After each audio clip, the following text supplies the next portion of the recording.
Good evening. This meeting is in order, and welcome to the City of Boynton Beach City Commission meeting. Today is Tuesday, July 18th, 2023, and the time is now 6 p.m. Before we proceed, I want to remind everyone of our rules of civility and decorum. Commissioners must first be addressed by the chair and not interrupt a speaker. Public comments must be addressed to the commission as a whole and not to any individual on the dais or in the audience. Personal attacks, insults, displays of rudeness are strictly prohibited.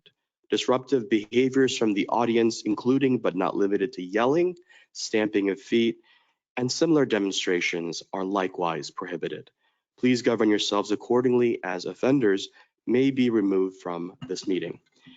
Our invocation for this evening will be led by Rabbi Simon of Temple Beth Kodesh, followed by the Pledge of Allegiance.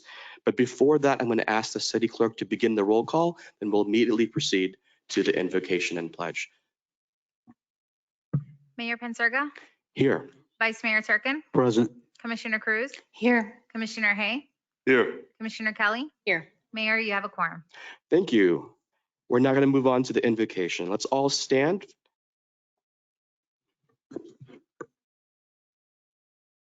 Good evening, and thank you for inviting me to share this prayer with you. Almighty God, Master of the universe, we ask your blessings for our city, for its government, for its leaders and advisors, and all who exercise just and rightful authority.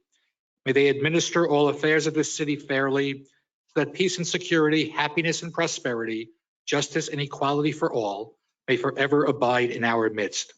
Almighty God, bless our mayor, our commission members, and all those assembled here with good health. Guide their deliberations that they may govern this great city with insight, understanding, compassion, civility, and fellowship.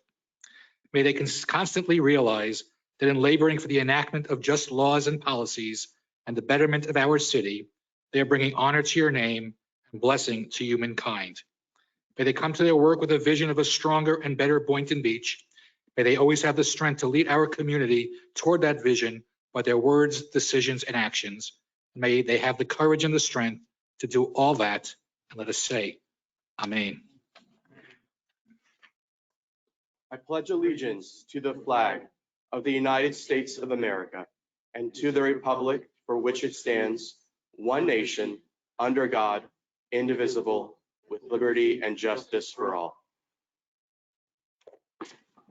Can I say a word? Absolutely. Just before I leave, I wanted to thank the mayor and then it was the committee. I just recently celebrated my 18th year as the rabbi of Temple Beth Kodesh in Boynton Beach. And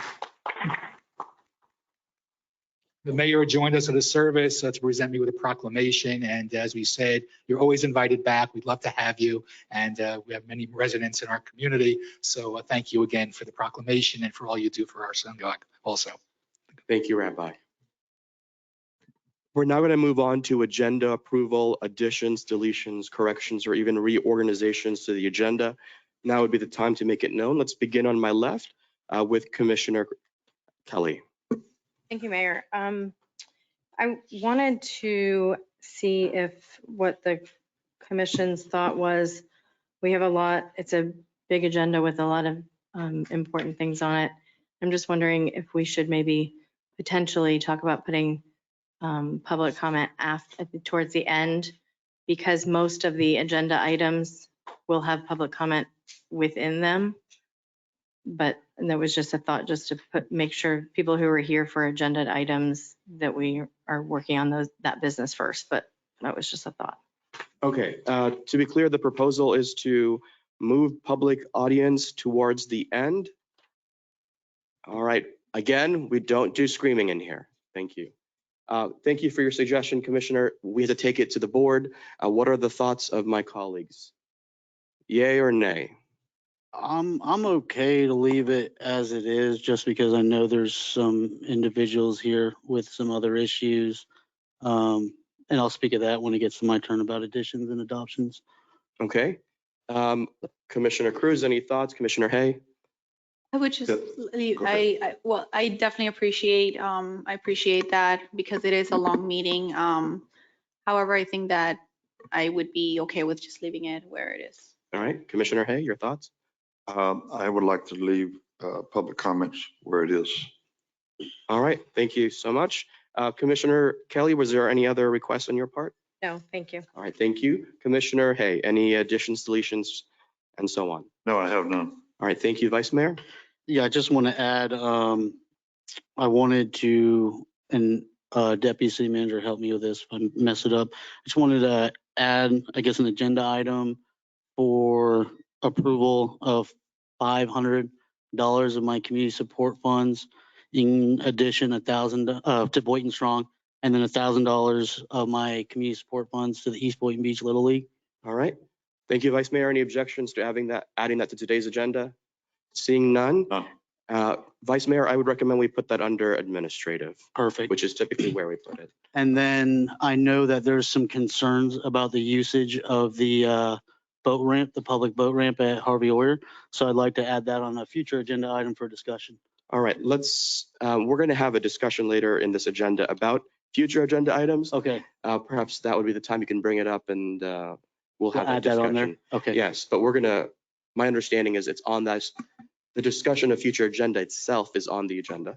Got It it. sounds confusing, but we'll address that in bulk. Okay. So you'll have an opportunity there. Perfect. Anything else? Nope, that's it. Thank you, Mayor. Okay. And was there any objection to that? I didn't see any. Just want to confirm. Commissioner Cruz. I have no amendments to the agenda, Mayor. All right, thank you. Thank you. I have no amendments for myself. May I have a motion to approve the agenda as amended? So move. All right, that was said very Second. quickly. I heard the motion from Commissioner Hay, the second from Commissioner Cruz. All those in favor of the agenda as amended, say aye. Aye. Aye. All those who oppose, say no. The ayes have it. Motion passes. Agenda is amended. We're now moving on to informational items by members of the City Commission.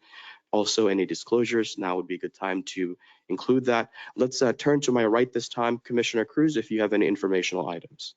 No informational items for me, All Mayor. right. Thank you. Thank you. And Vice Mayor? I did speak again with Mr. Joey Plans, the one of the advocates for Airbnb in reference to the short-term rental ordinance that we'll be discussing this evening. Outside of that, I don't have anything to add. All right, thank you. Commissioner Hay? I have no disclosures, but I would like to comment on the 4th of July activity, which was just phenomenal. More people there this time than I think has been in any event, 4th of July in the past. And I think it was well attended, well organized, and everybody had a great time. Food was great too. I also like to commend the PD department for putting on a tremendous activity with the Cook with a Cop. That was a big success. I heard nothing but positive comments from the community about that, and they can't wait to do it again next year.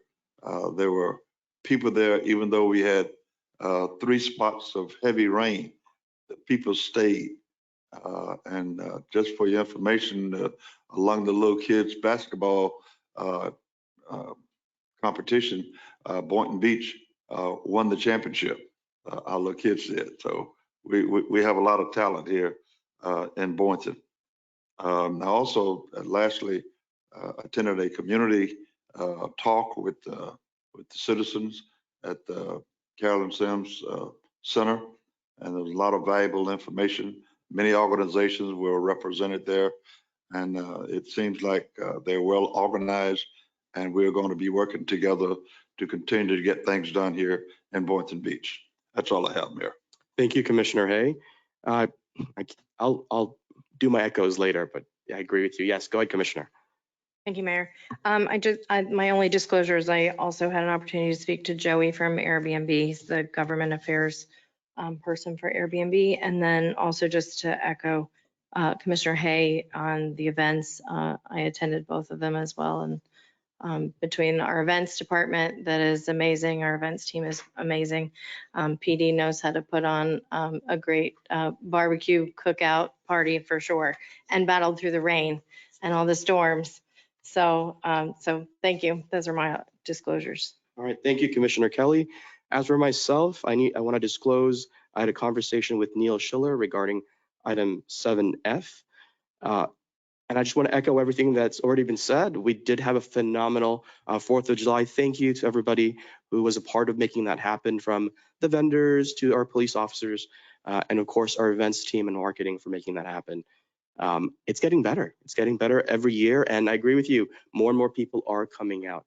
I wasn't able to make it to the cookout, but I heard nothing but great things. So I saw that it rained, but you kept pushing through. So thank you. And I'm sure everyone appreciated that you pushed it through. Okay, that concludes my informational items and disclosures. We're going to move on to announcements, community and special events and presentations. This is item 3A, Recreation and Parks Advisory Board Annual Report. We're going to have a presentation by Board Chair Julie Mondello. Is Julie here this evening? Yes, hey, come on up. Thank you so much. And I see our Casey Young is here as well. If you want to open it up, and do we have the presentation? It's already up and ready. Fantastic. Good evening, Mayor, Vice Mayor, Commissioners. Casey Young, Recreation and Parks Director. I'm here this evening to introduce our Recreation and Parks Advisory Board Chair, Julie Mondello, who will be presenting on the annual report for our board. So with that being said, I'll turn it over to her. All right, thank you.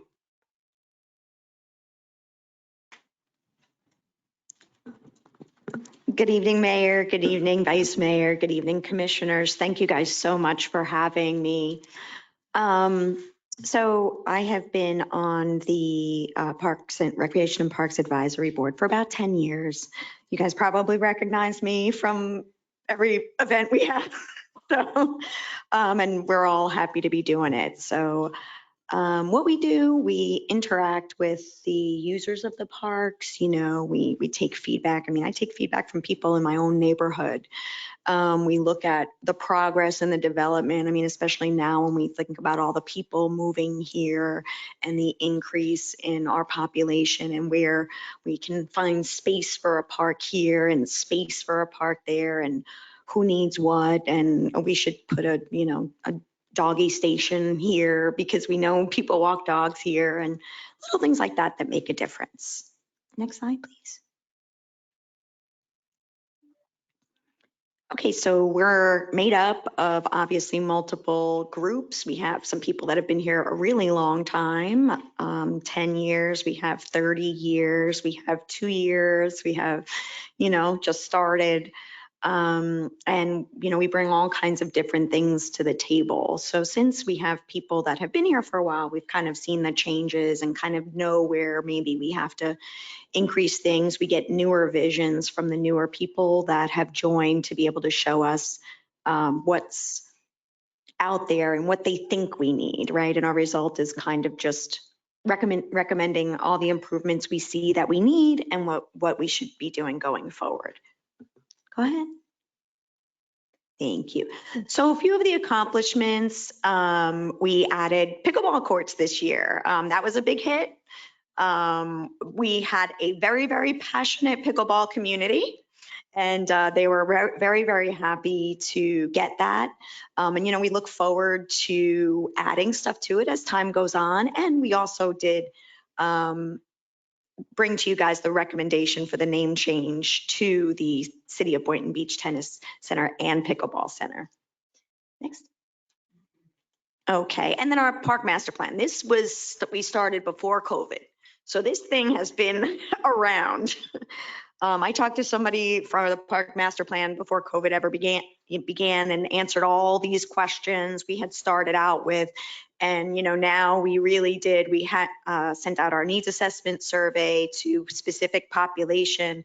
We allowed everyone from the community to enter their information, and we had a lot of community input, and you guys adopted the master plan, which is terrific, which helps keep places like the old Boynton Beach High School there, and kind of shows how it can look in the future, which is pretty cool to watch that happen.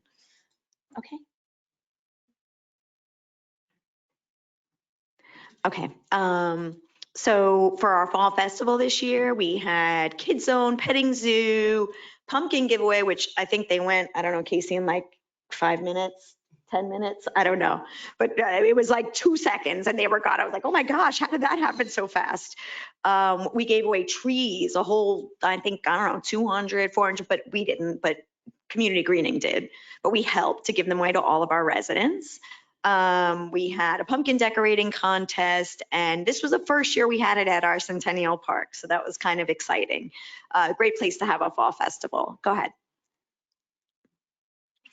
And our 5K every year, my daughter and I have been running it since inception. The barrier-free 5K, which is a beautiful run through Hunter's Run.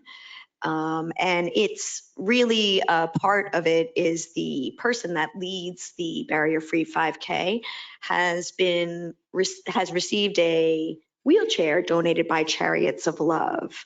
For our magic wheels and special deals, which happens, the night before. And we've seen some really amazing things, right? We've seen cars, we've seen castles, we've seen all kinds of stuff. So, go ahead. Little League Park. This is exciting, right? Here we are now. We have this new thing, future of athletics. We've got, people coming in, professionals coming in. All the kids I know are getting trained from ex-MLB players, right? That's what the kids do now. So this is an exciting thing that we get to improve with this new training facility that's going to bring people from all over and I think help our economy. I think it's fantastic. Next. Oh, Hester Center. Okay, this is wonderful. So now we're going to have our new field. We're going to have our Boynton Beach sign in the middle, just like we're the NFL. And we're going to have we're going to have our end. So everybody's going to know they're here in Boynton Beach playing the Bulldogs. Okay, we added security. We also made some differences. Go ahead, it's okay, sweetie. Obviously, we had a big deal this year. We did our boat ramps. We added fish cleaning stations. We did a lot of coordinating for the dredging. Now we have this, updated, beautiful boat ramp park, that Harvey Oil Park, that we can utilize. And I mean, people love it. They just can't get enough of it. Okay. So at the end, I know a lot of people are waiting to speak, but in the end, I guess I just wanted to say, we want to say thank you so much for having us, giving us the opportunity to be on this board. We make life fun and we really enjoy serving our community. And we hope that we can, continue to serve our community in the future and continue our recommendations and keep this, beautiful city from preservation and new parks and all of our needs from a holistic point of view, look at it as great. Can I answer any questions? All right, thank you so much, Julie. And thank you to the whole advisory board. Thank I know you, you're not guys. alone here today. Could you introduce any other board members? Absolutely. I have Betty Pierce-Rowe, who is the vice chair, and I have Allison Pandev, who is one of the other members of the board. All right, excellent. Thank you so much, Thank you. everybody. Let's go to my colleagues if they have Oh, yeah, comments please. and questions. Commissioner Kelly, if you'd like to begin. Thank you, Mayor. No, I don't really have any questions. Just thank you for doing this. This is something that, getting these annual reports was something that was important to me. And I think it's important, to the residents and for the rest of the commission to hear what's going on from a resident volunteer on one of our advisory boards. So, thank you for presenting. We do have some amazing, exciting things going on at parks. And so, thank you to your commitment. Thank you to the other board members. Thank you so much. It's an important part of our city. So thank you. Thank you.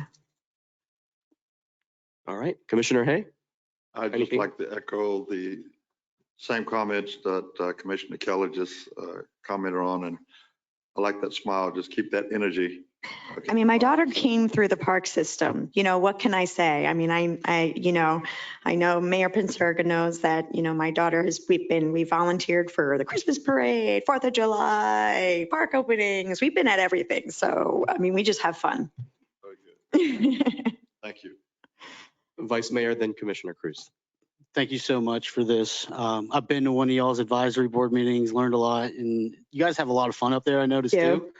Yeah, so that's always good to see. One of the things that I got some feedback on was to make sure that we have like a communication list with all the advisory boards, Okay. like a separate email chain. I think Betty may have brought that up.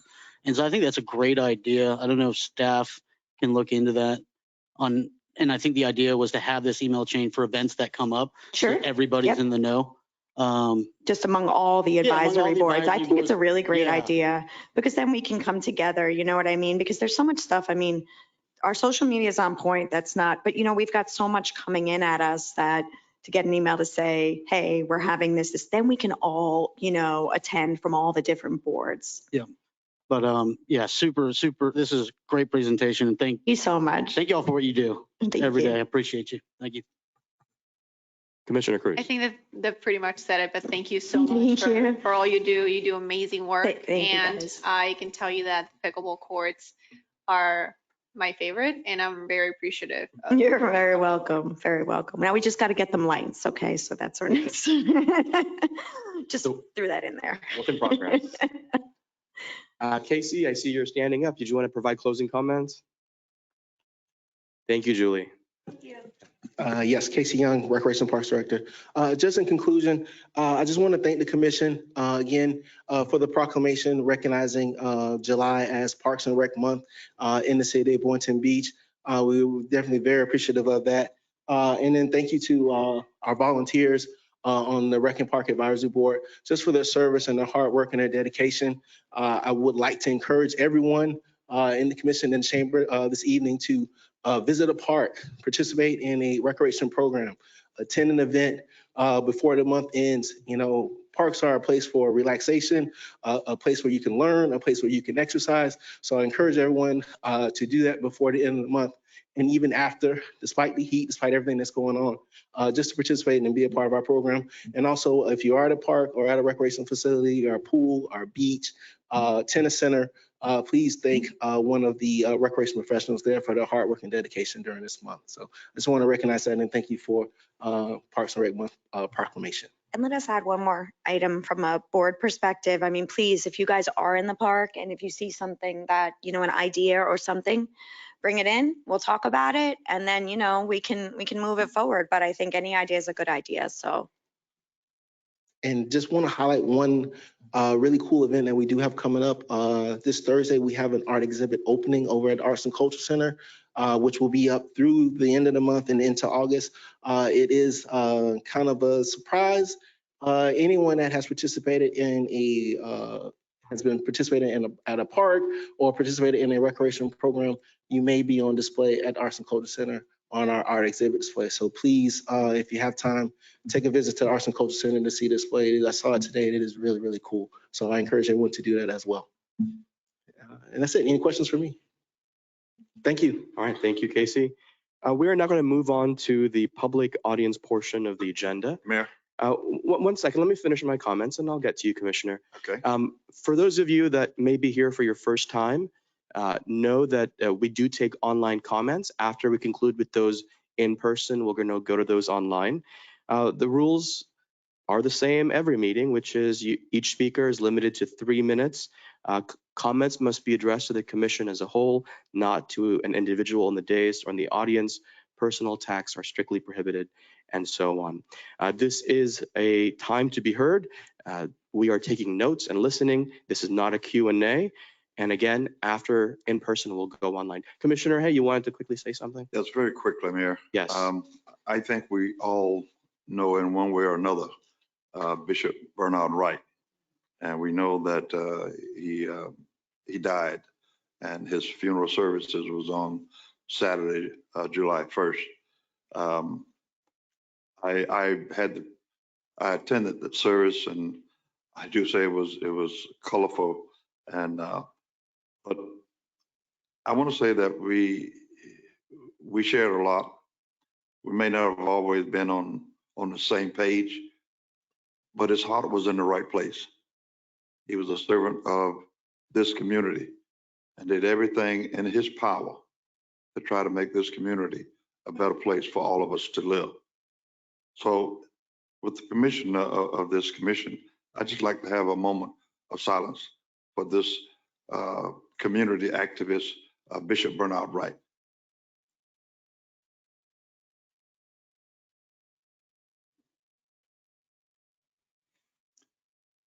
Thank you very much. Thank you much. Thank you. Let's proceed with public audience. As always, state your name for the record and give me one moment to switch to the timer, and you may begin. My name is Gary L. Fishman. I live at 3504 Diane Drive. I've been a resident for 32 and a half years. Never judge a person before you walk a mile in their moccasins. I feel that the responsibilities we place on our elected officials, the mayor and the city commissioners, is truly huge. Every day we expect our city to run efficiently, and it pretty much does, but the city would run so much better if they could focus all of their time on city affairs. How can we expect our elected officials to survive on the current pay they're given? How can we expect them not to take other jobs? How can we expect them to be effective or as effective if they spent more time? Wouldn't they be more effective without having to have that other job? Please be respectful of our mayor and our commissioners and me. Put yourself in their shoes, moccasins. It plain doesn't work with the small amount of money they are paid. Yes, they knew it going in, the pay that is, but now there needs to be a change. Let us think about my words here, and maybe you'll see what is 100% necessary to see. Thank you. Let's be respectful. Please rethink if you're opposed to a pay increase, a small pay increase, a medium pay increase. A pay increase nonetheless is 100% necessary. A reasonable pay increase is so they don't have to get poverty pay. People that will be following me will have other opinions, and I can respect their opinions. But one thing is for sure, if you're trying to live in today's society and you're trying to pay your bills and you're expecting so much of our city people, how in the world can you expect them to make ends meet working at other jobs? So please be respectful and remember my words here. If you put yourself into their shoes, their moccasins, I really feel strongly that you'll come to a reasonable conclusion that something needs to be done this year. I thank you very much for your time. I really and truly hope that people will be respectful and remember my words. Let my words ring clear with the other speakers. It is not fair to pay someone under what they're deserving of. Thank you for listening to me. Thank you. We're going to move on to the next speaker, and the way we'll proceed is to go back and forth between the two podiums. So you may begin when you're ready. Hi, I'm Brian Ross. I want to thank the commission for the last time I was here for the workshop on short-term rentals for actually listening to all of us. And I appreciate that you took the letter that I'd sent you and actually digested quite a bit of it, and it's really quite good. We're actually fairly pleased. The only thing I really wanted to address tonight that I'm still quite concerned about is that $15,000 fine, which I know you've adjusted to just dealing with people who have a house overage where there's too many people in the home. But I wanted to point out a possible situation that could be a problem. I've got a brand new host. They put the rules down. They say 2 + 2, just as you've told them to. But they can't go in the house. They're not allowed to do that by Airbnb. We can only go in if the guest actually gives us written permission to do so. Party breaks out, cops come. We find out there's 5 or 6 more beds in there. They're now held accountable for this ordinance at $15,000 when the average person makes about $13,500 a year, and this wipes them out. And they can't pay their taxes, and they sell the property and they move. I know that that's not everybody, but it's enough people that I worry that the fines are just a bit too high. And I would appreciate when you're talking about this a little later this evening, if maybe we could digest that fact and come up with something that at least maybe stages out to the real big offenders who've maybe been hit a couple of times for having parties in the house. That's great. Please give them the $15,000 fine. But for someone who's on their first or second offense, maybe there's some way of dealing with that, like education, that might be a little bit more appropriate way to start first before we go to the big hammer. Okay, thank you very much. I appreciate your time. All right, thank you. Before we continue to the next speaker, I just want to make clear that if you are here to speak on the short-term rental items, that is on the agenda. Normally, we will have public comments when we get to that item. However, if you really want to speak now, you can speak now, but normally this is reserved for when the item comes. What I cannot do is give you double time, all right? All right, next speaker. Thank you. My name is Mac McCray, 806 Northwest 4th Street, Boynton Beach, Florida. I'm standing here tonight because as I look at each of you sitting up there, from what I saw on the TV, I'm going to use the word shame. I'm not standing in anybody's shoes. I sit in those chairs. Okay, when I ran for office, I ran under the assumption that I was a public servant like all of you. I did not run and said this is going to be my livelihood. I ran because I love this city. And for me to sit and listen and hear about you all want to give yourself such a healthy increase for a part-time job, it's unbelievable. Now, if you're up there and you cannot serve out, it's all right to go ahead and step down and get a real job.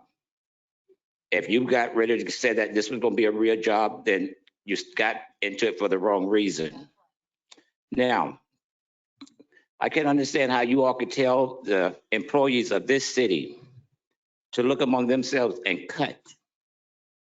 And then you all turn around and say that we are trying to give ourselves a raise. I want you all to think, and you all need to lead by example. And what I mean by that, you all probably need to look and give yourselves a cut as well. My whole take is that you all are responsible for the funds of this city. They don't belong to you. You all are not being transparent. You're not being good fiduciaries of those funds. And it's on the back of hardworking citizens. We have to pay taxes. I don't want you all to sit up there and think that you're going to get the same amount of taxes that you got the last time. A lot of people are losing their homes. I was at the meeting Monday night and I heard a commissioner say, since we can't call names, that if you're not at the table, you're on the menu. I'm going to serve notice to the citizens of Boynton. You are on the menu now and you're being eaten up by the commissioners. Thank you. All right, next speaker. Begin when you're ready and state your name for the record. Warren Sims, 3021 South Seacrest Boulevard. Good evening, Mayor, Commissioners, staff, and citizens of Boynton Beach. My name is Warren Sims, and I currently serve as the chairman of St. John Community Promise Incorporated. St. John Community Promise is a registered nonprofit organization under the umbrella of St. John Missionary Baptist Church. We have been serving the city of Boynton Beach, especially in the heart of Boynton residents, since 2012. We currently operate a food pantry on the campus of St. John Missionary Baptist Church, where food is distributed to needy families every Wednesday from 2 p.m. to 4 p.m. Our food pantry has grown from serving 23 households totaling 30 members to now serving 88 households totaling 142 members. Our goal is to attain 200 members by December 31st, 2023. The purpose of our organization addressing the commission tonight is to announce and solicit your support as we plan and implement our back to school bash Saturday, August 5th from 10 a.m. to 1 p.m. on the campus of St. John Missionary Baptist Church. We are planning to distribute more than 300 filled backpacks to community-age students from elementary to high school. As we are reminded continuously, school supplies, including school clothing, are high-ranking needs for needy families. Therefore, we are committed to ensuring students are ready to start this school year, ready to learn, having the most basic essentials. We're providing information to the commission, asking for your financial and other support to assist us in ensuring this event is successful. Anything you can do to support this event would be appreciated. Thank you for your time, and I will be submitting supporting document information for the mayor and commissioners to ponder and consider. Thanks again. Respectfully, St. John Community Promise, Warren Sims, Chairman, and Mikhail Jones, Esquire, Vice Chairman. Thank you. Thank you. All right, next speaker on my right, your left. Begin when you're ready.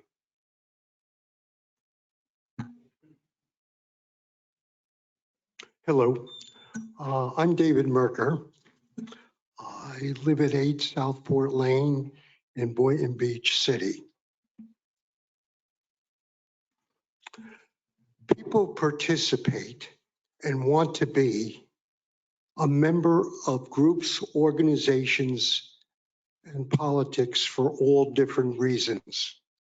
I like to believe that the initial reason is to do something good for the town, for your school, or whatever you're volunteering for. I've been blessed. I held office not only in Boynton Beach, in the state of New Jersey. I was even president of my class in high school. But never was this volunteer work something based on income. I'm 76 years old. I still work. You know what I do? I help people. Medicare, long-term care insurance. As I said, I'm 76.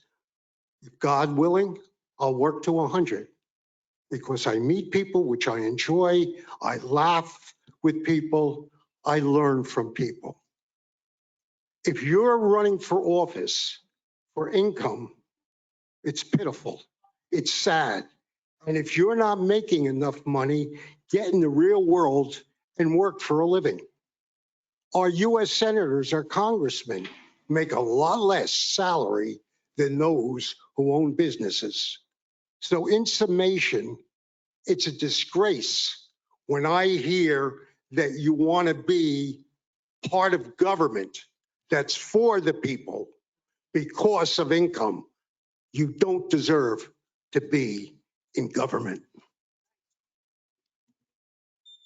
All right, next speaker, this side of the room. Into the microphone, please. Yes, sure. Hello, my name is David Knight. I'm a captain at the Boynton Harbor Marina. I'm actually the owner of Soul Search Charters. I'm here before you to bring awareness to the ongoing increasing issue of illegal boat charters that's operating out of the Harvey E. Oyer Park. In the beginning of 2019, I was searching for the perfect location to have a parasailing business. I searched the entire coast of Palm Beach County. No marina was willing to take me on due to the liability issues and the commercial slip availability in the county. The next option for me was to attempt to load passengers, excuse me, from the boat ramps throughout Palm Beach County. I inquired about doing so with every city within the county limits and got the same answer over and over throughout this process. That answer was that it is illegal to load paying passengers at any city ramps. This was not only the only hurdle I had to deal with. The next biggest issue was my insurance. Without proper commercial docking, I could not get the coverage needed to operate such a business venture. By the summer of 2019, I stumbled upon the Boynton Harbor Marina and was given the opportunity to legally operate my business. I successfully ran a parasail business for over 3 years there, and in that 3 years, I was able to keep up to date with my city BTRs, my permitting, and a $1 million insurance policy needed with additionally insured the Boynton Beach CRA. I invested over 20 plus years in that industry, and in 2022, I decided to switch gears to a fishing venture. At this time, starting this new venture, the Harvey E. Oyer Park was closed due to renovations. The closure gave all 9 of the fishing charters, including myself, the chance to operate charters on a daily basis. Business was booming. Since the reopening of the ramp, I saw a steady decline in the number of charters coming to the marina, and it didn't take long to realize what the problem was. There was an entire fleet of more than 12 boats operating at the boat ramp. These charters do not have local BTRs. These charters are not properly insured. Not only is this a major liability issue for the city, they are also able to cut costs due to the fact that they have a lot less expenses than we do. I originally brought this issue to light a few months back with Mr. Casey Young at Parks and Recs Department. He did an amazing job, and I thought he was taking it pretty far. I did this with the intention of getting answers as to why these charter boats are allowed to operate from a public city boat ramp. Shortly after speaking to Casey, I was satisfied to know that there were cease and desist letters being issued to these illegal charters. For some reason, these letters have not been sent, and I feel that we are being silenced. The only things that I've gotten from the situation were verbal threats. The first is that I, David Knight, was in trouble with the city for reasons I do not know. And secondly, were threats from the boat captains from the boat ramp that my boat was to be vandalized. Don't know where that came from. I'm not here to make enemies with anyone. My intentions are not to shut people down. I simply want everyone to have to abide by the same rules. By doing so, the industry pricing for the charters will become more uniform, and the guys doing it the right way will have a city that supports them so that we can support the ones that we love. Thank you. Thank you. All right, now to the left side of the room or our right. Good evening, my public servants. I think sometimes we have a little convoluted understanding of what a servant actually is. You know, when I ran for mayor, people were asking me, how much do you make as a mayor? I said, I don't know. I don't care. I'm not running for that. I'm running for the people. And that should be the heart's attitude. A servant is not above their bosses, and everyone in here is your boss. And you took this job on as a public servant. I know you think you have titles up there, but you work for us. So in stating that, I am here to tell you that I object to this budget proposal of approximately $36,000 for each one of you. Now, they're hidden in different documents of different charges that we're going to be charged as we the people that many might not know of. And this is piracy. This board does not deserve a raise by what we have witnessed through your work performances. I am speaking, as I stated, on behalf of we the people. If you go to the proposal number 15-10, it's a new category, never done before, a clothing allowance for $17,500. That's per person, but it doesn't, no matter what. It's a clothes allowance. Everybody in this room goes to work. How many here does your bosses pay for your clothing? Just to think about that. The next category, number 15-20 on the budget for new category, is also car allowance, $51,000. Our next expense, which has never been done before as well, is number 15 to 30. This one actually was done before, and it's gone up $23,000 since last year. And that's an expense allowance that goes up to the $23,000 from last year for doing what? Your jobs? Okay. Number 1550, it's another new category. And what's office stipend at $90,000, people? $90,000. We also have an HSA, which is $19,250. This is unacceptable, and we the people do not consent. Let me bring your attention also that the cell phone bill is going, they say that they asked for a certain dollar amount, but if you look down, they charged twice, which comes out to $3,720. They have a membership number 54-20, which is memberships to what? At what price of $40,165? 95-47, the other one on the budget, and you can go look at this for yourself. I'm not making this up. The community investments of $30,000. What are we investing in? And I just looked up how much they make in Tallahassee. Do you know the president of the Senate and the Speaker of the House of Representatives only make $25,000 each year, and all other members of the Senate and the House make $18,000 only? How do you think that you're above all of that? Why are you gouging we the people? You know these times are hard, and really, if you didn't take this job to do and care about the people, then shame on you, because that's what your job is. You're servants, and you are to represent us with limited authority, not stand up there like you're gods. All right, thank you. Thank you. All right, next public comment speaker on my left, your right. State your name for the record and begin when you're ready. My name is Christopher Aggerty. I am owner and operator of Fish MV Charters in Boynton Harbor Marina. I was born and raised in Boynton Beach, and I've been a full-time professional charter boat captain operating out of the marina for 21 years now. In those 2 decades, I have faced many challenges in running a successful local charter business, but nothing compares to the challenge that I'm facing now. Since the reopening of Harvey J. O'Hare boat ramp last year, at least 9 new charter operations have listed the new boat ramp as their pickup location on fishingbooker.com. The problem is that these boats are operating their business out of Harvey J. Park without the Boynton Beach business tax receipts that all of the other charter boats are required to have to run charters in Boynton Beach, according to Ordinance 10-25, Section 2, City Code of Ordinances, Part 2, Chapter 13, licenses.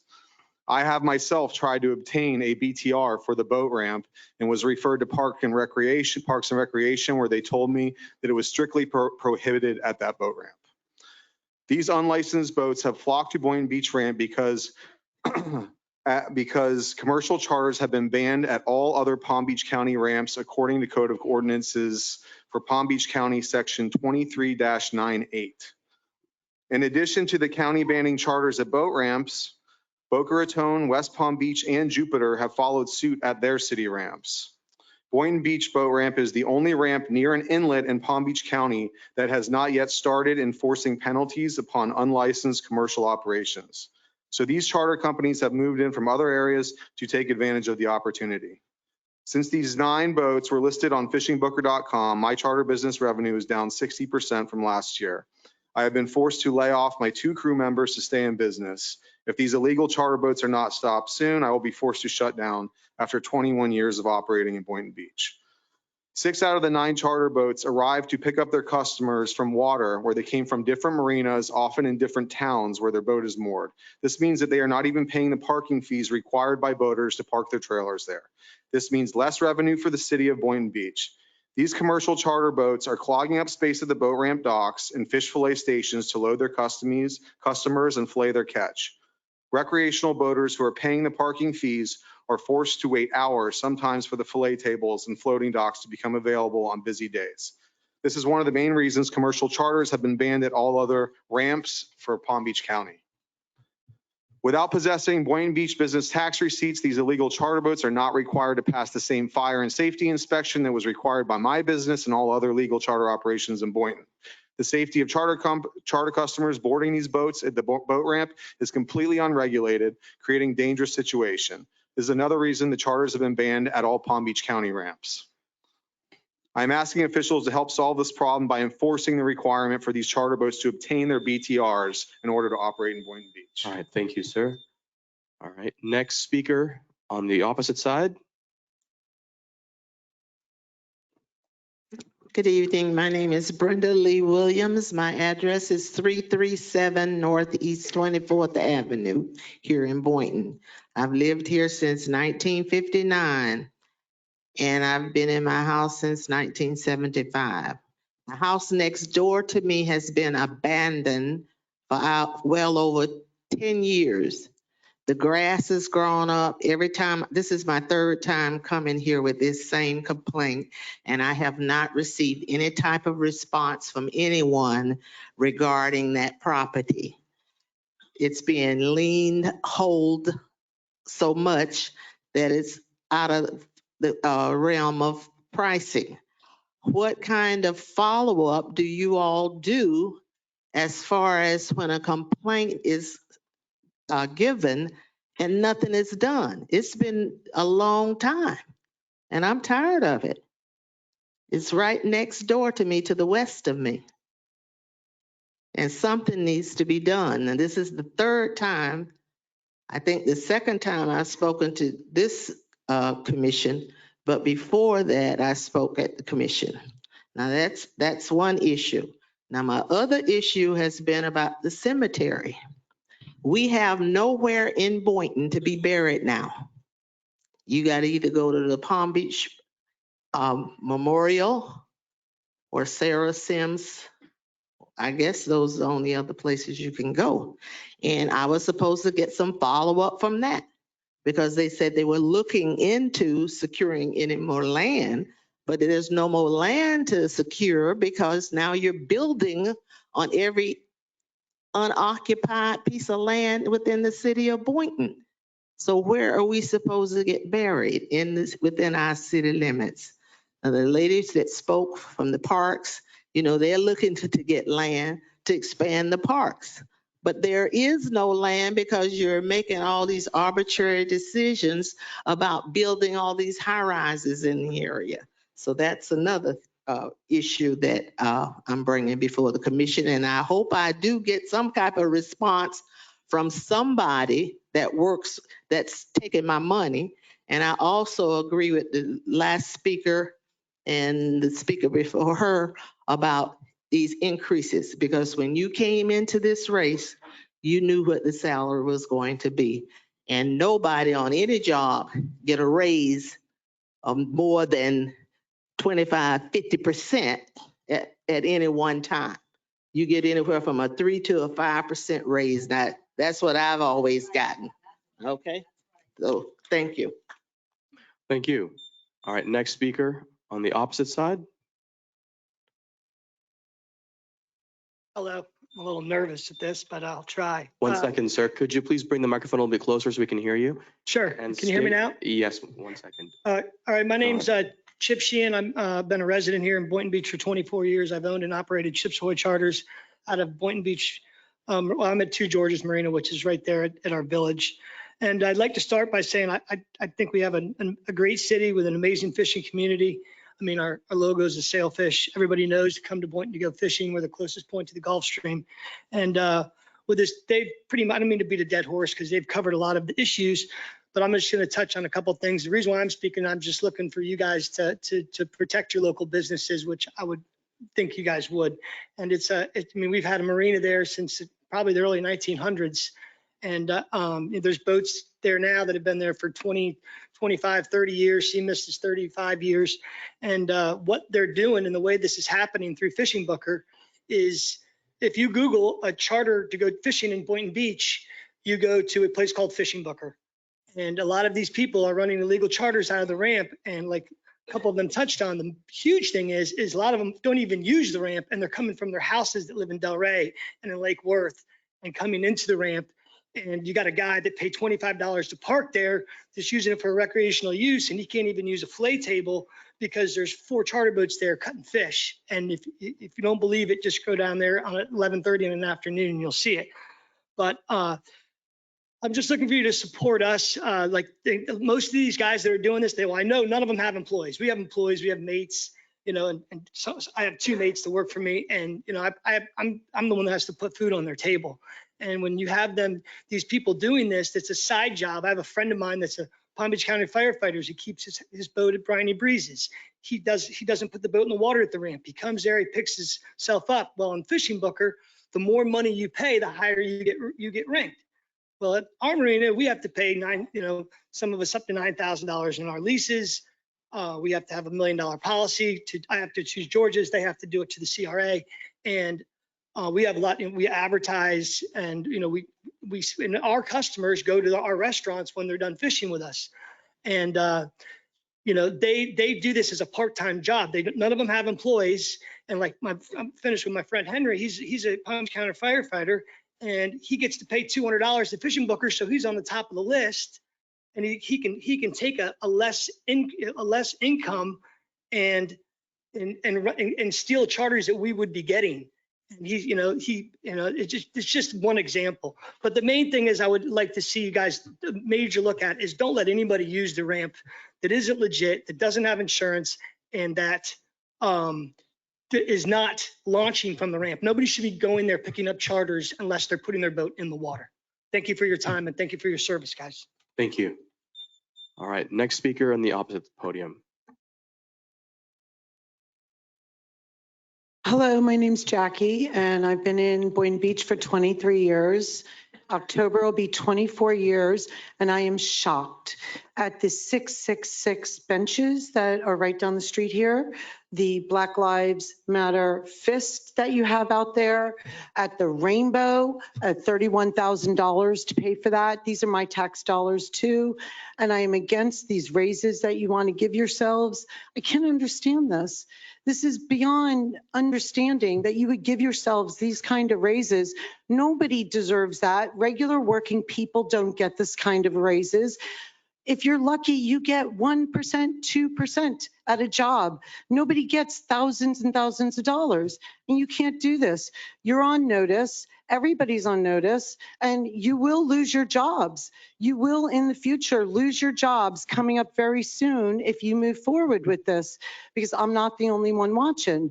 There are more important people watching, and you are on notice because they know now. They all know because we've told them, and you cannot do this. So, and the disgusting 666 benches is very disturbing when you bring children into the area. My daughter grew up here going to the dance school for years and years with Janae, 16 years. I would never bring her over here again. I won't bring my grandchildren over here again either because of all these things. I won't go to any of the functions anymore because of these satanic things that I am seeing popping up around my city that I have been proud of and lived here for all these years. And now every day I'm sick to my stomach and I want to move. And it's sad. Thank you. Thank you. Next speaker.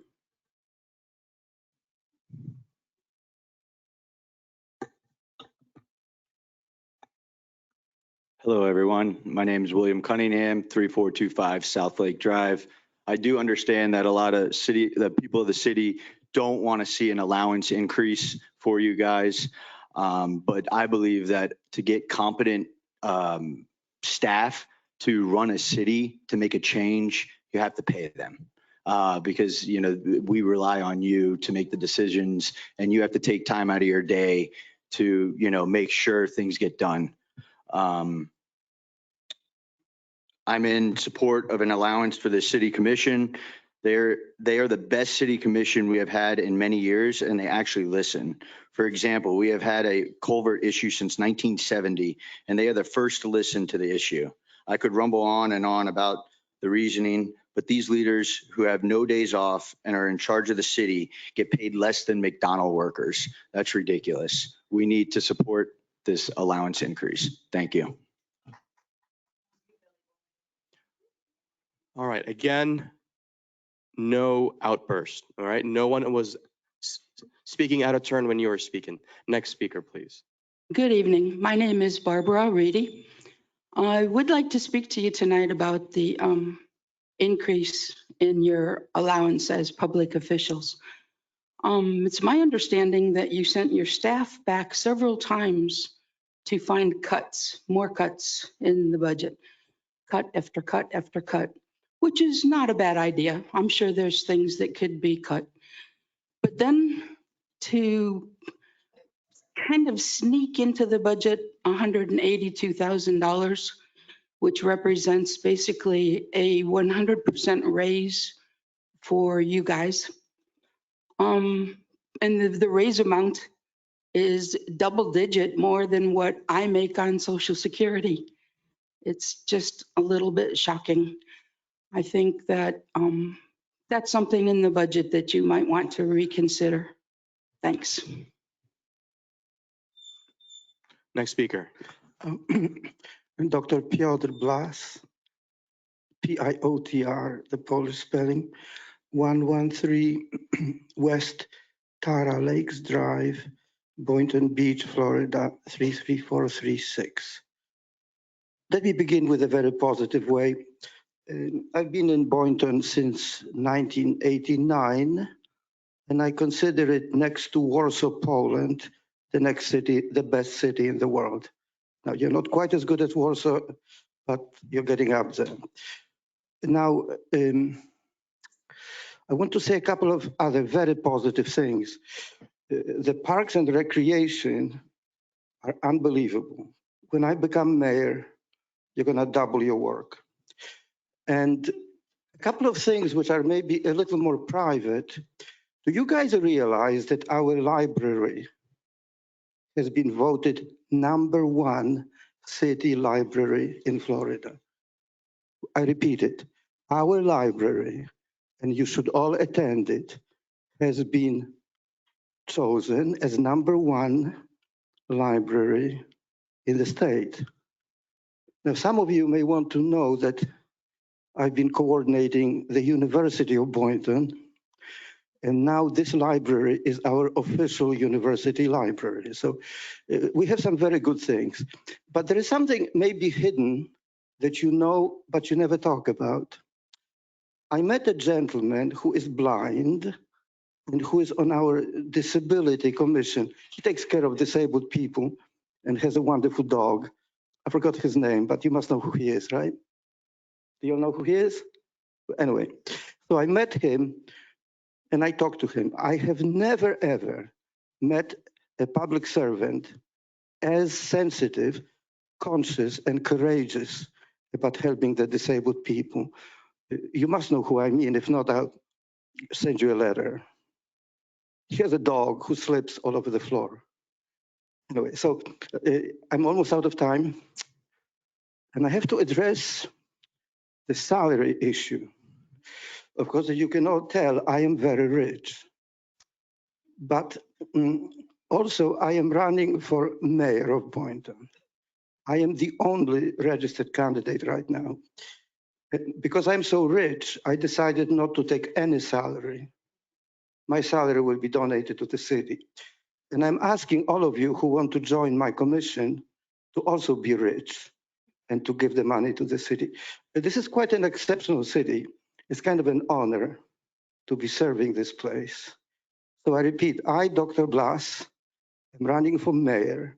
I am telling you that my salary will go to the city, and I want the commissioners All to right, make the sir. same commitment. Thank you. Bye. Thank you. God bless.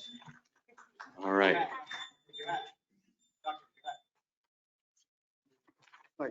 I have a Jewish hat Betty, if you want to approach. and a Polish hat. All right.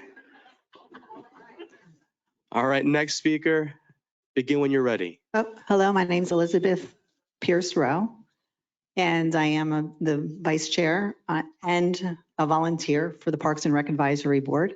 I've been on the board for 27 years. I was very excited when my family moved down here in 1969, my grandparents, and at 5 years old, this is where I had my first Easter egg hunt. So this is my heart. That's why I've been on the Parks and Rec Board. I've been a little upset, and I know that some of you know that. We volunteer and we give our heart. Years ago, this commission, they would give us a luncheon, they would give us a dinner, they'd even give us a little pin that showed that they appreciated us. I don't feel that appreciation anymore. And I know some of you out there that volunteer for this city don't feel that appreciation anymore. And I just wish when I asked 3 times, are we going to have a party? Are we going to have a luncheon? Are you going to recognize us? And they said, it's in next year's budget. It's in next year's budget.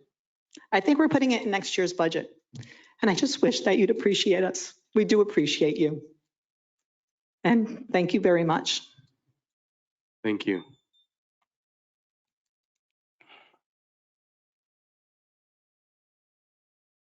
Hello, Mayor and Commissioners. My name is Dr. Jeff Eder, 6480 North Ocean Boulevard over in Ocean Ridge.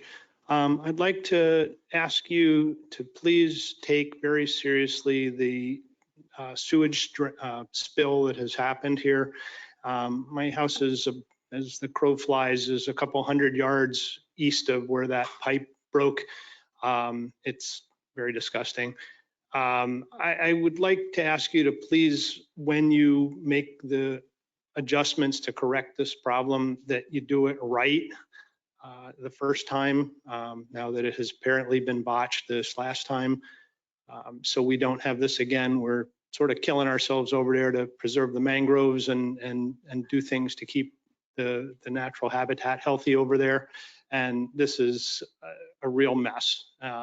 Sorry it took so long to get it fixed. I'm glad they at least stopped it, but it needs to be corrected the right way this time so that it never happens again. Thank you very much. Thank you.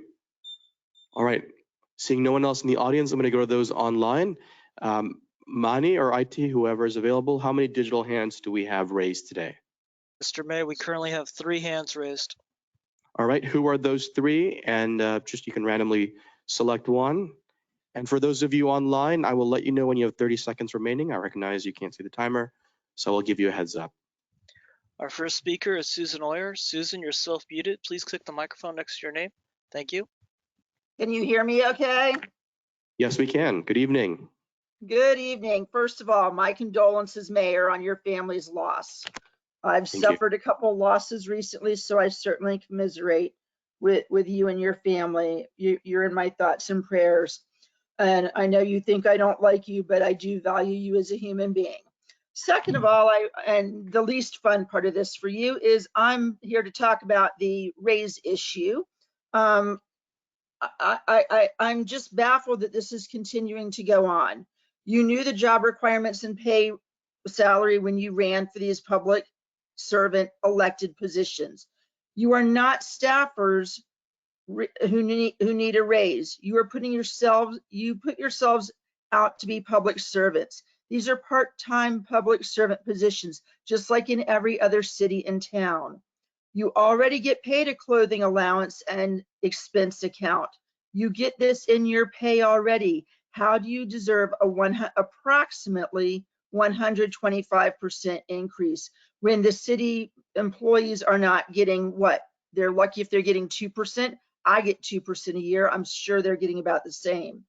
As far as the mileage goes, that you think you need all this money, under the current reimbursement rate from the IRS, you would be getting 78,000 miles based on the budget that you're trying to push through, that's the equivalent of 15,500 miles per person. Are you really driving 15,500 miles in your job each year for the city commission? If so, please start submitting receipts. Let's see, you have been going through trying to cut the budget. You've wasted money, ARPA money. You've done all kinds of crazy things. You're giving away our Little League field to companies for 50 years for pennies. You're not I've been listening to these poor voters, the charter captains. You're not going after these businesses that are running illegally. You're throwing away money that you could be bringing in, and instead you want to give yourself a raise and cut budgets everywhere else. So I'm going to finally say, if you weren't ready to serve, quit and let someone else who is ready to serve the residents of our city. This is your job. If you weren't prepared to do it, then please step down so someone else can. You don't deserve the raise. This is appalling. I've never in my life run across a commission that has gone out and tried to give themselves a raise, which is just an absolute no-no anywhere by any elected official. And then to try and do it at such an extreme percentage.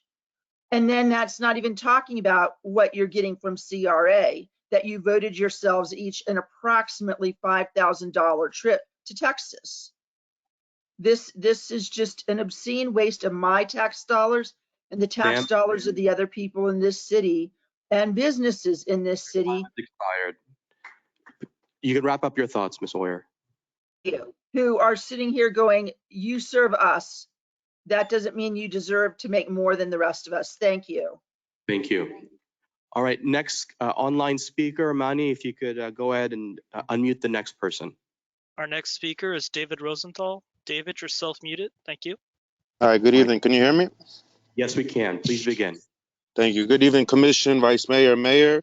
David Rosenthal here. I just wanted to express my support and the support of many here on the west side to have commissioner benefits match the needs to keeping up with inflation, housing costs, and dedication. These allowances, salaries, positions were written decades ago and have created a socio-class issue in representation. There is absolutely no reason that only retired individuals should be representing a city of 80,000 plus.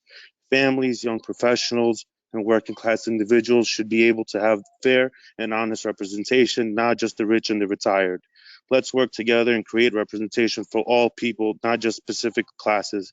The youth is our future and needs to have a voice also. Thank you for my time. Thank you. All right, Manny, the last individual. Our speaker is Mike Shirako. Mike, you're self-muted. Please click the microphone next to your name if you wish to speak. Yes, can you hear me? Yes. Yes, we can. Please begin. Okay. Yeah, I think actually it's a drop in the bucket. I think you actually need more money than you're asking for because times have changed. Everything is doubled in price. And if we want to go back and look at the last administration, excluding you, Ty, but the other guys, they also ran a bunch of crack whorehouses to make money on the side. So to keep people from doing that, I think our commissioners need to acquire and get more money so they're not tempted to do illegal things like the last administration. You know, and as far as the sewage spill, that would have never happened if the people weren't taking bribes on the side and gone over the 4-story moratorium, and that the pipes could have withheld the sewage that was standing. So if you want a sanctuary city, then don't give everybody a raise. If you don't and you want to better your city, give people more money that are going to be more involved. They're going to drive around. They're going to get to know their city better and know them on a first name basis, and we can all move forward and beautify the city. If you want mattresses and garbage up and down the streets, then don't give them a raise. It's very simple. Thank you. Thank you. And Manny, I want to confirm that was the last person online. Is that correct? We have 2 hands that were raised after you called for speakers. So Manny, as you know, our rule is we take all the digital hands up until the very last person in the audience. Did those hands come about after the in-person speakers? Yes, they both did. All right. Well, I'm sorry, the 2 of you. There are no exceptions to those rules. We never have. So you are also welcome to speak again at the following meeting. Nothing has been finalized. All right. Thank you so much, everybody. Public comments are now closed. We're going to continue on with the agenda, moving on to section 5, the administrative. Mayor. Okay, hold on. I see two hands. I see Vice Mayor has his hand up as well as Commissioner Hay. Let me turn to Commissioner, I don't know who was first. It doesn't matter. Vice Mayor, you can begin. We'll turn to Commissioner Hay. Yeah, just one thing I forgot to bring up earlier was if city staff could look at, I don't know if we need Vice to. Mayor, can I ask you for one moment? If you could wait until everybody who's in the process of leaving leaves. Sure. This way we have focus and quiet. Just 1 minute.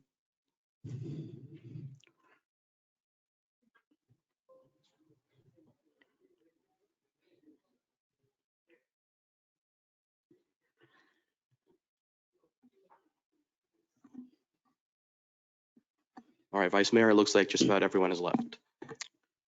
Or So not everyone, but the yeah, people who's on their you're way good. out. So I wanted to mention earlier, there was an individual that reached out to me about potentially doing a memorial piece at the Little League field for Coach Robert Kane. I know that he has a very big impact in this community, specifically with the Little League. And so I just ask if we can dedicate some type of memorabilia to this joint venture. I can probably get someone to reach out to staff and get some more details on that. But I did want to bring that up, here publicly to see what we can do, to make sure those who serve so much aren't forgotten. All right, thank you, Vice Mayor.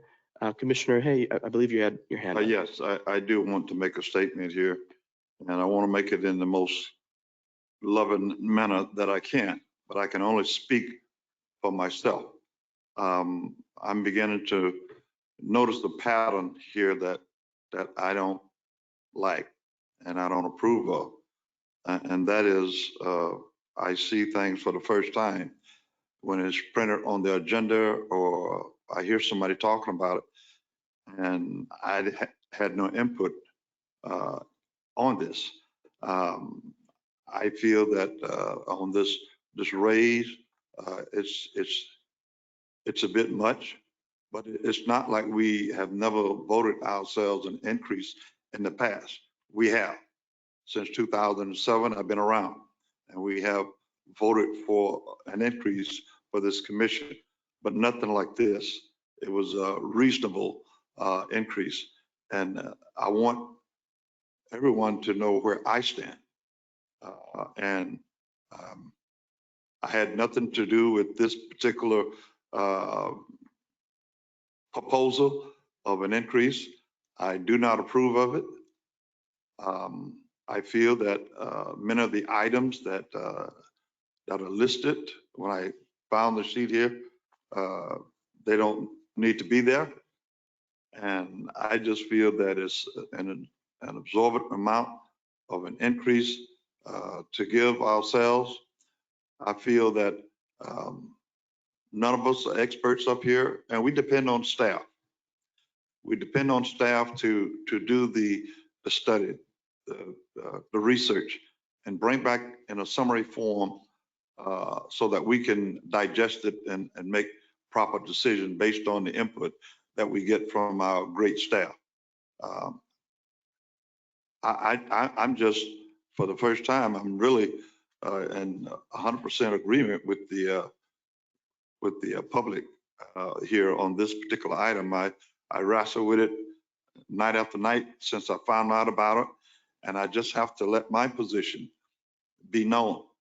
I had no input in putting this on the agenda in the manner that it is presented to us.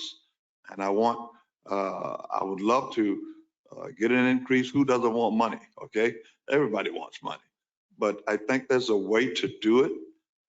We can do it whatever we want to do it in phases, small percentages at a time, but just to hit with I think someone said 130 or some % increase, bam, just out of the box.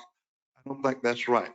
And I cannot support it, and I will not support it as it stands right now. Do I support an increase? Yes, I do.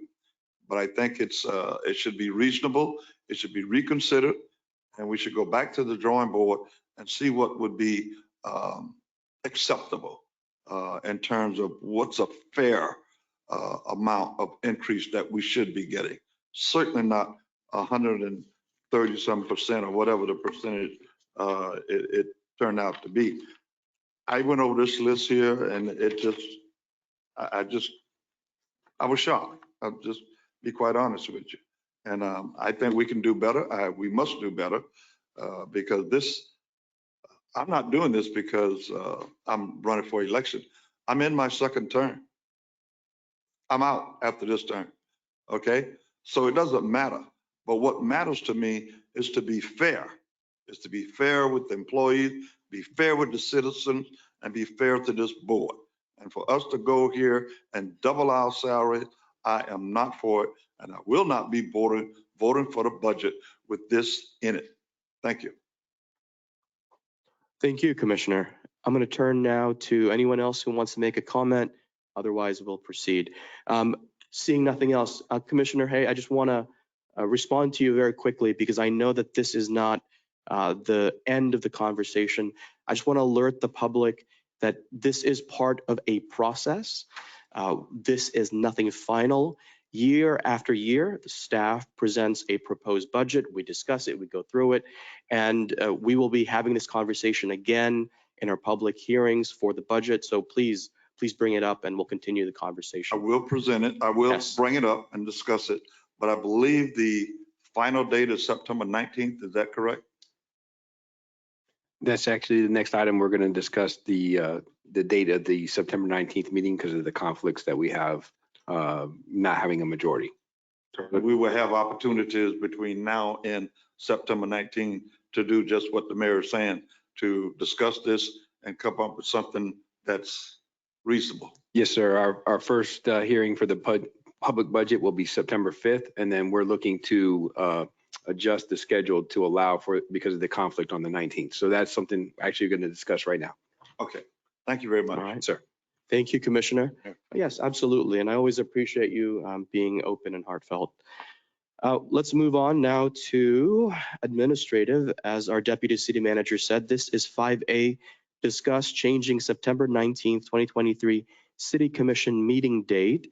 There is a conflict because we have a conference and as such, no quorum will be held on the 19th. Staff is requesting a change of date and requires City Commission direction. I see our not doctor, but Director of Finance, Mara Friedrichsen. if you could go ahead, open the item. Sure. Good evening, Mayor and Commissioners. Mara Frederickson, Director of Financial Services. So we are seeking board approval to reschedule the September 19th meeting because there is a conflict. There is a certain deadline because the first hearing for the budget is September 5th. So there's a timeline between the first and the second hearing that we have to adhere to. So we're either requesting September 12th to open the meeting before the CRA meeting and just approve the budget for the second hearing, or September 14th is an option to reschedule the entire meeting. But we would have to reschedule the Arts Board for that evening. So you're saying earlier we'll have another conflict. You said the 14th. Right. So September 12th is the CRA board meeting. You could just open and do the second approval or the second reading for the budget. But if the commission wishes to have a second meeting for September, because you won't have a second meeting, we could schedule it on the 14th and you could do a full meeting. So I'm okay with this, but Mayor, can I just interject for 1 second? You have everyone was given a calendar on the dais. Oh, that's right. So Excellent. it shows the art advisory board on the 14th. We can reschedule that if needed. So that's not an issue. I'm flexible because of the timing of these meetings, but I know that other people have children and families, so I'm going to defer to my colleagues. I'll begin my right this time. Let's go with Commissioner Cruz. Any initial thoughts and possible date changes? I want to see where the rest of the board goes, but I would be okay with switching it to the 14th and having a full meeting and full discussion. Okay. Vice Mayor, initial thoughts? You know me, I'm easy. So whatever the consensus is, I'm okay with. Make it happen. Okay. Commissioner Hay, I'm okay with the 14th. the 14th. Yes. And Commissioner Kelly, I'm seeing head nods. Yes, I'm fine with the 14th as well. Okay. I would rather that than try and just have a short budget. You know, I'd rather have a full meeting and be able to take our time to address it as opposed to trying to squeeze it in before CRA. So. All right. Now, in order for us to finalize this, we do want to take public comment specifically on this item, followed by a formal motion and a vote. All right. So if you would like to speak specifically on the schedule change of the meeting, now would be the time to approach the podium. Seeing none, anybody online? Mr. Mayor, we have no hands raised. All right. Public comment on this item is now closed. We're going to accept now a motion to go ahead and So moved. reschedule. Second. Could we state the date? Motion to reschedule the September 19th City Commission meeting, 6 p.m. to September 14th. Also 6 p.m. Also 6 p.m. Sorry, also 6 p.m. Okay. Was that sufficiently clear? Okay, excellent. Second. And there is a second. All those in favor of the motion say aye. Aye. Aye. All those who oppose say no. The ayes have it. Motion passes unanimously. All right, we have rescheduled that meeting. The next item that we added was pertaining to the community support funds from Vice Mayor Turkin. Vice Mayor, if you'd like to open it up since it was your request. Yeah, so we had I just want to touch on something that Commissioner Hay mentioned about the cookout with the cops. That was the first annual one. I had the ability to participate. I thought it was awesome. You know, it started raining. That didn't slow anybody down. You know, we all got wet and had some fun. And so I know that Boynton Strong was awarded some funds for their back to school drive. And so I just wanted to match those funds and award $500 to Boynton Strong. And then also, you know, I want to give back some of my community support funds for the East Boynton Little League as well for supplies. And, you know, I guess I have one question for Mara in regards to, you don't have to walk all the way up. This will be a thumbs up or thumbs down. The community support funds do not roll over, correct? If you don't use it, you lose it. Okay, good to know. That's For all the I need to know. record, our finance director says they do not. I just want to make sure they're heard in the microphone. Yep. Sorry about that. Also, if tomorrow someone could inform me of how much I have left. I was thinking the same, Mayor. Could we have maybe a warning Yeah. within maybe like a month before or maybe a couple months before our community support funds expire so that we can allocate those to the appropriate. Absolutely. I would encourage you to speak with our finance director. I don't want to go off topic. Just, you know, we're going to focus on Vice Mayor's request for now. Any further comments? Nope, that's it. All right. Are there any objections to his request? No. All right. So seeing no objections, the motion passes. All right. Mara, did you have that answer now or you just want to circle back later? I know that was kind of on the spot, but she magic, she's got it ready.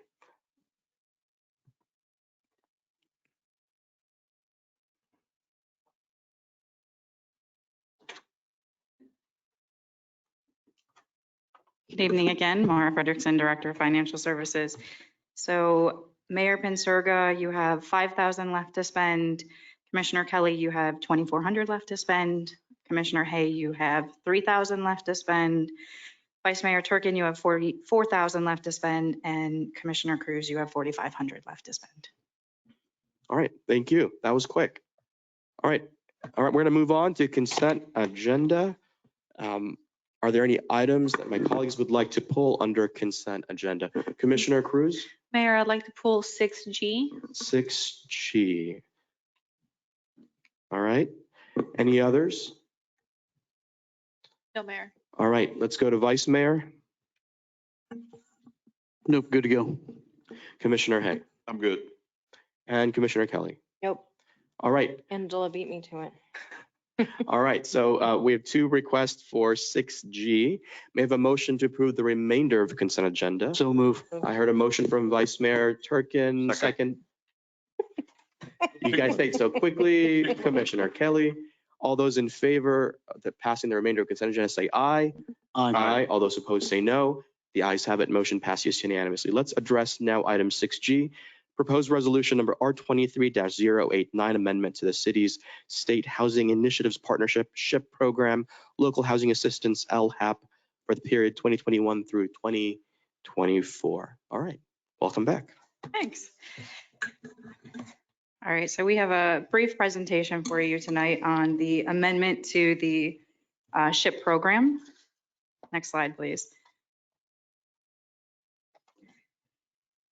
So some of the new strategies for this term, we've offered a new housing strategy, which is emergency repairs for limited rehab. This is a grant assistance for low to very low income. It does give up to $20,000 to residents who qualify. We have a rapid rehousing program for homeless families, and that is a max award of $10,000. We're also offering a fee waiver for affordable housing for any impact fees that's subsidized through SHIP funds for new construction of single family affordable housing. And we're increasing the maximum award to SHIP income eligible individuals for purchase involving a new construction. So very low is going from 75 to 95,000, low is going from 65 to 85,000, and median income is going from 25 to 50,000. And it's still a 15-year 0% forgivable loan. Next slide, please. So some of the challenges and needs that we're facing with the SHIP program, the homeowners currently right now with the 15-year term are reluctant to accept a lien on their home. And then some of the needs we're looking for is the emergency repairs, so the $20,000 that we've offered as one of the new strategies this year as well. Next slide, please. The rapid rehousing, homelessness has been consistently increasing in Boynton Beach. The total number is fluid and difficult to accurately estimate. The city does not receive federal funds to directly prevent homelessness, so the SHIP program does subsidize that. Residents who become homeless are at risk of being homeless and referred to the county for emergency transitional and rehousing. So this will offer assistance up to $10,000 for very low income individuals. Next slide, please. One of the additional items that we're offering are fee waivers for affordable housing, which is the city impact fees for parks, water, and sewer may be subsidized for any new construction of single-family affordable housing projects with SHIP funds. In conjunction with the down payment assistance, the developer could receive a credit for the impact fee paid from the SHIP program. And expedited permit fees as well. Could be a credit up to $1,000. Next slide, please. So the maximum sales purchase price for 2021 for Palm Beach County was $382,000. For 2022, $568,000. So some of the challenges that we're seeing with some of the low income and affordable housing are finding housing that these income individuals can qualify for.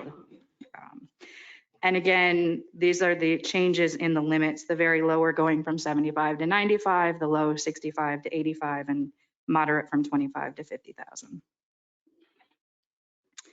So for 2023, our SHIP allocation was $935,000. For 22-23 was $775,000, and 21-22 is $730,000. So we're still working on spending that. We're hoping that these new strategies will allow us to be able to spend those as well. All I have. All right, thank you. Commissioner Cruz, this was your item you requested? Yes, Mayor.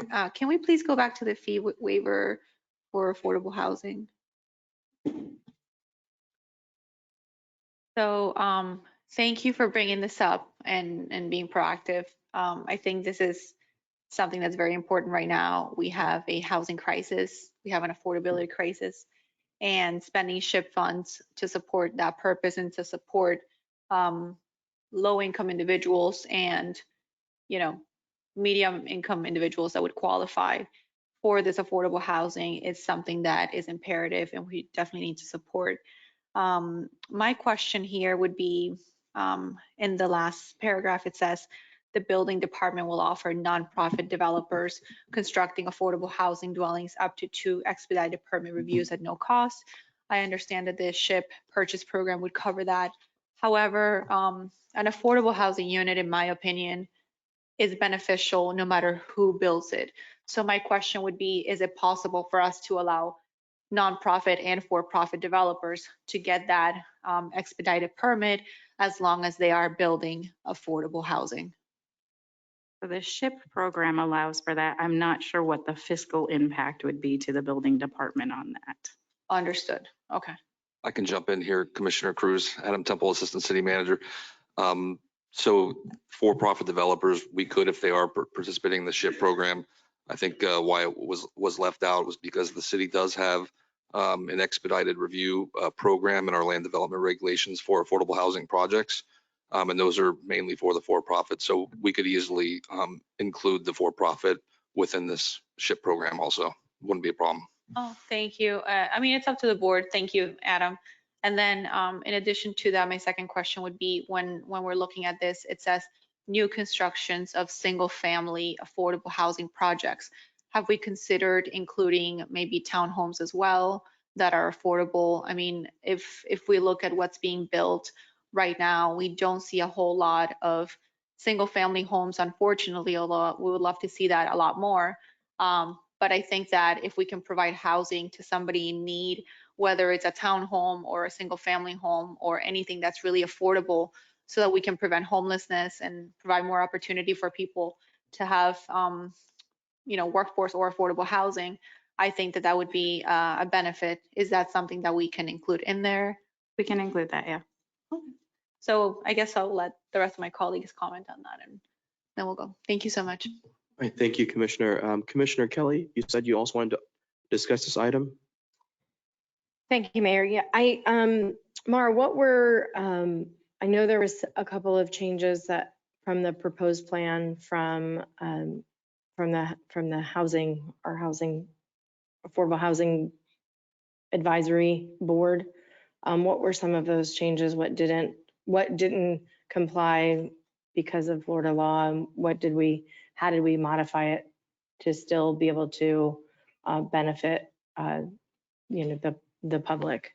Right, so I know the fee waiver was a request from the Affordable Housing Committee. I believe there was and I can't remember. I would have to get back to you on what the other one was, but I know the fee waiver was the request and that is included in this strategy.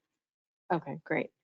Yeah, I was trying to remember, it's been so long since we had that meeting, so I was trying to remember what the other change was, but I know that there was something that they had proposed and that it wouldn't comply with Florida statute. So I just, I wanted to make sure that that board knows that,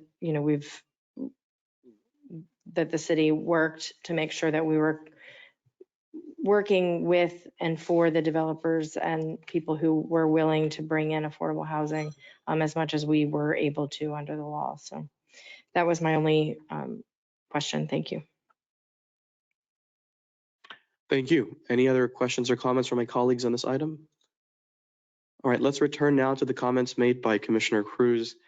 Commissioner, you brought up 2 points, and if you could just reiterate them for the board, but also I have a question for staff, which is, can we just make the motion with the following amendments if that is kosher with my colleagues, or does it require sufficiently, maybe it requires so much work to rewrite this that this needs to come back. But let's discuss that. Commissioner, if you could return to your items and then let's just flesh it out in detail.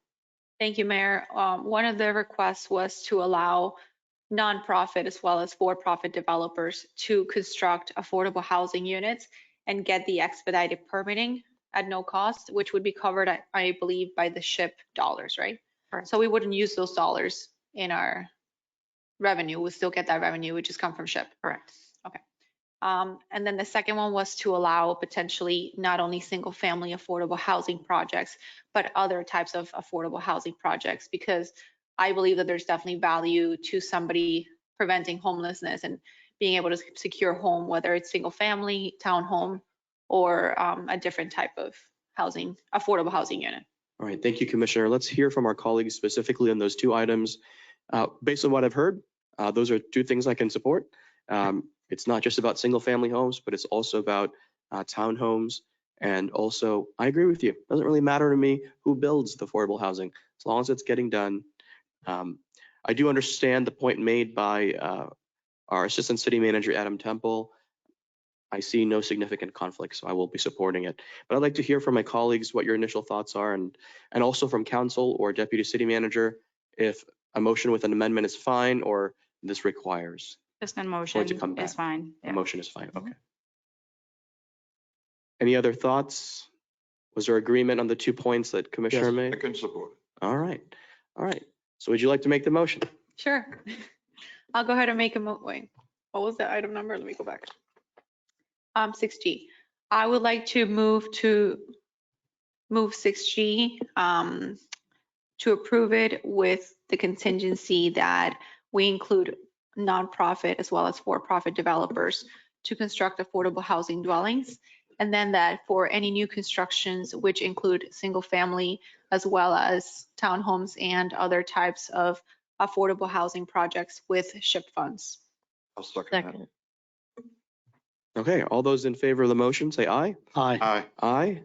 All those opposed, say no. The ayes have it, motion passes unanimously. All right, thank you. So that concludes consent. We're now moving on to the second consent portion, which is consent bids and purchases over $100,000. Are there any items under this section that my colleagues would like to pull? For myself, I would like to pull item 7F.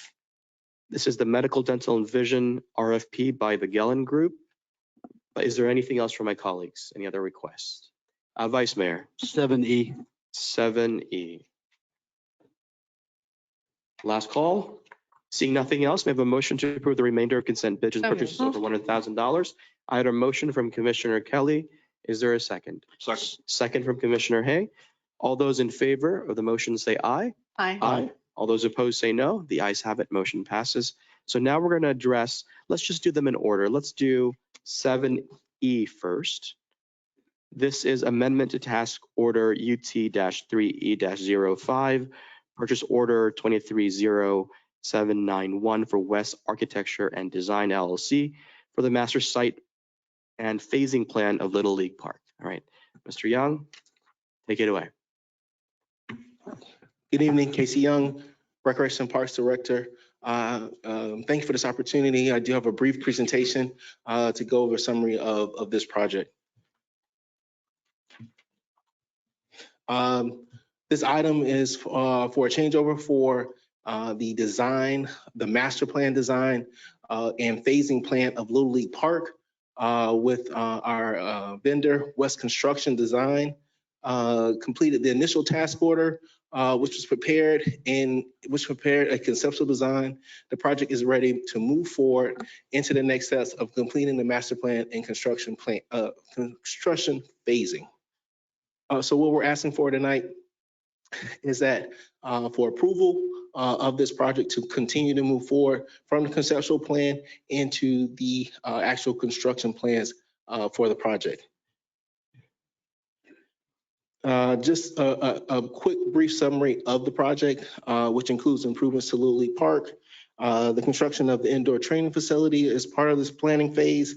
The new centralized plaza, enhancements to Field 1, relocating and reconstructing Field 2 and Field 3, construction of Field 4 and Field 5 into a multi-purpose artificial turf, and enhancements to the dugouts, fencing, lighting, scoreboards. These are all the enhancements to the park that we have brought before you at previous commission meetings. Next slide. Again, this project is moving forth with our development partners, which is Primetime Sports Group, which has proposed to the commission to build a indoor training facility on the site, along with other enhancements to the park. Also, our other partner is Athletic Angels Foundation, which is proposing to operate Field 1 along with renovations and improvements, enhancements to Field 1, which include repair and replace of the outfield surface area of that field, along with new fencing and netting along the field, enhanced dugouts, and also includes a new feature wall to the outfield space to replicate a replica of a Major League Baseball field. Next slide, please. Next step, just to kind of provide an update on the next steps, to give you a timeline. We're looking at between September 2023 through December 2023 for the master plan site plan approval process. Again, we have brought before you the conceptual design. This is to continue moving that project forward, to bring you construction drawings, to give you an actual look of how the park will end up with our master planning. We also have phasing from December 2023 through March 2024 to obtain permitting and bid documents.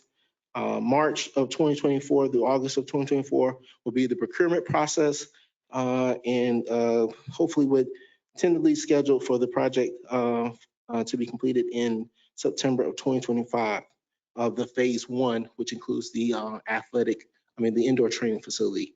Field 1 development timeline, we're tentatively scheduled between August 2023 through December 2023 for design, construction, and the enhancements of that field with our partners, Athletic Angels, to be completed by that time, to be able to turn the field over to open it up to them.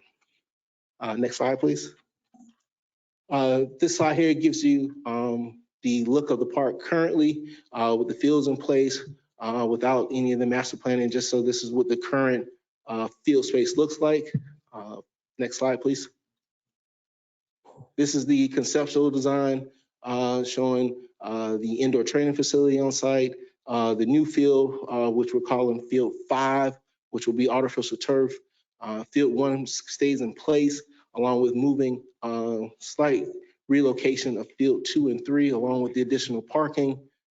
This project also includes a new kind of a relocation and new concession restroom facility, just overall enhancement of the park. Next slide, please. And this gives you an idea of the phasing. So this is phase 1, which includes the enhancements of Field 1, the indoor training facility, along with the relocation of Field 4 and the addition of Field 5 to move the project forward. Next slide, please. Any questions? Thank you. Go ahead, Vice Mayor. Thank you, Mayor. Casey, thank you so much for having this ready in a full presentation. I really appreciate it. I just wanted to clarify. So this is our architect that we're hiring to conduct this master's and site plan, correct? Yes, this is the architect that we've worked with from the beginning, from the conceptual planning of the park throughout. So this will be our master plan that we will use as far as working with our partners, Athletic Angels and Primetime Sports Group. Awesome. They are one of the providers that we use as a continuing service contract through the utilities contract. So they are a city contractor vendor. Perfect. Okay, so thanks for that clarification. And then also, I know that there's a multi-million-dollar investment with this from the private side. That has increased, I've heard. Do we have an accurate number or an estimated number on what that is? So right now, Athletic Angels are doing their design and permitting. They have not submitted yet, but in talks with them, they have been meeting with some of the sports turf providers. They're looking at potentially up to a $2.5 million investment in Field 1, which is above what they originally thought they were going to expend here. Again, I think that's to enhance the field even more than what we had originally planned. So we're very excited to see that project. Not promising it, but at this point, they're in negotiations to try and can get all those, what I mentioned, they go into synthetic turf. We hope to have that answer relatively soon, and we'll give you an update. Awesome, I appreciate it. Thanks again, Casey. Thanks again. I see Primetime Sports in the audience and Athletic Angels. I'm really looking forward to this project to get done. Thank you. Excellent. Any other comments from my colleagues? Yes, Commissioner Hay. Casey, you said this is a 5-phase project, right? And we're on track. Assuming no more snags, Remind me again of the timeline. The timeline. So right now we have a conceptual plan. Go up on the next slide, just to show you the master plan. One more. Oh, keep going. Yeah, right there. This is the master plan that we've been working with West Construction. This is what we're anticipating the final project will look like. We currently are in phase one. It will be a second phase that will be mainly the city's responsibility, some of the city's responsibility along with our partners with the relocating in the fields. But currently, this is the plan for phase one of this project. So it will probably be a 2-phase project, not 5. Oh, okay. So you're looking at a year? For the construction, with going through the procurement process and the permitting, we're looking at possibly having the phase one by 2025. So we got probably about a good year. Again, we have not finalized the conceptual plan and to move on to the construction drawing. So we'll finalize that. That'll be our next step. And then with the procurement and the permitting phase of it, it probably will take us through 2025. So all of next year. Great. Thank you. All right. Thank you, Commissioner Hay. Anything else? Last call. All right, Casey, thank you so much. Thank you. Seeing that there are no more questions, and thank you, Vice Mayor, for bringing this up. May I have a motion to approve item 7E? So move. Second. All right, we have a motion from Vice Mayor. We have a second from Commissioner Hay.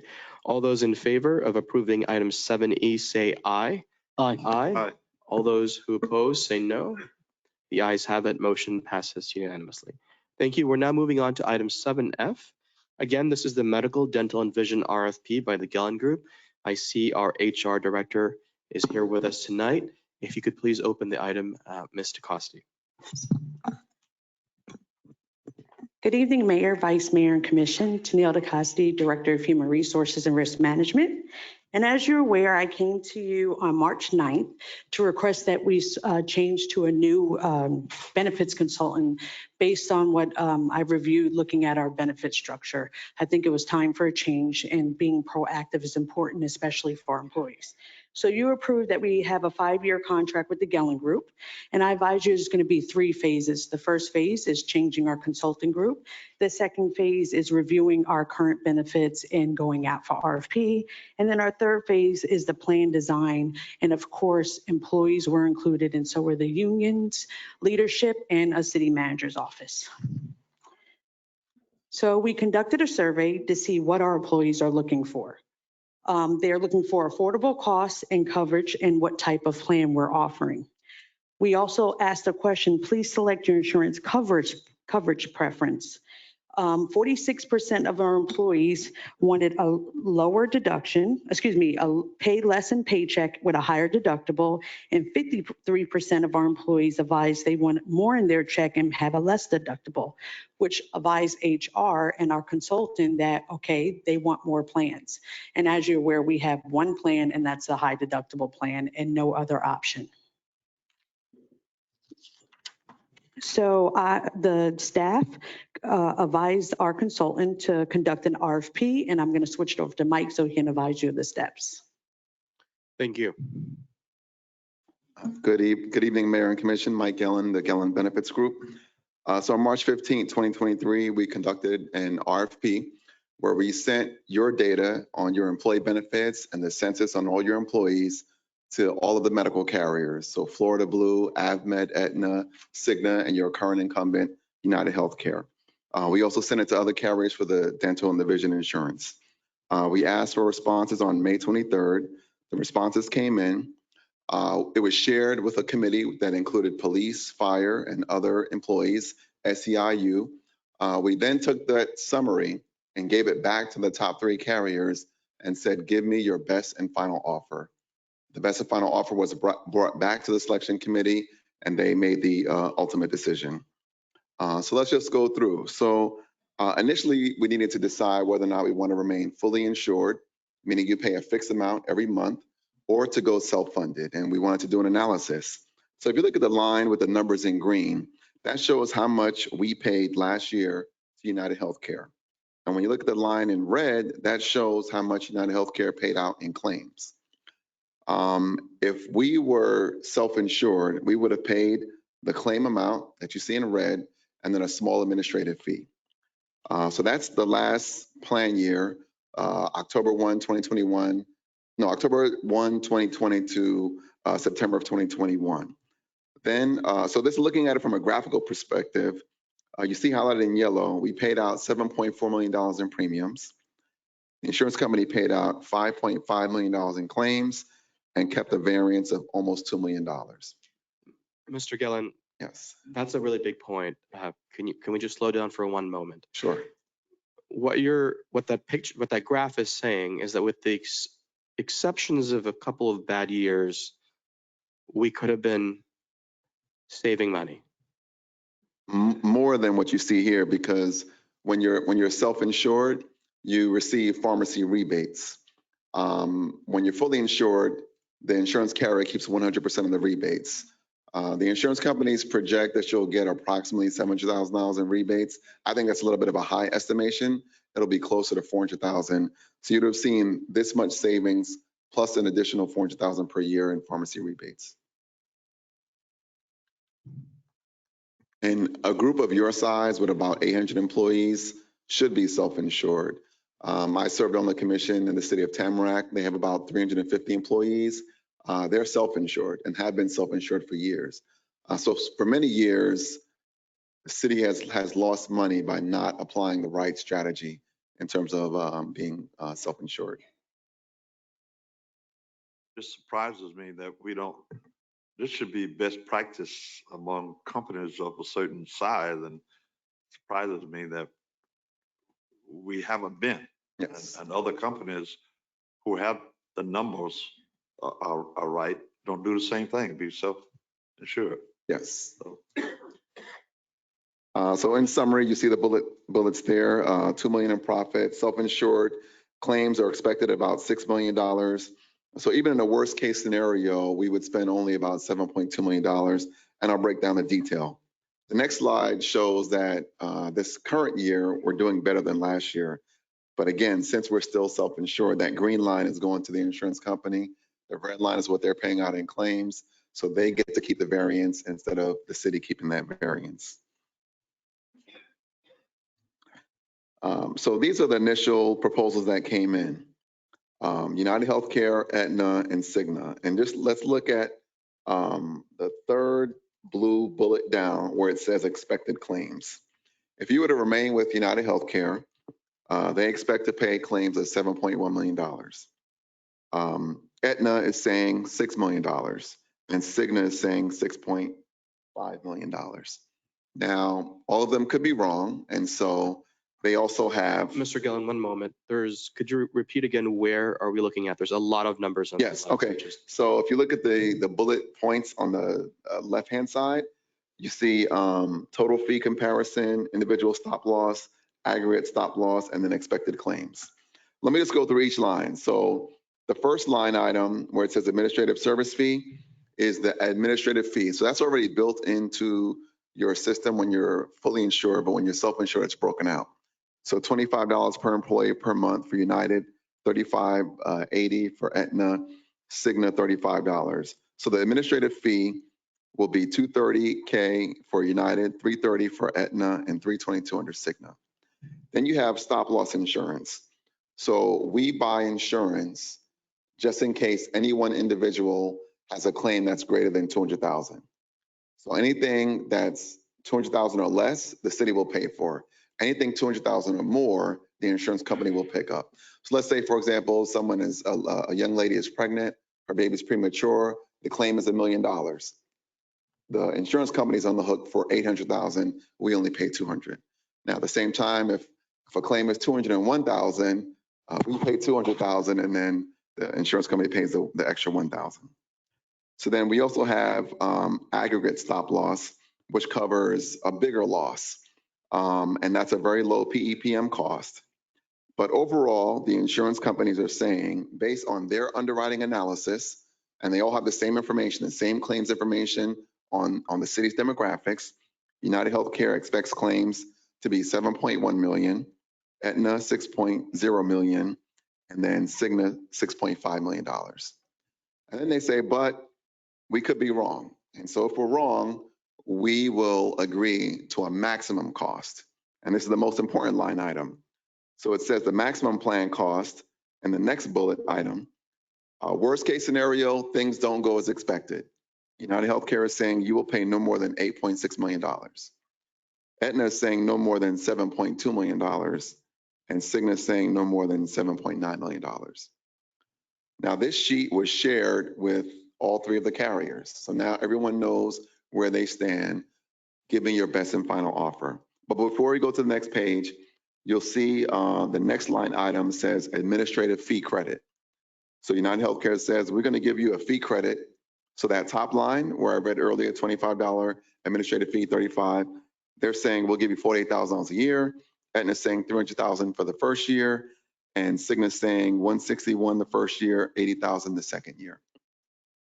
So the next slide, pretty much everything stays the same except those bottom line numbers. So because we share the data, the competitive data with all the different carriers, United Healthcare came back and said, we're going to add an additional 50,000. Aetna said, we'll add another 20,000. And then Cigna said, we'll add another 53,000 in the first year. To what? To reducing the administrative fees. Okay. So that's you pay less that amount for the first, second, and third year. So the total fee credit, $320 for Aetna, $322 for Cigna, $246 for United Healthcare. But the total cost less the fee credit, the lowest is Aetna. And $1 today is worth more than $1 in the future, so that's more valuable than the two other offers. But we wanted to look at it in a 3-year period since some of the other fees are offered over time. And even still over a 3-year period, Aetna has the best results. And then the last line item highlighted in green shows the total expected costs less the total fee credits. Aetna gives the best deal. So clearly they have the best deal. We treated all the carriers fairly. We even gave deference to United Healthcare because they're the incumbent and it does make a big transition to move. We gave them the last look. So now you see the best offers of the other carriers. We're going to give the last look, and they weren't able to top the other carriers. And this just provides a little bit more detail in terms of the different credits that they were offering. And you'll see pharmacy rebates. Mr. Gillen, one moment. Could we just scroll back a little bit? Sure. I saw variance for the middle and the right, but I didn't see one for United Healthcare. What did I miss? Yeah, so you didn't miss anything. So we're comparing Aetna's savings to United, since United is the incumbent. Incumbent versus the others. Correct. Okay. So, but I'm glad you pointed that out because we'll save $1.3 million by moving from United Healthcare to Aetna. And if we were to go to Cigna, we'd only be saving $608,000. So Aetna's clearly the best choice. With the same coverage or? With the same coverage, yes. Now we are going to offer additional benefits, but we were comparing what we have as of today. So side by side, equal comparison, they have the best offer. So all three parties not only saw each other's numbers, yes, but they were fully aware of what our goals were in terms of offering multiple different plan types for yes our employees. Yes. Okay. Yeah. All right. Thank you. Right. And this just summarizes what I showed on the other slide, how United Healthcare added $50,000 to the administrative fee. Aetna had $300,000 in the first year. Cigna offered a fee holidays in various different years. The city will receive $100,000 in wellness dollars. So we all know that we want to have a healthy population. And so you can use that $100,000 to incentivize employees to get their annual physical, to utilize the on-site health clinic. You can do gift card giveaways. You can come up with all kind of creative ways to incentivize people to practice good, healthy behavior. There's a technology allowance for the benefit administrative portal. And then as I stated earlier, you will receive pharmacy rebates. There's no guarantee as to the dollar amount. So even though they say $700,000, I would say it's going to be more into the 400,000s. Now, additional plan options. A group of your size should not be restricted to only one plan.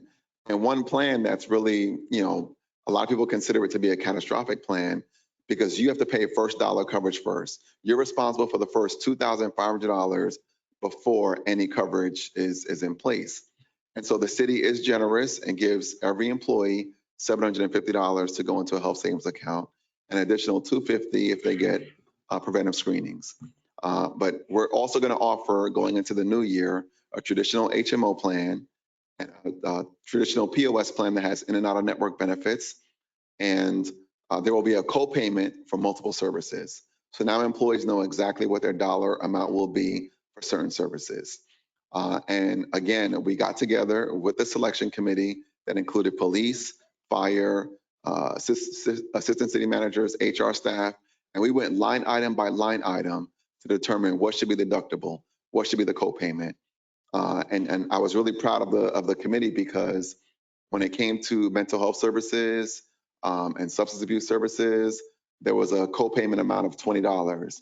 And there was a discussion, and we said, you know what, if someone really needs therapy and needs to see a mental health physician, $20 can be a lot if you need to see someone every week. So we reduced that to $10. So it's a $10 visit. So if someone has mental health services, they can see someone at a very low cost.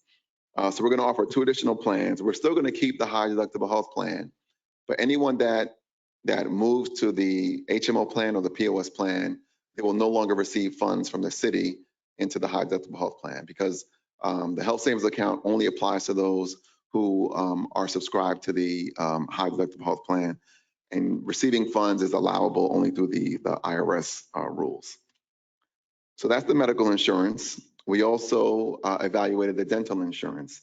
Dental insurance is, less costlier than the medical insurance, but it's still a very important benefit. United Healthcare came back with a 5% increase. Aetna's rates represent a 6% increase. And then Cigna has an offer that had a savings of 9% or about $58,000. We also evaluated the vision insurance. United Healthcare had a 5% increase, Aetna had a decrease of about 11%, and Cigna had a decrease of 9%. So as a whole, the committee decided that Aetna is going to be the best carrier of choice. Aetna is going to have a dedicated customer service line strictly for City of Boynton Beach employees. Additionally, there's going to be transition of care forms. Anyone that's in the middle of a major surgery or situation right now, there'll be a smooth transition so there won't be any interruption in service or care. You also receive $100,000 in annual wellness dollars and anywhere between $400,000 and $600,000 in pharmacy rebates. Now, that's going to be based on utilization, so it's hard to project going forward. So I'd look at the lower end of $400,000. And Aetna also offered an employee assistance program that's dedicated strictly for law enforcement, first responders, so fire and police. There'll be a traditional EAP plan, but they have a separate EAP plan that's staffed by former police officers and firefighters so they can relate to each other and address some of the issues that are specific to them. And the next slide shows some highlights about that program. Police officers and firefighters are more likely to die by suicide than in the line of duty. And so they have a peer support group that they can talk to. So just to summarize, when you add up the total cost for the medical, the dental, and the vision in total, Aetna still comes out on top. So we would have spent approximately $7.8 million with United Healthcare, $7.2 million with Cigna, and only $6.7 million with Aetna.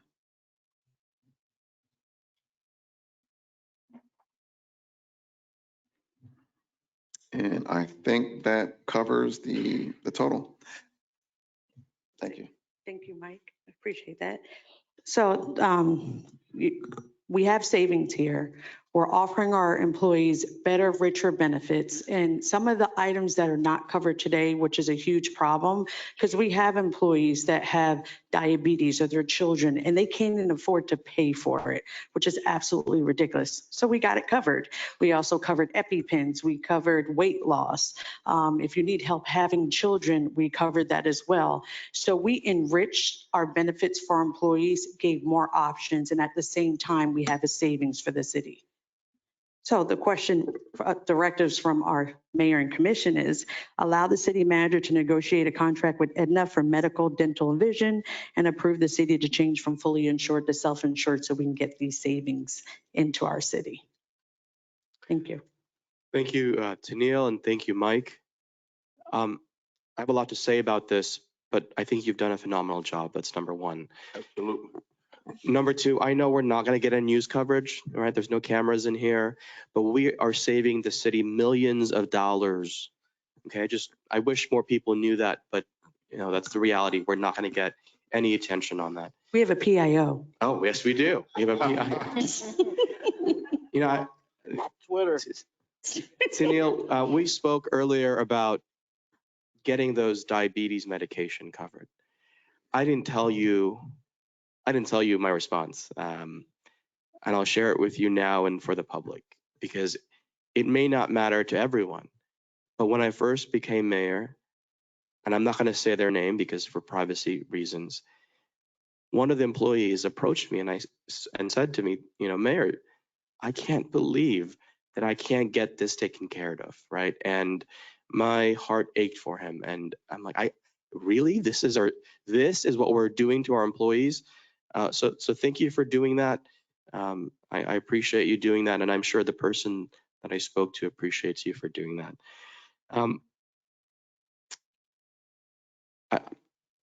You know what? Let me just pass on the mic to someone else because just thank you. You're welcome, Mayor. Let's begin on my left, Commissioner Kelly. Thank you, Mayor. Thank you, Tennille. I think that, when you were brought on to the city, you hit the ground running. And this was one thing that you tackled as one of your first, major projects. This, for whatever reason, was mismanaged for so many years. And we padded insurance companies' pockets every year to the tune of $2 million. We just gave it away. And so, I thank you. I thank you for fighting for the employees, for the benefits that you have fought to get at no additional cost to the city. So I just thank you for that. One thing that I did want you to touch on briefly is, and the HSA is for, the high deductible plans, but one of the other benefits that the city has for their employees is the FSA plan. And I wanted you to just kind of explain that because I'm not sure, and I know that you will, but I challenge you to make sure that every employee knows this benefit exists for them.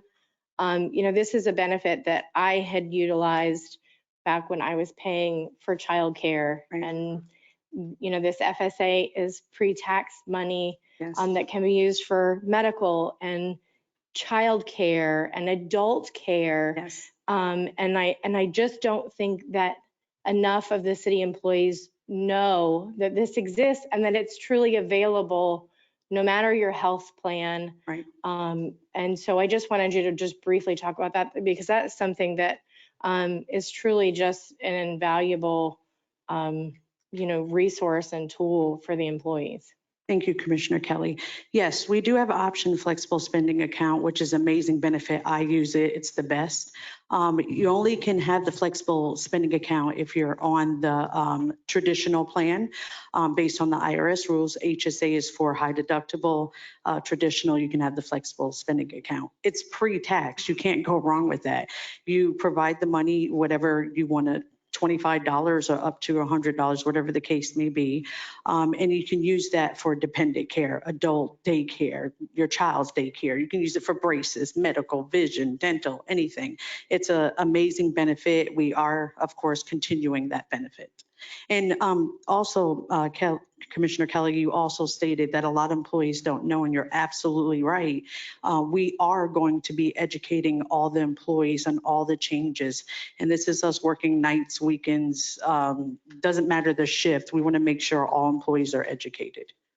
Thank you. Yeah, I mean, that's, every year when, I do open enrollment at my, at my job, and, it really helps to sit down with somebody that can truly explain.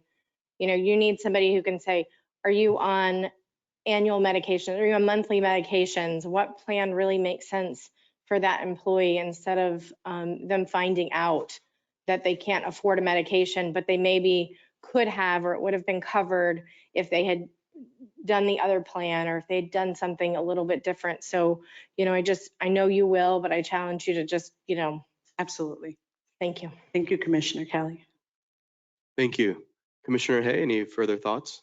Yeah, just outstanding, Tania, as always. When you know better, you do better. Okay. Thank you, For Commissioner. your expertise and your fight for the city.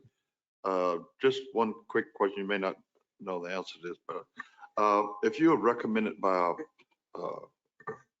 your doctor to a specialist, do you know what that office fee might be at this stage? Yes, I think we said $20 for a specialist, or if it was, I can't remember. I'm sorry, one moment. So we have there'll be two other plans. I believe with the HMO plan, it'll be 20 for primary care doctor, 40 for a specialist. For the POS plan, it'll be 25 for the primary care doctor and 50 for the specialist. Very good. Thank you, Mike. Much better than what we have. Thank you. Thank you very much. And also to discuss our deductibles, it was an issue for the family plan. Our deductibles were outrageous. So we have our deductibles for family at $2,000 and single $1,000. So we brought that down significantly. Very good. Thank you, Commissioner. Let's turn to Vice Mayor. Janelle, thank you so much. Everyone said it. You hit the ground running. Mayor, I do like that you brought up that this was not going to get any coverage, because the media will always just focus on the negative, and we have done a great job, and our staff has done such a great job, and our PIO has done such a great job. We are one of the best cities, and so unfortunately, people will focus on what sells, but not real results. And so I just want to get that out there. So maybe, one of these media companies will pick this up. But you brought up a great point about the deductibles. So we're at 2,000 now for family and single, or 1,000. Yes. So this, I know the answer, but can you say for the record what it was prior? I think it was 6,000 for, I'm sorry? For a family, yes. Yep. 5,000? 5,000. Yes, it was ridiculous, put it that way. So I just want to say, one of the things that I heard the very most when I, first had the opportunity to get in these shoes, talking to city employees, PD, FD, was what's something that, could change in the city, right? And the number one thing was the insurance program. And the number one concern was the deductible. And y'all were able to get that done, which I think on top of everything else has made Boynton Beach, even more of a destination city, not just to visit, but to work for, right? And so I'm super excited about this. I can sit here and go on and on with praise, but you should be really proud of yourself. And, just so I understand, we're immediately saving over $1.2 million and then annually $400,000, correct? On the low end for It could be more. rebates. Could be more. Yeah. But bare minimum will probably be around $400,000 annually that we didn't see before. So I think it's important to get that out there as well. So thank you again. And thank you, sir. I appreciate what y'all do. Thank you, Vice Mayor. Thank you. Commissioner Cruz? You know what I think? I think this is excellent work. I think that my colleagues just covered basically everything I wanted to say. And again, I share the sentiment of the mayor and the vice mayor when we say that only the negative things are being covered and, making things appear in ways that are not really accurate. But I'm really, really happy to see this happening. I'm really happy that we're having savings that members of staff in all of our departments, including our police and fire department and our city hall employees, SEIU, everyone will be able to have more of an opportunity to have different insurance plans according to how much they need it or they don't need it. And covering diabetes and having mental health being part of that is just excellent. So thank you, and thanks to everyone that had a part in choosing this insurance carrier. Thank you for taking the time, and thank you for making this happen for the city. I think this is historic. I think that it's something that, as previously stated, could have been done much, much long ago. And we're so, so glad to have you. With sincere gratitude, we're so, so blessed to have you. And I mean, I have full trust in your ability to do an excellent job and in your team as well. And thank you all for choosing the best option right now. Thank you. Thank you. I do have to say it was a team effort, the city manager's office, IFF, PBA, SAU, and of course our amazing consultant. So I couldn't do this without a team effort. So thank you. Thank you, everybody. If there's nothing else, we have a motion to authorize staff to negotiate So a moved. contract with Aetna. I finished the motion to become the new insurance carrier for medical, dental, and vision. Who made the motion? All right, Commissioner Cruz, is there a second? Second. Second from Vice Mayor. All those in favor of the motion say aye. Aye. All those who oppose? The ayes have it. Motion passes. Thank you.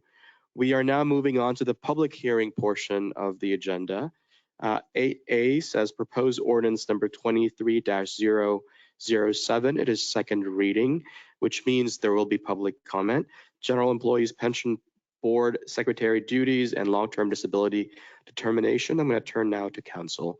Mr. Mayor, members of the City Commission, I'll read the title. An ordinance of the City Commission of the City of Boynton Beach, Florida, amending the Employees Pension Plan by amending Article 2, Division 5, by amending Section 18-126 of the Boynton Beach Code of Ordinances, entitled Disability Retirement Benefits, further amending Section 18-142, entitled Secretary of Board Designated, providing for conflict, severability, codification, and an effective date. All right, thank you. Let's turn now to the presentation. This is the second reading. Nothing has changed. Basically, currently right now, our plan only permits determination of total permanent disability by our city long-term disability company. And the board would like to see that we include the workers' compensation carrier and the long-term disability company, if applicable, to determine if somebody is totally and permanently disabled. And we need authorization for the board to select and appoint a person or company to serve as the secretary to the board. Currently, right now, our city clerk is the secretary. So nothing has changed. Okay. Any questions for Tennille? All right, I see no Hey, questions. I had questions during the agenda review and Andrew was able to answer. It's already them. been answered. All right, so before we do the motion, let's go ahead and open the item for public comment. If you would like to speak specifically on item 8A, now's the time to approach the podium. Seeing no one approaching the podium, we're going to go to those online. Mani, do we have anybody with their digital hands raised?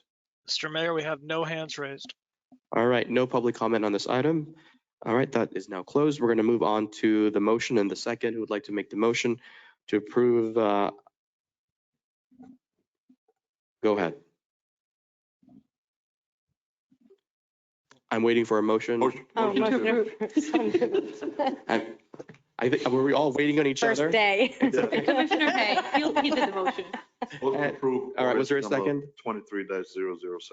Thank you. Second reading. Second. And there was a second. So now let's turn to the roll call. Commissioner Kelly, Yes. Commissioner Hay, Yes. Commissioner Cruz, Yes. Vice Mayor Turkin, Yes. Mayor Penserga.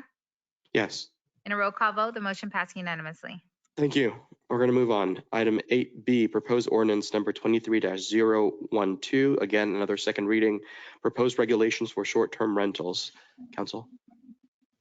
An ordinance of the City Commission of the City of Boynton Beach, Florida, amending the City of Boynton Beach's Code of Ordinances, Chapter 2, Administration, Article 5, Code Compliance Board, Special Magistrate, amending Chapter 13, Licenses, Article 1, Light Business Tax Receipts and Certificates of Use and Occupancy, amending Chapter 13, Licenses, Article 5, Rental Dwelling Units, to rename and renumber the article, providing for conflict, severability, codification, and an effective date. Thank you. Mr. Rum, thank you for being here.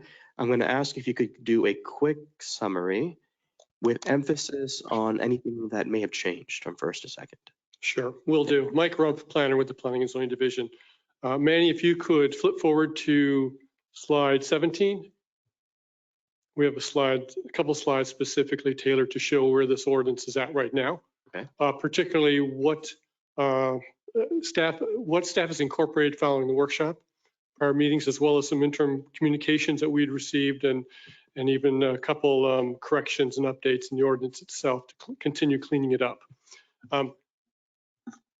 Quickly go through these slides. Stop me if you have a question or need more information on them. But again, as you all had been, we'd been continually receiving communications from a local representative for Airbnb who has continued to provide us with some good feedback. We've continued to review our own processes to make sure we are continually in line with consistent processes or amending processes to make sure we are internally consistent within our regulations. We added the minimum age for a local responsible party at the age of 25. We are limiting the residency for local responsibility to a closer range to make sure we achieve our objective of having within a 1 hour response time to emergencies or other needs that are that the property may warrant. We have inserted waste management rules on the rules that are to be posted at the premises for the residents, tenants. We omitted the telephone landline requirement. If there's questions on that, I can elaborate, but I think we really started defeating the purpose of it being there to begin with. And we're also comfortable with the other measures that we are recommending for the ordinance to cover what we think are potential issues. We have removed a reference to maximum occupancy by the fire marshal and the building official. These are two different things we're dealing with. The occupancy limits that we are calling for versus those, it's like apples and oranges. They would not exceed, obviously, what a fire marshal or building official would call for, but they apply the such standards to bedrooms and not necessarily the entire unit itself, which we are addressing. Next slide, number 18.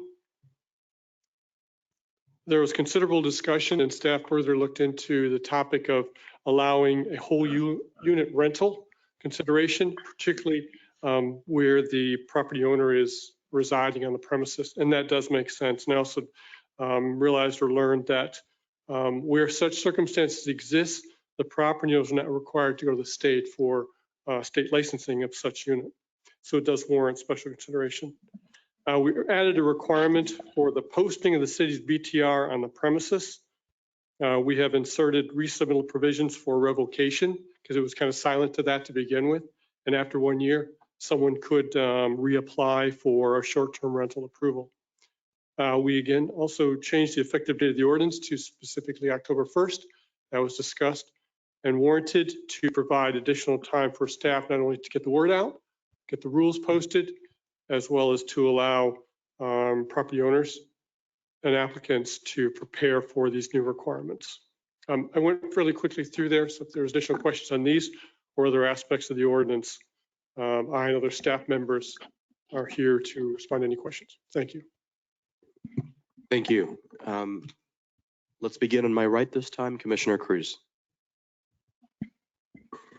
I'm very happy to see the landline requirement being removed. I was very adamant about that. So I thank you to the board and thank you for making those changes. Also happy to see the effective date happening on October 1st, which will give enough time, or I believe adequate time, to allow the residents and the Airbnb owners to know what's happening. So really happy to hear that. Thank you so much. Thank you. One moment, Vice Mayor. IT, I'm hearing some background noises. Can you make sure the people online are muted? Is that what it is? Okay. All right, thank you. Vice Mayor. Big shout out to Adam Temple, Mike, Salika, Amanda, and the rest of the team over at Development Services and Code. I see some Code in the audience. Thank you guys for what you do. So the only thing, and I had brought this up at maybe not the last meeting, but prior, I had spoken to Joey from Airbnb about changing some of the language in the ordinance, and I'll probably defer to Amanda here if she is in a few moments, just to make sure that the owner has the responsibility of posting the BTRs and that we have the ability to track that, because all of this legislation is good, but we need to have the ability to track this and make sure that it's operational. We also don't want to, cause an overnight headache. So I don't know what that exact language is going to be, but I know we had discussed it last week. And I had brought it up before, but I guess it didn't make the second go around. Yes, thank you. Amanda Radigan, Planning and Zoning Director. In reference to our previous discussions, we did talk about changing some language. It's specifically in line 351 of the ordinance. I believe that the request would be to simply remove the words peer-to-peer platform entity. That would remove the let's say liability or the responsibility from the platforms that are doing the advertising from holding the BTR, requiring the BTR, but we are capturing the tracking ability and putting the responsibility onto the owner of the rental within the advertising section of the ordinance, which does require that any advertising of a short-term rental includes the BTR and certificate of occupancy numbers within the advertising. So it's a little bit of a cleanup to make sure that the intent is clear, that the responsibility is on the owner and not necessarily on the platform hosting the advertising. Yep. So yeah, outside of that, and I had mentioned that, but outside of that, I just want to thank y'all again. This has been a long time coming, a lot of work, a lot of hours, and I want to thank everyone that's been involved and, giving a lot of great feedback. And I think this is long overdue. So I'm definitely happy to get, hopefully get the support, of my colleagues move this forward. Thank you, Vice Mayor. Let's turn now to Commissioner Hay, followed by Commissioner Kelly. Really happy with the changes and the insertion of that, the appropriate consistency. And I expected nothing less from Mike Rump and his team for this. We want you to continue to hang around. You're doing a great job for us, man. Okay? That's all I have. Good job. Mayor. Yeah, do we have to, can we keep Mike around and stood by voting? Yeah. Listen, Mike came back. No, I know. He's a glutton for punishment. He likes the work.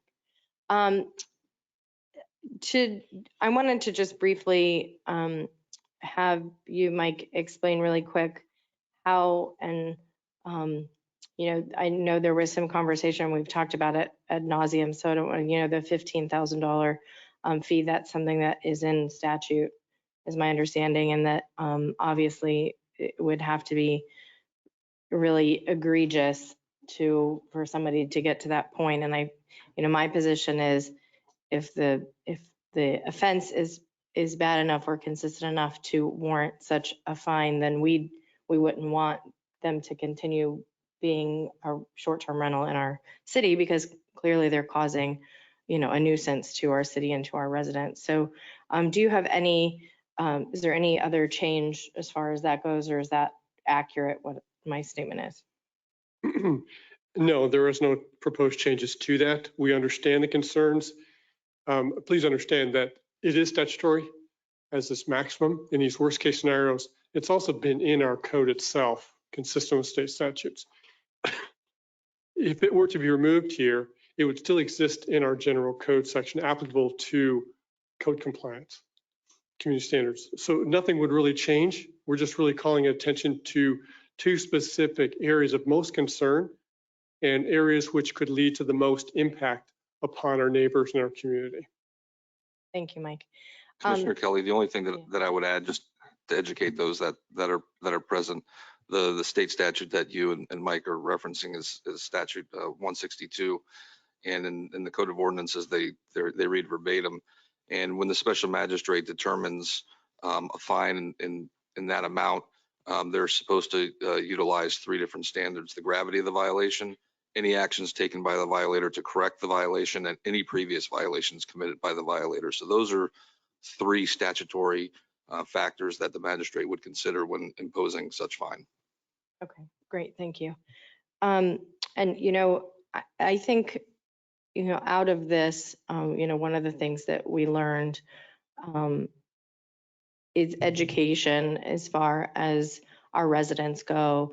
And I was I had a conversation with Joey, and I believe he's online. They have an outreach program, and they work with police departments, and they have reporting systems in place. And I feel like, there's many good things that have come out of this, but I think one big one, and I think it's important for the residents to know, is that that there is this reporting system available for any resident to call if there's an issue with, in this case, an Airbnb. And I'm not sure if any of the other platforms have a similar, platform, but, we're also PD can report an issue, and Airbnb in the background does whatever they can to assist the city, to assist the residents that are having issues, to assist PD with whatever issues there are. And so I know that, when I briefly spoke to Joey this week, that was something that, after, if this passes, that he's going to work closely with city staff and the police department to educate the officers and educate city staff and educate and get the word out to the residents that you don't have to sit there and wait and hope that somebody's going to notice that, the Airbnb renter didn't take put the garbage out, or they're parking in the swale, or and there's contact and there's abilities that are going in the background for these platforms. So I think that's one really good thing that comes out of this is getting the word out to our residents that there's somebody out there to help them when they're having issues with a renter that uses that platform. So that's my only comment about that. But thank you, Mike, and your team for all of your work and working very closely with us and answering all of our questions ad nauseum, and to the Airbnb folks who gave us a lot of really good positive feedback and are willing to work with us. They know this is something that we needed. They know this is something the residents needed, and I think they really worked with us to make it happen. So thank you. Thank you, everybody. I'm going to turn now to public comments for this item. If you would like to speak on item 8B, now would be the time to approach the podium. We do have two podiums. After those in the room have spoken, we'll go to those online. We will take digital hands up until the very last person in the room has spoken. And I see two individuals. Just somebody begin, just approach the podium, state your name for the record. Let me switch this to the timer and begin when you're ready. Good evening. My name is Alona Diamond, and my address is 2519 Southwest 4th. First, I'd like to say if I knew I was going to be speaking this late, I would have brought snacks for everyone, so I'll be brief. First, I want to thank the mayor, vice mayor, and the rest of the commission for your hard work in the community. My family and I rent out our home as a way to subsidize the rising cost of insurance and life in general. I go above and beyond to maintain the integrity of my house as well as my neighborhood. Whether someone is renting from me for 2 nights or 3 weeks, I run everyone through a thorough background check. The check ensures that the individual doesn't have a criminal history nor is on the sex offender list. We are also in the process of installing noise monitoring devices so we can ensure that occupancy is in line. Our accommodation doesn't only serve as a vacation destination, but just this week, I had 2 siblings and their spouses rent so they can come visit their mother who was terminal at Bethesda Hospital. The family wanted to be close together and have privacy during this tough time. We were able to provide them one of the most basic human comforts, togetherness. For those people that are here on vacation, I go out of my way to give them local restaurant recommendations, which boutiques to shop at, and even to visit the Mango Farm on Seacrest for a really magical experience. There is a lot of good that comes from short-term rentals or Airbnbs, as is the common term. The reason I'm here today is to voice my opinion on the $15,000 penalty that can be imposed if someone slips through all of my good intentions. The penalty would be, in short, my worst nightmare, as it would equate weeks and weeks of hard work and earnings. I would ask there to be consideration for us as contributing members of the community, for there to be a grace period for infractions that are beyond our control. Thank you. Thank you. All right, next public comment speaker for this item. Approach the podium, state your name for the record, and begin whenever you're ready. Thank you. Mayor, Commissioners, my name is Dan Mitchell. I currently reside at 6316 Turin Lane in Round Rock, Texas. Hopefully, very soon we will be moving into the home that we bought last year in Boynton Beach at 158 Southeast 27th Place. I just wanted to, thank you for taking the time to talk to us and to hear us out. I wanted to tell you that Florida means family to me. Some of my earliest memories were coming down to visit my grandparents when they would rent a house for the winter from New England, and that's going back to the 70s.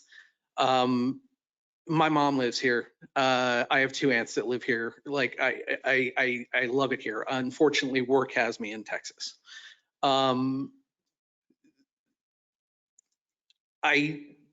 sure I'm not telling you anything that you don't already know, but tourism is a huge part of Florida's economy, and that includes seasonal rentals. Again, it's been going on for decades, if not longer. When we bought our home, we got to know our neighbors. We exchanged phone numbers and all that. So I let them know if anything happens, let me know. Noise was something that come up. We have a noise monitor in the house. We do not. Sorry, I'm a little public speaking is not my thing. But yeah, here I am. No worries, you got this. Thank you.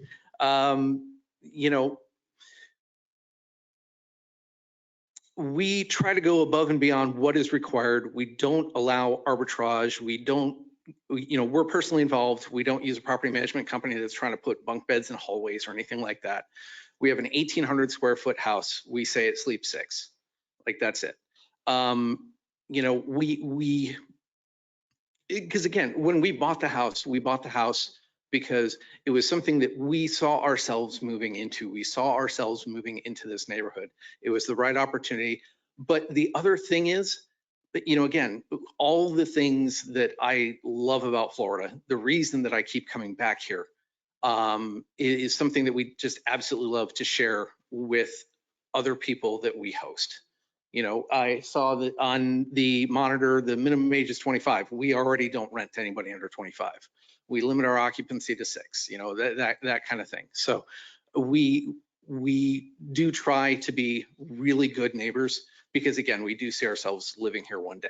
So thank you for your time. And if you have any questions, please feel free to recall me. Thank you. Thank you. All right, next speaker. Good evening, Commissioners, Mayor, and Commissioners. My name is Steve Homerich. I live at 690 Northeast 15th Place.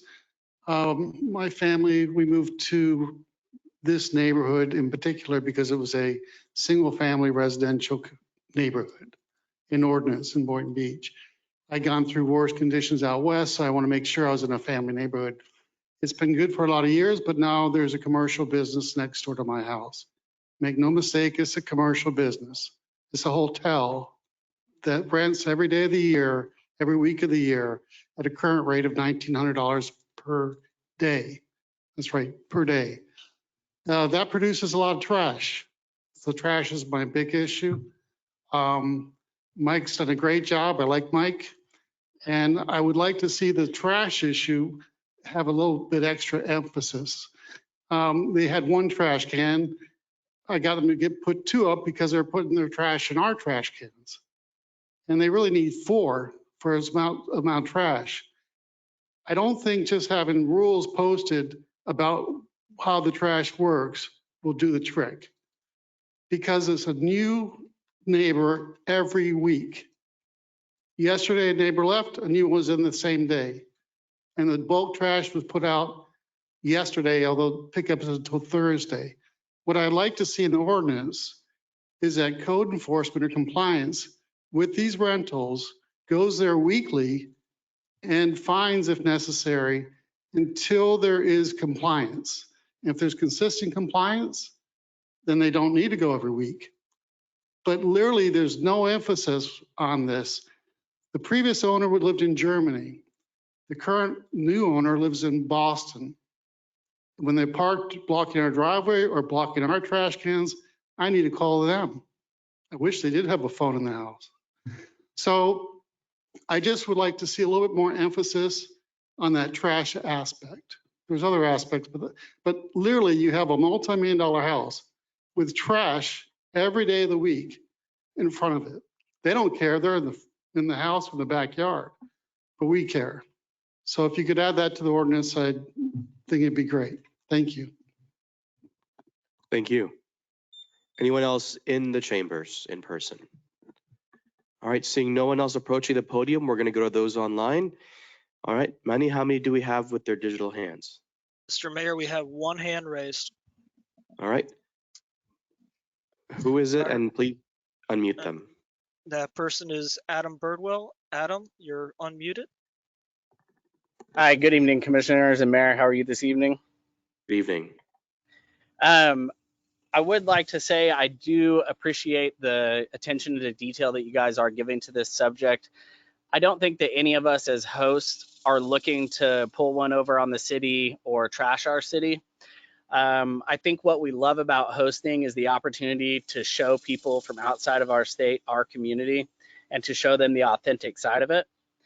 That being said, it does make it a little difficult to do that when we have different regulations on us, such as having to post things throughout the house that make it feel less like a home they're visiting and more of a hotel. The thing that people like about Airbnbs is that they feel comfortable and they feel like they're at home. And when we start to add all of these different regulations and stipulations to the rentals, it does take away from that. So I would like to see maybe a little bit more reconsideration on the posting of BTRs and other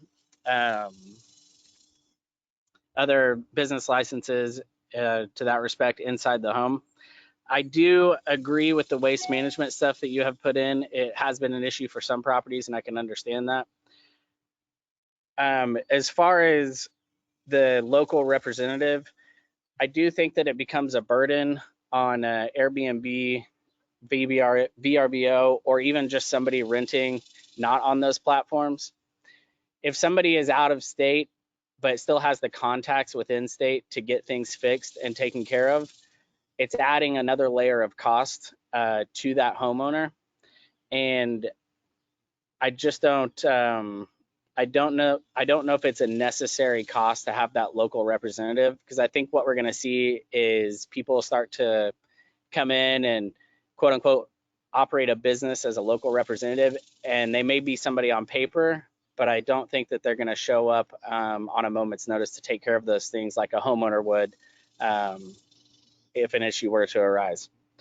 But again, I do appreciate the attention to detail that you guys have, and I look forward to the regulations that do come and being able to show our city to visitors from out of state. Thank you for your time.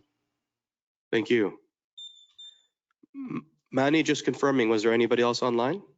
I just wanted to say, I missed 1 hand. There is 1 additional speaker, Michael Shamarko. Michael, you're unmuted, but you're self-muted. Please click the microphone next to your name. Thank you. Hello? Hello, hear me? Yes, we can. Please begin. Yeah, no, I just wanted to say thank you very much for doing this. This is very important. It's long overdue, and I think you guys did a great job with it. So I'm just saying thank you. All right, thank you. I can confirm that was our last speaker. All right, thank you so much, Mani. Public comment is now closed. I'm going to turn now back to my colleagues if there's any additional comments. Otherwise, I'll entertain a motion. Commissioner Cruz? Yes, Mayor. Just last thing would be, I remember we did have a pretty lengthy conversation regarding the trash bins and giving the homeowners and the Airbnb owners an opportunity to get more bins if required. The only way that we're going to get rid of this problem, unfortunately, is to find the homes that are not putting their trash cans in on time. And so unfortunately, that's the case. But I think that with, continuous and continuous enforcement, we can get to a point where people are used to having that, and they'll know what day the trash is, and they'll know that they have to bring the bins back in on time or they will get fined. So eventually, at first, there might be some growing pains to this regulation, but I think in the long term, it would be something beneficial to the neighborhoods, and it's going to improve the look of our streets and of our neighborhoods. So that's all I have. Thank you, Mayor. Thank you, Commissioner. Vice Mayor? I just want to thank the public and the host for their input, and these regulations came about. This is something that I brought forward because there's, unfortunately, when there's continued nuisance problems and hosts that aren't responsible. And I bring that up to say thank you for being responsible for those, who spoke. We appreciate it. But when you have problematic owners and they have guests who are violent and pull guns out on neighbors and elected officials, something needs to change. And so I just really commend, the host for partnering with us, Airbnb and the other platforms, for partnering with us. I know that there's concern about the $15,000 fines. And I'll ask Adam, if possible, or someone when was the last time the city has imposed a $15,000 fine? Commissioner Turkin, we look back just in the last 4 years and we couldn't find the single time where one was issued. Okay. So I just wanted to get that out there just to kind of maybe mitigate a little bit of worry, right? These are for the people we honestly don't want hosting. Another thing that I had brought up at our budget meeting to kind of address the gentleman's concerned about having some type of dedicated resources to monitoring this. I had asked about, maybe getting an additional code officer that kind of regulates BTRs, something in that scope, right? To make sure that this is being tracked. These are growing. We have, I think, around 250 just in the east side of town. And so that is a lot of management that needs to happen. And all this legislation is great. All this ordinance and policy is great, but it doesn't mean anything if it's not enforced. And it doesn't mean anything if there is no follow through and follow up. And so, I don't know if, Adam, if that's something that you guys have thought about, or that's something that is going to be incorporated. I don't know if you can speak on that or if that's even feasible. Commissioner Turkin, it is something that we've been discussing internally with the city manager. Obviously, when we put together our budget proposal, this ordinance wasn't being contemplated or on first reading. So given that it is being adopted, we will look at our staffing levels and determine if we want to present an additional position. Okay, perfect. Thank you. And then I know that there's another portion of this, the rental application, that's later, so I'll save the rest of my comments for that. And again, just give a heartfelt thanks to everybody involved and, especially staff. Thank you all so much for doing this. All right, thank you. Commissioner Hay? No further comment from me. Commissioner Kelly?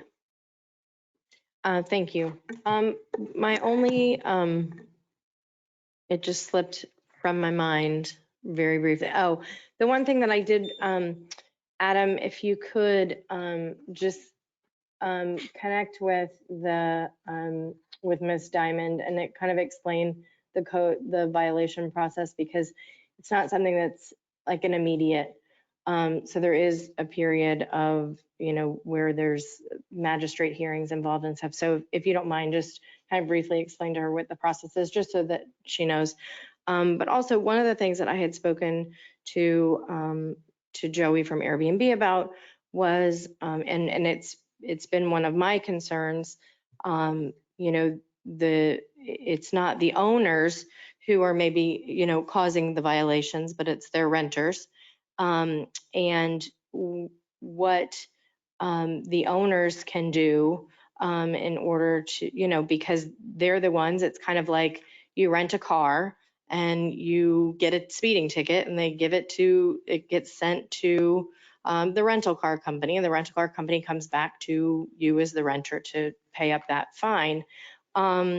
So that was one of the things that I had kind of discussed with Joey from Airbnb is what can the owners do in order to protect themselves, because they maybe wouldn't know, you know, by the time the renter has left, and then they get a violation or they learn about a violation, and meanwhile the renter is gone and, you know, won't answer their calls or, you know, whatever the situation might be. So, you know, one of the things that you know, came into my mind, and Adam let me, you know, redirect me or whatever, but I don't know if there's a way that the owners or the platform can connect with the city before maybe they return any sort of security deposit, to connect with the city and say, I had a renter leave and I'm about to hand in was there any violations or anything? And I don't know if there's enough turnaround for the city to provide that information to the owners, but, you know, maybe that would give, you know, them an opportunity to, or if there's somebody at the city they can contact to say, were there any violations or anything before I return this security deposit? So I'm throwing some things out there that maybe in the long term we can, you know, keep talking about to find a solution to make sure that, you know, the owners aren't left with, you know, any violations once, you know, these things, especially having to do with the, you know, the garbage or the parking on swales or things like that, that, you know, the owner may not learn about for a bit and then their renter is long gone. So that was one of my concerns, and something of, you know, how can, you know, we want to be good partners with our owners too. And what can we do to make sure that they're protected too, so that they're not the ones, you know, left holding the bag with violations when, you know, when it's not, you know, their burden. So that's just, Adam, you know, that was one thought that I had this week. So thank you. Excellent point. Thank you. Oh, I just have one more thing. Okay, but we do need to move on. So one more thing. It's really quick. This is super quick. Is Joey online? Can we confirm Joey plans? Yes, he's online. Can I just, Joey, if you don't mind, just for the record, can you commit to helping and partnering with the city on working, you know, with not just city staff, but the PD to ensure, you know, that we are doing this responsibly? I just want to get that on the record. Thank you for taking time and working with us on this ordinance. Yes, I have already planned on, once this ordinance passes, communicating with you guys on how to get the city best integrated with our law enforcement portal, our neighbor support portal, and getting you guys the safety information that you need, and also working on host education and registration campaigns as well. Awesome. Thank you so much. Just wanted that for the record. That's all I got. If no one has anything else, I'll entertain a motion, or I'll make a motion. You can make the motion. All right. So I'll make the motion for, all right, let's see here. 8B. Yeah. And I know we have that amendment. So proposed ordinance number 23 tag 007, I'm sorry, 23 tag 012. Second reading, proposed regulations for short-term rentals with the amendment for line 3. Can we have Amanda come up? Mike, is that all right? Yeah. Okay. Yes. There was amendment to line 351 to remove the words peer-to-peer platform entity. Will that suffice? Yes, as long you include that in the motion? Yeah. Yes. So to remove line 351, remove the words remove the peer-to-peer words peer-to-peer platform entity. platform and entity. Second. All right. Thank you for the motion and thank you for the second. I'm going to turn now to the city clerk. Commissioner Kelly, Yes. Commissioner Hay, Yes. Commissioner Cruz, Yes. Vice Mayor Turkin, Yes. Mayor Penserga. Yes. In a roll call vote, the motion passed unanimously. All right. Thank you, everybody. Thank you. Thank you, guys. We're going to move on to 8C, proposed ordinance number 23-013. This is second reading. This is the park impact fee ordinance. Mr. Mayor, members of the City Commission, an ordinance of the City Commission of the City of Boynton Beach, Florida, amending the land development regulations, Chapter 2, Land Development Process, Article 6, Impact and Selected Fees, to amend Section 2 to adopt a comprehensive impact fee schedule for parks and recreation facilities, adopting an impact fee study, establishing criteria and administrative procedures for individual assessment of impact fees, refunds, credits, and collection of fees, creating Section 9 to create an impact fee schedule, providing for implementing administrative acts, providing for codification, severability, conflicts, and an effective date. And just briefly, as I explained at first reading, what this ordinance does is it updates the provisions of the city's current code to conform with recent changes in Florida statutes. And also it's the culmination of the process the city commenced many months ago to engage in a study to update its fees, the results of which was to recommend an increase of fees that would create the necessity for the city to have a study done and to have a supermajority vote tonight based on the extraordinary circumstances that were set forth in that study that were described in your multiple workshops and public meetings before this evening.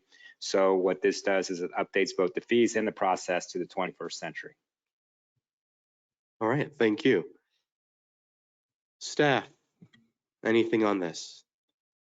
Mayor, Adam Temple. Yes. No changes between first and second reading. The only thing that I'll add is that this ordinance will become effective 90 days from the adoption date pursuant to state law.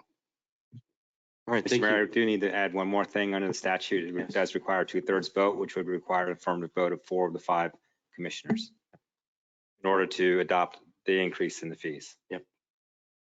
Thank you for that reminder. You're welcome. If there's nothing else, Mr. Temple, I'll turn to the board commission. Vice Mayor.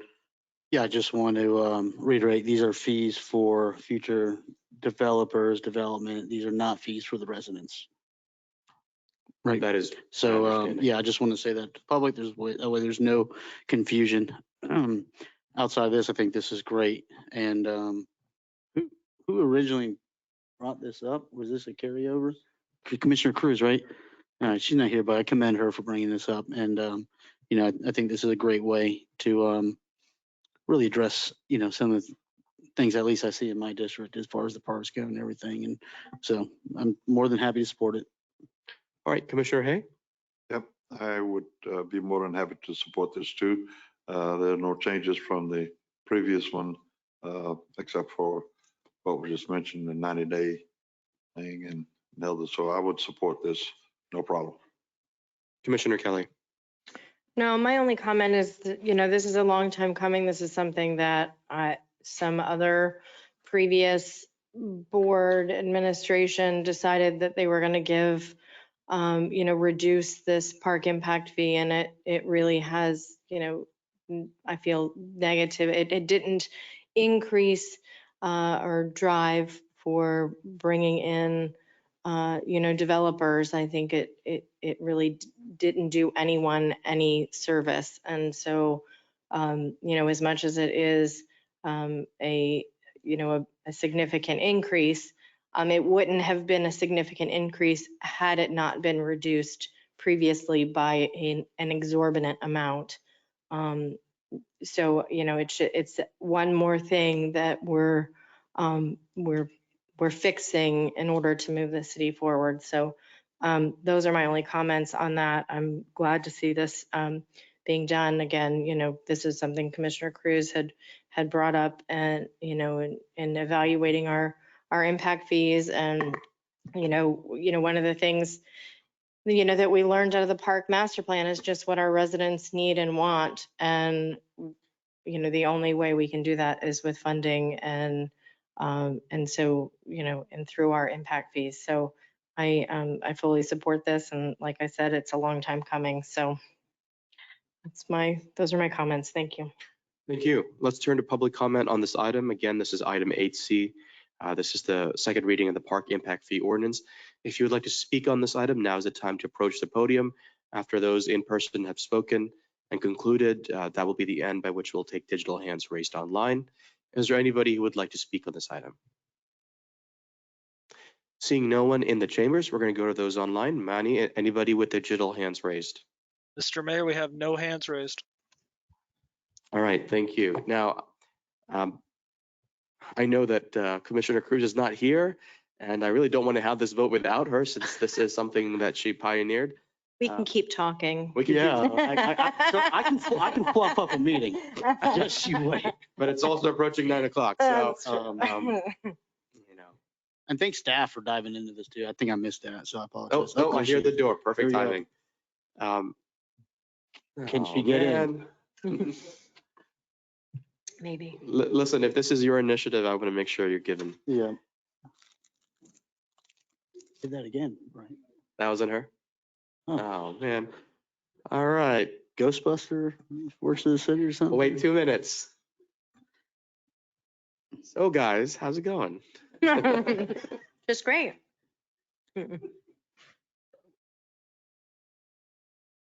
Oh, that was the 1 minute sign? Uh-oh. All right. Well, at least she's on her way. Thank that's you a for good being thing or bad? patient. It's only a minute, so.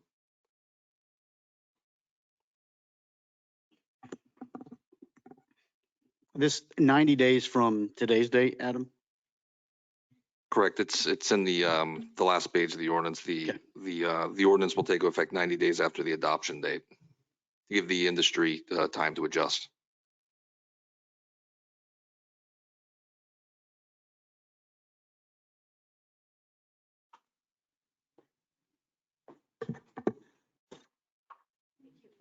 Clap.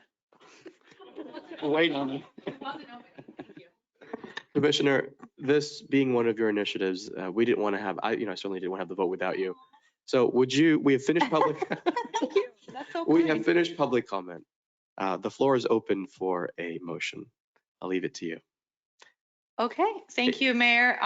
Yep, just wanted to say during our first budget hearing as an administration together, I had some concerns within my district to make sure that we maintain green space and or created new parks. And I realized that what we were charging for impact fees, for park impact fees specifically, hadn't been updated since about 2012. So, I figured this would be important to get that revenue for the city as we're having a lot of development coming through. And yep, I think it's just something very positive. And I will go ahead and make a motion to approve. Is there a second? Second. All right, we have a motion and a second. And City Clerk? Commissioner Kelly, Yes. Commissioner Hay, Yes. Commissioner Cruz, Yes. Vice Mayor Turkin, Yes. Mayor Pensurga. Yes. In a roll call vote, the motion passed unanimously. Thank you so much. That concludes that item. We're now moving on to City Manager's Report. Item 9A, future agenda item review and discussion. Our city manager is not here today, but our deputy city manager, Andrew Mack, is here in his place. Mr. Mack, would you like to open up the item and Yes, pose thank the you. question to the commission? Thank you, Mayor. I know that there's been a lot of talk about the future agenda and some of the items that we've been carrying. I know that the last couple of meetings, we talked about going through the items at the end to kind of get some better direction and or consensus from the commission.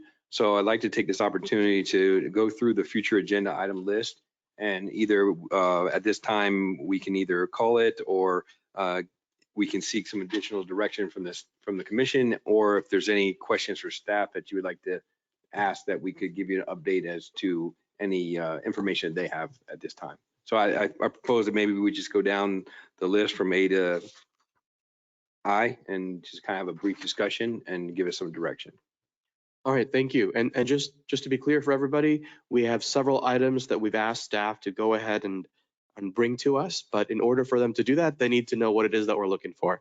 I think that's the most plain way I can say it, right? Mm-hmm. So let's go ahead. City manager, go ahead, proceed. Sure. So I think item A, we can skip. That'll come back once we have which is an item that's on there for the advisory board's ordinance. So I think that one's pretty clear. Item B, just like to get a little bit more directions and make sure that we get consensus from the dais that this is something that you want us to invest staff time in. I know there are some concerns about some of the current legislation, about impacts based on ordinances. So I would just open up the floor to that discussion. All right, Vice Mayor, this was your request, so I'll leave it to you. Yeah, so my initiative was that we look into the city code, and if there isn't anything there, to research and potentially come back with options to require some type of tint for paraphernalia shops, so it's not being advertised to families and kids, on, I just want to say in our downtown. I think as we grow, we want to make sure that, we are a very inviting city, and that, we're investing so much money into our downtown, and I think we need to represent that. And I just get a lot of concerns from residents in the whole city, not just in my district, about, having, paraphernalia just out in the wide open. So definitely don't want to impede on business, but I think it is important that, we have a good vision and a good representation of our city, especially in that downtown corridor. Did you receive sufficient clarity, Andrew? I just wanna make sure, 'cause you're the one that has to. Correct. I just want to make sure that that is the commission's desire. I know that there was conversations about the statutes that are in place now regarding damages with ordinances. I just asked if the city attorney can give us a little bit of any guidance on that. And then just some direction from the dais that, yes, you would like us to bring back some options or a draft ordinance. I would just say, regardless whether it's tints or any other business regulations, there's going to be a change effective October 1st, which creates different rights for businesses to question or challenge new regulations. And the adoption of any of such ordinances will require like a business impact fee. So regardless of whether it's tint or whether it's some other regulation, there are exceptions to that statute, namely the big one, land development regulations, is an exception, and others. Certain types of things, but in this particular context, this will affect this type of review as any other type of regulation that you want to put in that may fall and regulate businesses. So it's an extra step. It would be an extra requirement to do a business impact fee. There's no form for that. The state is working on providing them, and I know the Florida legislature does that, but it's going to be a requirement. So it's when you factor in looking at these types of issues, one of the things you'll be looking at too, have to look at, is the business impact that these will have. So, so reviewing it and wanting staff to invest time on and creating proposals for you to consider is one thing. When you go to adopt it, you'll have to consider whether that has any impact on businesses, whether there are oppositions, whether it's preempted, for example. Those kind of things will all have to play a more careful review when you do these things after October 1st. So all I want to say is, regardless, if you want staff to look at the tinting and you want to look at business regulations, the changes in statutes going to apply regardless of what it is. October 1. Okay, yeah. So would it be beneficial to wait until October 1? I don't. No, like what? It would be beneficial to do it before October 1. Okay. But if you wanted to avoid the impacts of the new law. But I think if this is going to be considered going into the zoning code, it could be exempt anyway. I don't know if it's going to be considered a business regulation or an LDR. That is something that the new statute doesn't apply to. So, I would think this could fall within that exception. So we'd just be looking for, again, that the consensus of the commission, this is something that you want us to spend time on. And then I would look at the Assistant City Temple to see how much time he would need and what the next steps would be. Obviously, I think the first would be the research, and then bring us back a report on the potential of what could be done. And then kind of similar to what we've done with the short-term rentals, and then give you guidance, and then bring back a draft ordinance for your consideration if that's the desire of the commission. Before we proceed, Vice Mayor, I want to fully understand what the goal is. I'm having a little disconnect, because if I heard you correctly, I'm not sure tints are enough. But I'll leave that to you because that's your item. Yeah, I mean, I guess my goal is to deliver on the feedback that I've gotten from residents, specifically families, moms and dads that are walking in their downtown and they walk by a shop and they look through the window and the little Lucy points and goes, "What is that?" And the parents have to explain that it's a bong. You know what I mean? I don't think that's appropriate. And so I don't know if there is anything we can do to mitigate that. Also, I think it, again, you know, I don't want to like specifically say, but I think it's important that, you know, yes, this should be citywide, but I think that like a parent shouldn't have to explain to them, you know, we're not a super busy, crazy city. Like we're a working class, family oriented city. And like, I just don't think a parent should have to walk down the street, you know, whether they're going to a banana boat or they're going somewhere else and have to explain to their kid what a bong is or a water pipe, whatever, you know. So my goal is to just mitigate, you know, and require some type of coverage or tint for people who are under 18 being exposed to paraphernalia or items that you have to be 18 or 21 or whatever to purchase. Just limit that exposure, I guess, is my intention. I don't know where business impact fee came from. I just want to limit exposure for minors and to look at paraphernalia. That's kind of my goal. What I mean, business, when we bring up business impact fee, that's just a new state law that when Got you it. create the regulations, if there's an impact, you could be liable for damages. So that's just a step that we'll end up going through. Got That's something new that was created in the last legislature. So that's something that we'll have to review and bring Yeah. back to advise to make sure. Yeah, As you and heard the again, city attorney. you know, this was something that I brought up maybe 6-7 months ago. And so I just, you know, I think moving forward, you know, like if we need clarity and like if it was on the future agenda item, it obviously had gotten consensus to be placed on the future agenda. And so, you know, I'm just, you know, I guess maybe like, and that's like, I'll own that too. Like maybe I should communicate it more and been more proactive. But I think the where we're losing it is we're saying for a discussion, for you to have a discussion, and we're looking for you to have that discussion to provide staff some direction. Like, for instance, like in this particular, you know, we want to bring back options to what can be done to combat this particular issue and some type of time frame, you know, and look with the consensus of staff that this is something that could get done in the next 30 days. Is it going to be 90 days? So those are the kind of things that I would, when we're doing the discussion, would be able to ask staff to give us input so that we're not burning staff with something that they couldn't perform on. Right. So then next time, should I just, like if there's something like this, would it be better to then give a date and say, hey, I would like to have a discussion with the rest of the dais on this day. That way this doesn't fall through the cracks and it's sitting in future agenda. Like I'll own it. You know what I mean? Like this, you know, I'll own it that this fell through the cracks, you know, and you know, that way we can have that conversation, staff gets direction, and then there's not a delay on this.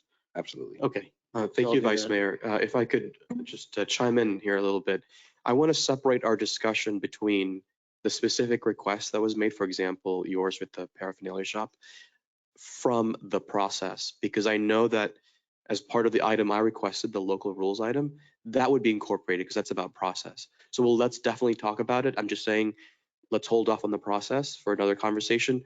But for now, let's just give them sufficient clarity as to what it is that you're aiming for. Yeah. And we just would need consensus from the dais, not a motion or anything at this point, just consensus that you want us to spend staff time to do the research, bring back a report. So this and with is some time frames. research, correct, and research only. Okay, so, you know, Vice Mayor, I think this poses a lot of interesting questions. But I understand where you're coming from, but it would be so easy, unless legal tells me otherwise, for us to get sued because of this. But that's why I'm going to support doing the research on it. I'm going to let the lawyers tell me what is legal and what's not. I'm not going to make that decision because I'm not the lawyer. Again, lots of interesting implications. For example, which business and where does it stop, right? So, but I'm open to that conversation. That's why I agreed to putting it in the first place. So, for research purposes, I support. But let's hear from the others because obviously we need consensus. All right, who would like to begin? Doesn't really matter which direction. Commissioner Kelly? Yeah, I think it's always good for us to look at, if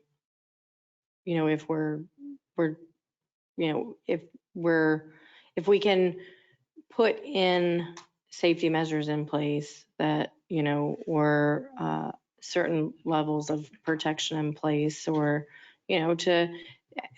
and we want it's also to increase the view and the look of the city. Do we, and what do we want our residents and our visitors to see on every other corner? And so, I support you, Vice Mayor, in, looking at what we can do. I mean, there's other businesses that you can't have access through a window. So why are there some businesses that it's very strict, and, this classification, what gives them the ability to not have protections in place when we know what they're selling and for what purpose?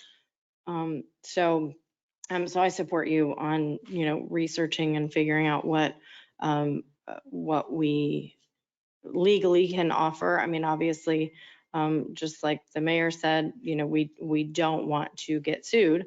And so let's do the research and let's see, can we do something? And what our options are. So that's my thought. All right. Anything else from my colleagues? I'd just like to say, Vice Mayor, I hear what you're saying. And at this stage, I would say, let's proceed with research only. I agree with the consensus.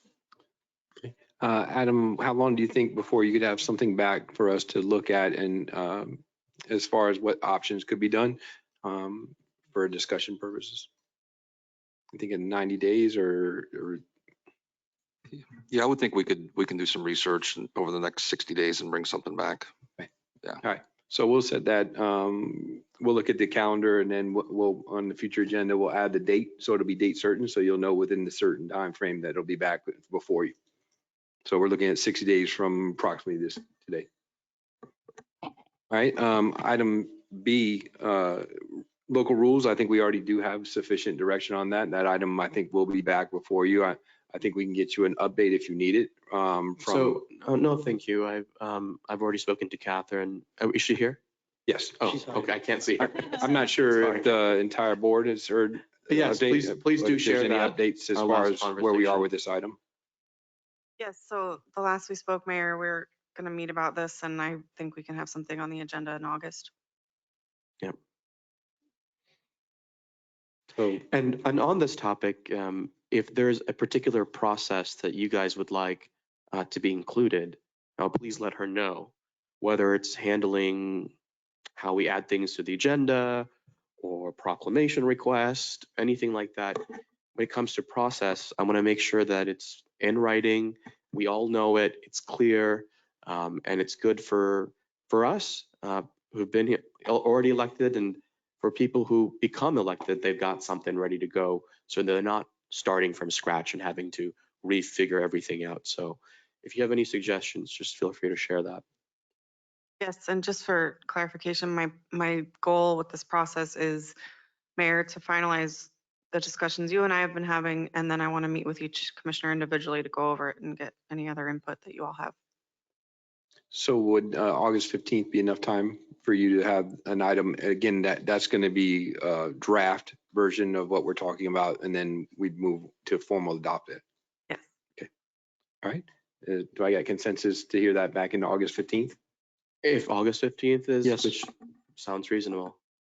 So the only thing I want to add to that, Andrew, and to everybody here is that, being that it is my request, I will be leading this item.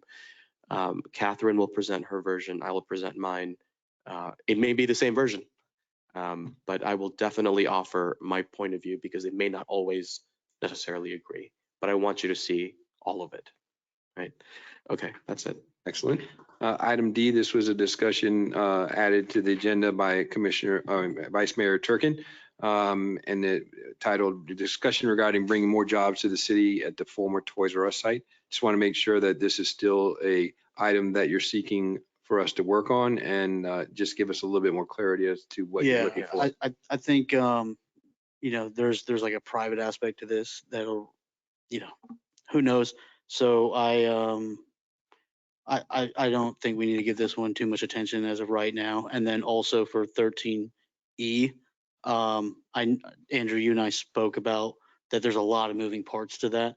So we don't need, I'd like to keep it on future agenda, but I know you mentioned there's a lot that goes into traffic studies. And so I want to make sure, Wait, I'm sorry, which item are we on? He's talking about I'm two, talking but about, you yeah, mentioned two and D and E. You're talking D and E, okay. Yeah. The traffic study I think is very important, but I know a lot goes into that. And so, I know that's going to be heavy lifting for staff. And so, I think I want to get a little bit more information. So what I would ask is, at this point, if you'd like to take it off the future agenda, and then we can work, we can have some side conversations as far as to what those impacts would be, and then we could add it back when you're ready to bring it forward. For the Toys R Us or the traffic Either studies? anyone. Oh, any Toys of R the Us, items we can take off, but traffic Excellent. studies I'd like to keep on. There. Okay, perfect. And then we'll just leave it as a TBD at this Yes. point. Yep. Thank you. Thank you. Then, okay. Item F, discussion regarding housing for homeless in the city. This was added to the future agenda by Commissioner Hay. Just kind of wanted to, again, get some direction on what you'd like for the staff to do and get consensus from the dais, and then possibly potentially what time frame you're looking for that to come back to. Okay. As we know, this is a problem that's facing just about every city. And it's been on my mind and on my heart for a long time. I just got a call yesterday about a homeless person who needed a place, and the Lord's place was able to accommodate. But we need to start looking at, my thoughts were vacant buildings that we may be able to convert, schoolhouse buildings. I've heard other cities talk about they converted, or just find out what is the norm. What are other cities doing to address this problem? Because it's one that's not going to go away. If anything, it's going to get increase, going to be more, especially with the rate that we're growing here in the city of Boynton. So that's basically what I had in mind. As far as a date on when we can address this, I know we got budget going on right now, and after that September time frame, October 1st, getting into the holidays. So I wouldn't expect anything back until around the first quarter of 2024. That's when I think we need to start really taking a good look at it. So those are my thoughts on that. Commissioner Hay, is there, because homelessness is such a big topic, is there a particular like demographic or age group, homeless children that you're looking at, or just in general? Just in general, because I've seen it across the spectrum. I've seen the old, the young, and so there's no particular distinction and age-wise. So I think this under the umbrella of homeless would be my take on it.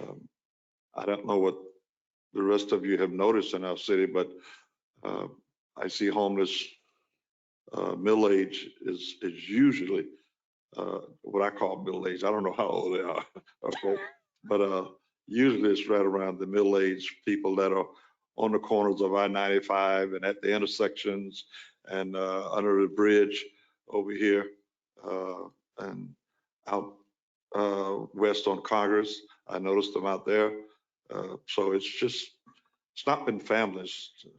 It's mostly the middle age. So if we had to focus on one, that would be the one to focus on, that middle-aged group, you know, the 30 to on up, 30 to 50 or something like that. I've tried to work with, well, I won't go into that, but that's the timeline that I have in mind for that. And are you open to any strategy? Because you had mentioned something about abandoned buildings. I would Are like you for married staff to to that, look at or what the just best practices got it? are Okay. and how other cities of our population are handling their problems, and what is it we could possibly do. I heard the school district talking about some empty schoolhouses that they were considering converting. I heard about a plan when we went to the League of Cities. The lady, the mayor from New Orleans, had those little small houses that they looked at, that worked for them. I don't know if that would work for us, but I would like for staff to look at those types of solutions and to just discuss them, see what would fit for us. Because it is a problem. And we're going to have to address it sooner or later. Was your hand up? Let's begin with Sure. Commissioner and Mayor. Well, today we briefly discussed the SHIP funds to be utilized for the purpose of assisting homeless individuals up to $10,000 per individual. And we are going to be using some of those SHIP dollars for that purpose. Would that be something that would potentially suffice what we're Yeah, that looking would be an equation for the solution.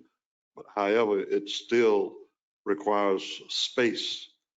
And like the Lord's place, he only had last night that one bed. And I just happened to have this one guy. But it could have been 10. And then what are we going to do? So if there's a way that we can create more, is what I'm saying.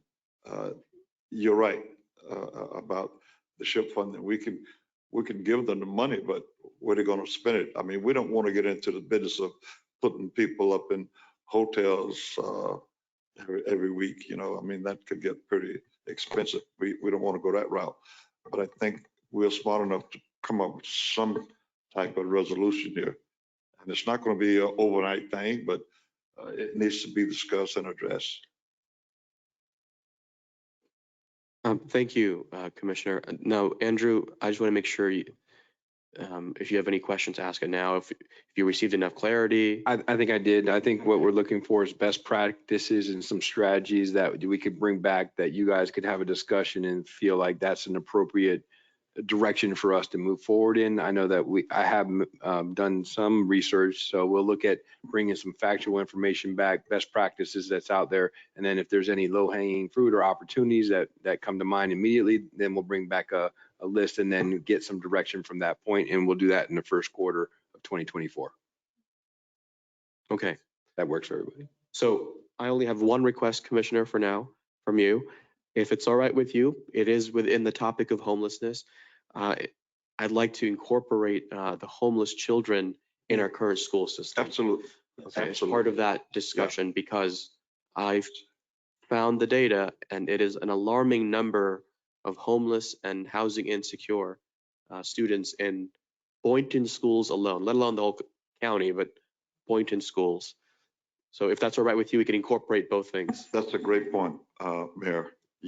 That's your expertise area, and I'm glad you brought that up.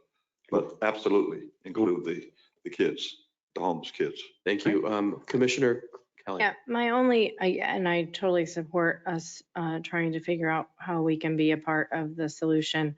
And my only just tip would be obviously to reach out to the Homeless Coalition of Palm Beach County. They're an amazing resource. One of the big issues that that I know that they face with homelessness is what then happens with the homeless who don't want help or are not willing to do to make the changes in order to get the help that they need to. So it's a huge problem. And I know, like I said, Homeless Coalition of Palm Beach County is a great resource for probably a great starting point to see, to really find out what we can do as a city to help and maybe even partner with them. There are homes and available beds too on a fairly regular basis at some of their centers as well. So. If I could just say this, you're absolutely right, Commissioner Kelly. I've been working with some homeless people and unfortunately, they can be some of the most difficult people to work with. And if they refuse the help, there's nothing you can do because we can't force them to go to the shelters when there's a hurricane approaching. We can't force them to eat the food or stay at the lodge place or anything else. So we do what we can do and just let it be. Or, again, find out what the best practices are and bring it back to us.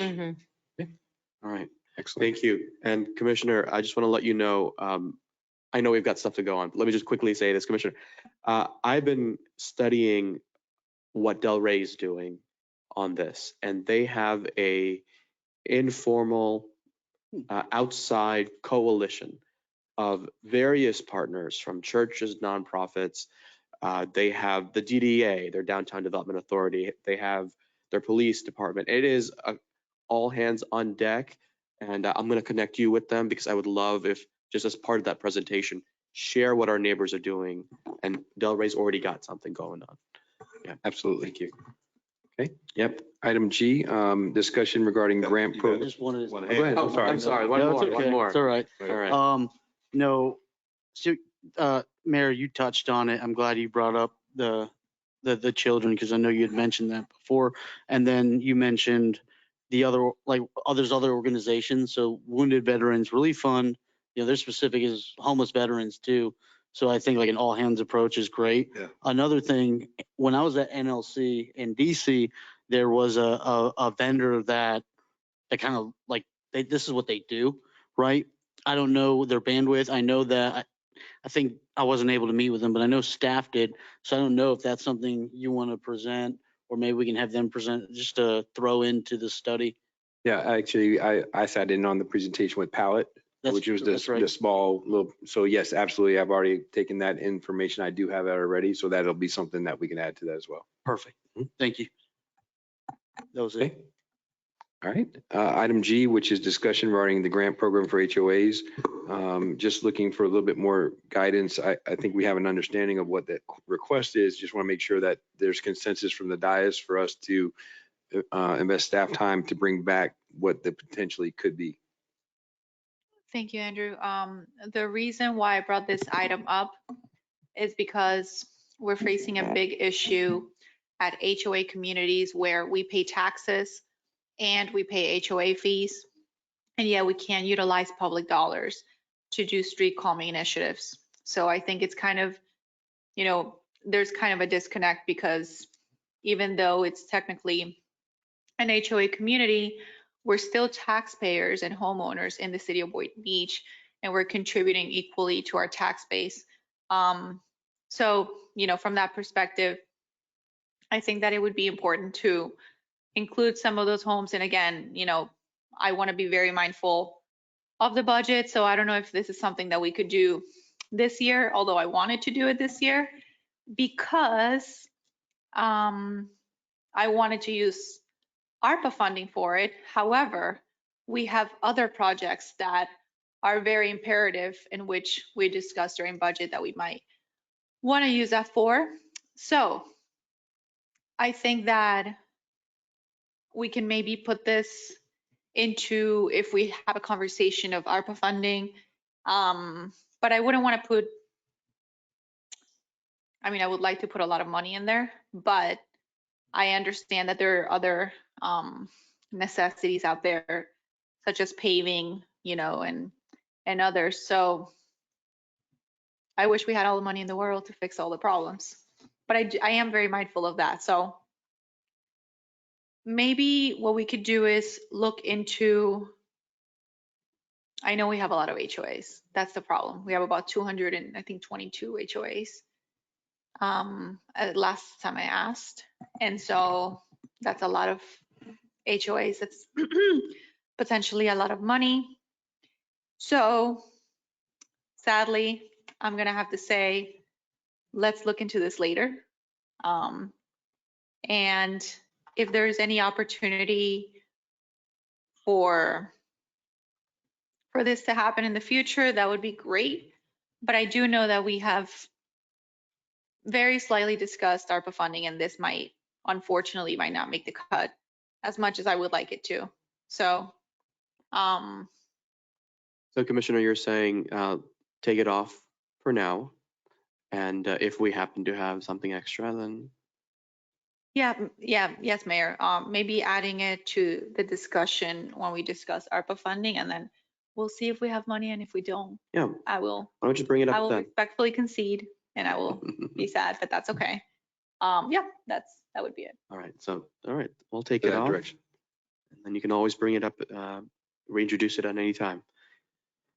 What's next, Andrew? So item H, discussion regarding in-depth study of annexation, in-depth study of annexation and feasibility of what areas would be potential candidates impact to the city, requested by Commissioner Hay. I think we already have we are already putting some resources to this already to formulate a plan. So I know that the planning staff are looking at what that path would be forward. So I do have good clarity. I just want to make sure that this is when you would like something back and kind of, and just get the authorization to expend the staff time on this, even though we've already kind of started a little bit. I thought you were already doing it. We were working on this before it got put on the agenda. So we want to continue to work on this. This is an initiative that the city manager has brought forward and challenged us with. So it's something that we're looking at and we wanted to bring back to you with a formulated plan. So I just want to make sure that we're all on the same page, and then what time frame you would be looking for that. So this is one that is tremendously important to the city. We really need to, and I know you noticed already, I'm preaching to the choir, that we need to increase our revenue base. And this was just one of the ways to do that. There may be pockets out there or areas that are ready to annex and we just haven't approached them. There are others who don't want anything to do with us or whatever. But if we could do the research and put together a package, show those how it could be beneficial. I mean, we're supplying a lot of people with fire and water and, PD, the whole 9 yards. So I would think, we need to get something for that and in order to increase that tax base other than the ways that we have already. This would be another way, because I know there are certain pockets that are located, as I look at the map. I don't know if those areas have been approached to say whether or not they would consider annexation. I mean, we definitely don't want to get into a discussion where we butt head with those people, say, well, we're supplying you, we won't supply you no more, that kind of talk. But I think if we put together a package, and it's something that I would like to see us work on.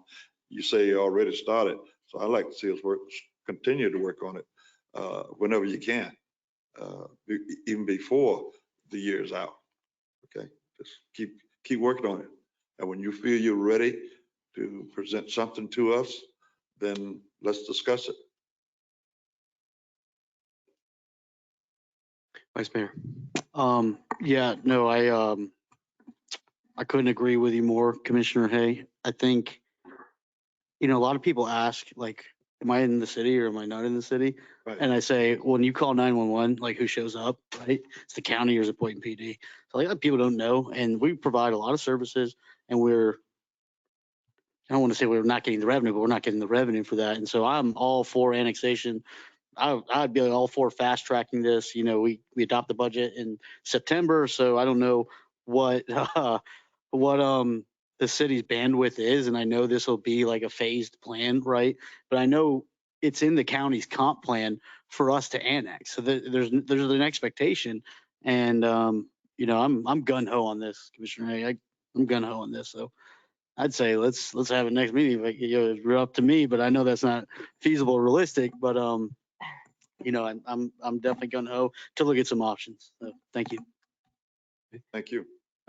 Amanda has been doing some of that research. I would let her, Oh, go ahead. we're gonna have this whole discussion right now. No, I just kind of give you a little bit of a timeline is what I'm looking for from Amanda, kind of where we could have back some kind of information to you and then more of a phased plan or what that's going to look like at a timeline.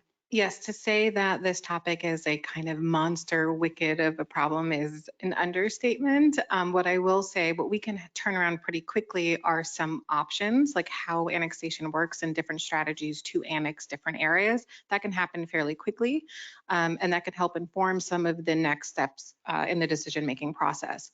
There's a lot of kind of data entry, collection of records that is currently happening. To do a full annexation plan is really a lot of resources in your entire leadership team go into that, because there are capacity analysis that have to be done. There are, can we service areas that we're annexing? What are the quality of the roads?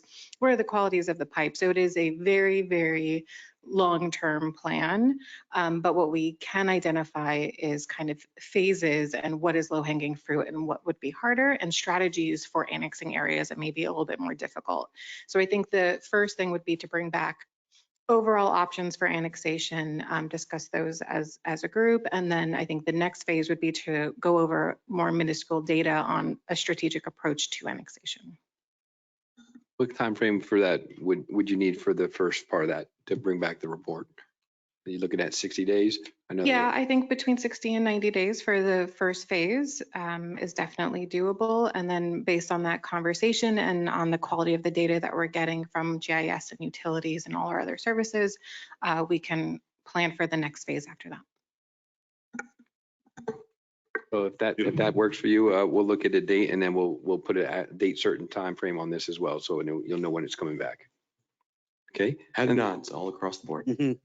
And then the last item, I don't know that we need direction, but at some point, just a date, or if this is a topic that you're gonna take up or keep on the future agenda for the discussion regarding a potential legislative break during the summer months. So we can remove this from the list. Okay. My intention was for the next year. So when the next year cycles along, I would recommend you just bring forward a recommendation and leave it at that. Yeah, this should not be heavy lifting at all. Excellent. Okay. So Commissioner Cruz? Yes, Mayor. It seems that there was an important future agenda item that disappeared from the future agenda items. Which one is that? And that is the preference for local businesses in city contracts. This is something that we got consensus on many months ago, and it disappeared from the future agenda.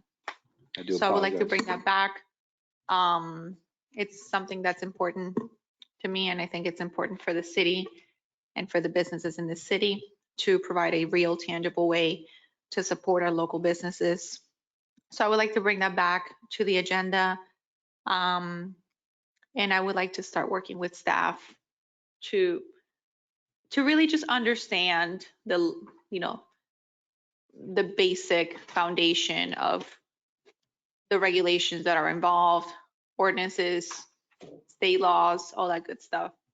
So I do want to start working with staff on that. And Andrew, who would be the staff member?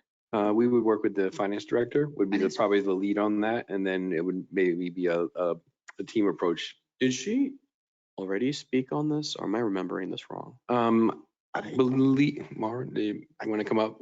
We I know we do have a discussion on this. I think we had some conversation. Well, we do have a current process already that's part of our, that we do have is.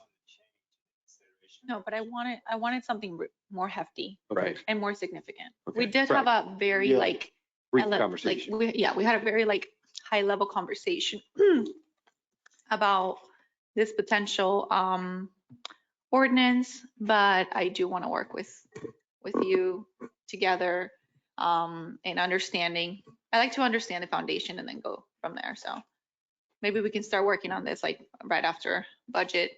And maybe we could bring this back sometime in November. I know procurement is working on some options too. So yeah, between the two of us, we can.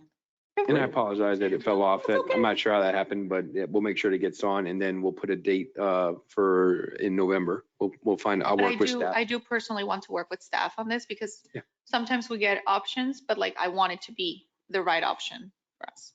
Thank you. Okay. I appreciate, that's all the items. I really appreciate the feedback, and Thank you. we'll get to working on these. And let me ask my colleagues, is of all the things on this list, what can we remove off the list? Because we don't need to keep, leaving it on there if they're already working on it. Is there anything that we can remove here? So I'm comfortable with removing local rules because I know it's coming up already. So I think there's we no need to. removed the HOA thing as well. The HOA, we agreed to. The local rules. you can remove 13D, it. 13D we removed. I, D is out. And E also, did you want to remove D? 13D. And Oh, D we removed. E I want to stay. I want to keep on there. Okay. Yeah, so I mean, we need to talk about process in a separate item, but I'll leave it at that. We'll eventually talk about it. Okay, thank you. Thank Andrew. you. Let's go to new business, section 11A, proposed resolution number R23-093, Lutheran Services of Florida Head Start lease extension. Deputy City Manager, I'll let you open the item. Thank you, Mayor. Roughly about 18 months ago, we worked with the commission and our tenant at the Head Start building over near the Public Works site. They used to have a lease agreement that allowed for 2 10-year automatic renewals. The potential for redevelopment this site, as well as the need for space with Public Works. We worked with the CRA. We worked with the tenant. We proposed a new lease. We terminated the previous lease and put them on a new lease, which gave them 18 months, as well as the CRA donated some property to, or deeded the property to the city, which was conveyed to the tenant, Lutheran Services of Florida. Since that time, they've been progressing with their work. In the last 6 months, we did get feedback from them that based on the economy, the CPI, that the construction costs are outside of their funding that they have currently, and they were looking for the potential for a 12-month extension to allow them to look for additional funding or options to relocate their business or their to another location. I do have Lutheran Services staff here to answer any questions, or if we want to get an update from them as far as where they are in the process. At this point, we have not seen a site plan been submitted. I know that they had some conceptual drawings and a little bit more detailed drawings produced, but I'll leave it to that, and we can have them come up and speak. And Okay, thank you so much. Before we do that, are there any questions for them before they come up? Any questions for Lutheran Services? Seeing none, I just want to let you know I'm fully support this, the 12-month extension, make life easier. I'm already there with you. I want to be upfront with you and say I may not be supporting anything more than 12 months, but let's handle the 12 months. Let's see what happens. And I hope whatever you need, communicate with our staff so we can get the ball rolling. Okay. If there's no other question, let's turn this item. Yeah, go ahead, Commissioner. Oh, no, we need public. I was going to make a motion. Never mind. Oh, we need public comment first. Anything else from my colleagues? All right, seeing none.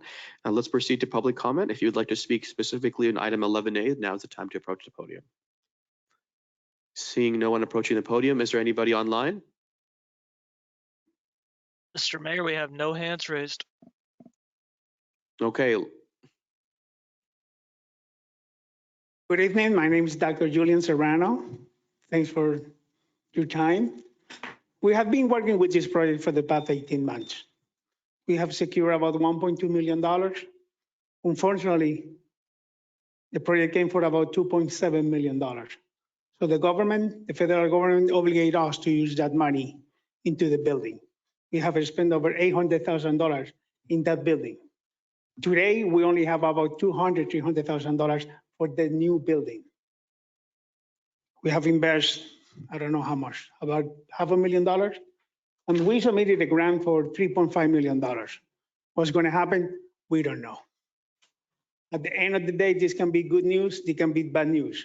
But I need to be completely transparent with all of you to let you know that the proposal 1303 can take 1 month, can take 1 year or more. And based on my experience doing this for 35 years, doesn't look very optimistic to me. And I need to be transparent with you and with our parents. Thank you for doing that. Thank you. Any question? All right. Thank you, sir. All right. Public comment on this item is now closed. Questions, comments from my colleagues? Last call. All right, No, seeing none. All the questions I had were answered during my agenda review. Okay, great. I'll go ahead and make a motion to approve resolution number R23-093. Second, is there a second? Second. There's a second. I heard a motion from Commissioner Cruz, second from Commissioner Hay. All those in favor of approving item 11A, say aye. Aye. Aye. All those who oppose, say no. The ayes have it. Motion passes unanimously. Congratulations. We're going to move on to 11B, interim city attorney firm until in-house attorney is hired. I'll let you open it up. Thank you so much, HR Director. Good morning. Good morning. Jesus, late. Well, it feels So like sorry. it. I'm so sorry. Good evening, Tennille DaCosta, Director of Human Resources. I'm coming back to you on June 20th. You advised the city manager to work with Lewis Longman and Walker, PA, until we fill the in-house city attorney. Unfortunately, there were numerous conflicts, so we're coming back to you again, asking if we can work with Weiss, Sirota, Helfman, Cole, and Bierman until the in-house city attorney is hired. We did check, there are no conflicts whatsoever. And I have Brett, who is our current employment attorney as of right now, if he would like to come up and say a couple words and introduce David. Good evening, Mayor, Vice Mayor, Commissioners. Brett Schneider with Weiss Sirota Helfman. My partner, David Tulsis, is with me as well. I've had a chance to meet several of you over the last couple of days. Commissioner Hay, sorry we couldn't meet today. There appeared to be a mix-up. We were at City Hall in a conference room when you were there, so I apologize that we weren't able to meet with you today. We're with Weiss Sirota Helfman. I head up the Boca Raton office. I'm a labor and employment lawyer. I do labor and employment work for multiple government entities throughout Florida, including the cities of Delray Beach, Boca Raton, Deerfield. My partner, David Tulsis, is a municipal lawyer. He's currently the city attorney for the city of Margate. He actually used to do work for the city of Boynton Beach many years ago because he was formerly with the law firm that has recently stepped down from being the city attorney. So as I told several of you, we want to help you any way we can. We understand the desire to hire an in-house city attorney. We want to help you get, from here to there. And we have put forward a retainer agreement that essentially matches what we're doing in Boca and Delray. So we're here to answer any questions and with your approval, look forward to working with you. And David, if you wanted to add anything. Good evening, David Tulsis with Weiss Sirota. I had the opportunity to meet with most of you, seen a lot of familiar faces here. Welcome the opportunity to provide you with legal services during this period of time. Happy to answer any questions. If this is approved, I will be the attorney assigned by our firm to attend the city commission meetings and work with you, work with your staff, and making sure that you do not see any gap in the legal services that are provided to your city during this transition. Thank you. All right, thank you. Questions and comments from my colleagues? Let's begin. Commissioner Kelly. Just thank you, Tennille, for pivoting. I know, we gave you direction, and unfortunately, I know I had an opportunity to speak to Catherine Rosmel, and I understand the concerns there. So, so I am comfortable and good with proceeding at this time. Thank you. Thank you, Commissioner. Commissioner Hay, any thoughts or questions? Well, I look forward to working with David. I've worked with David in the past. And I don't have any real concern with the firms. I just also like working with Mike. Mike has been very good as far as I'm concerned, as answering all my questions and taking the time out to educate me. And so I'm looking for the same thing from you guys.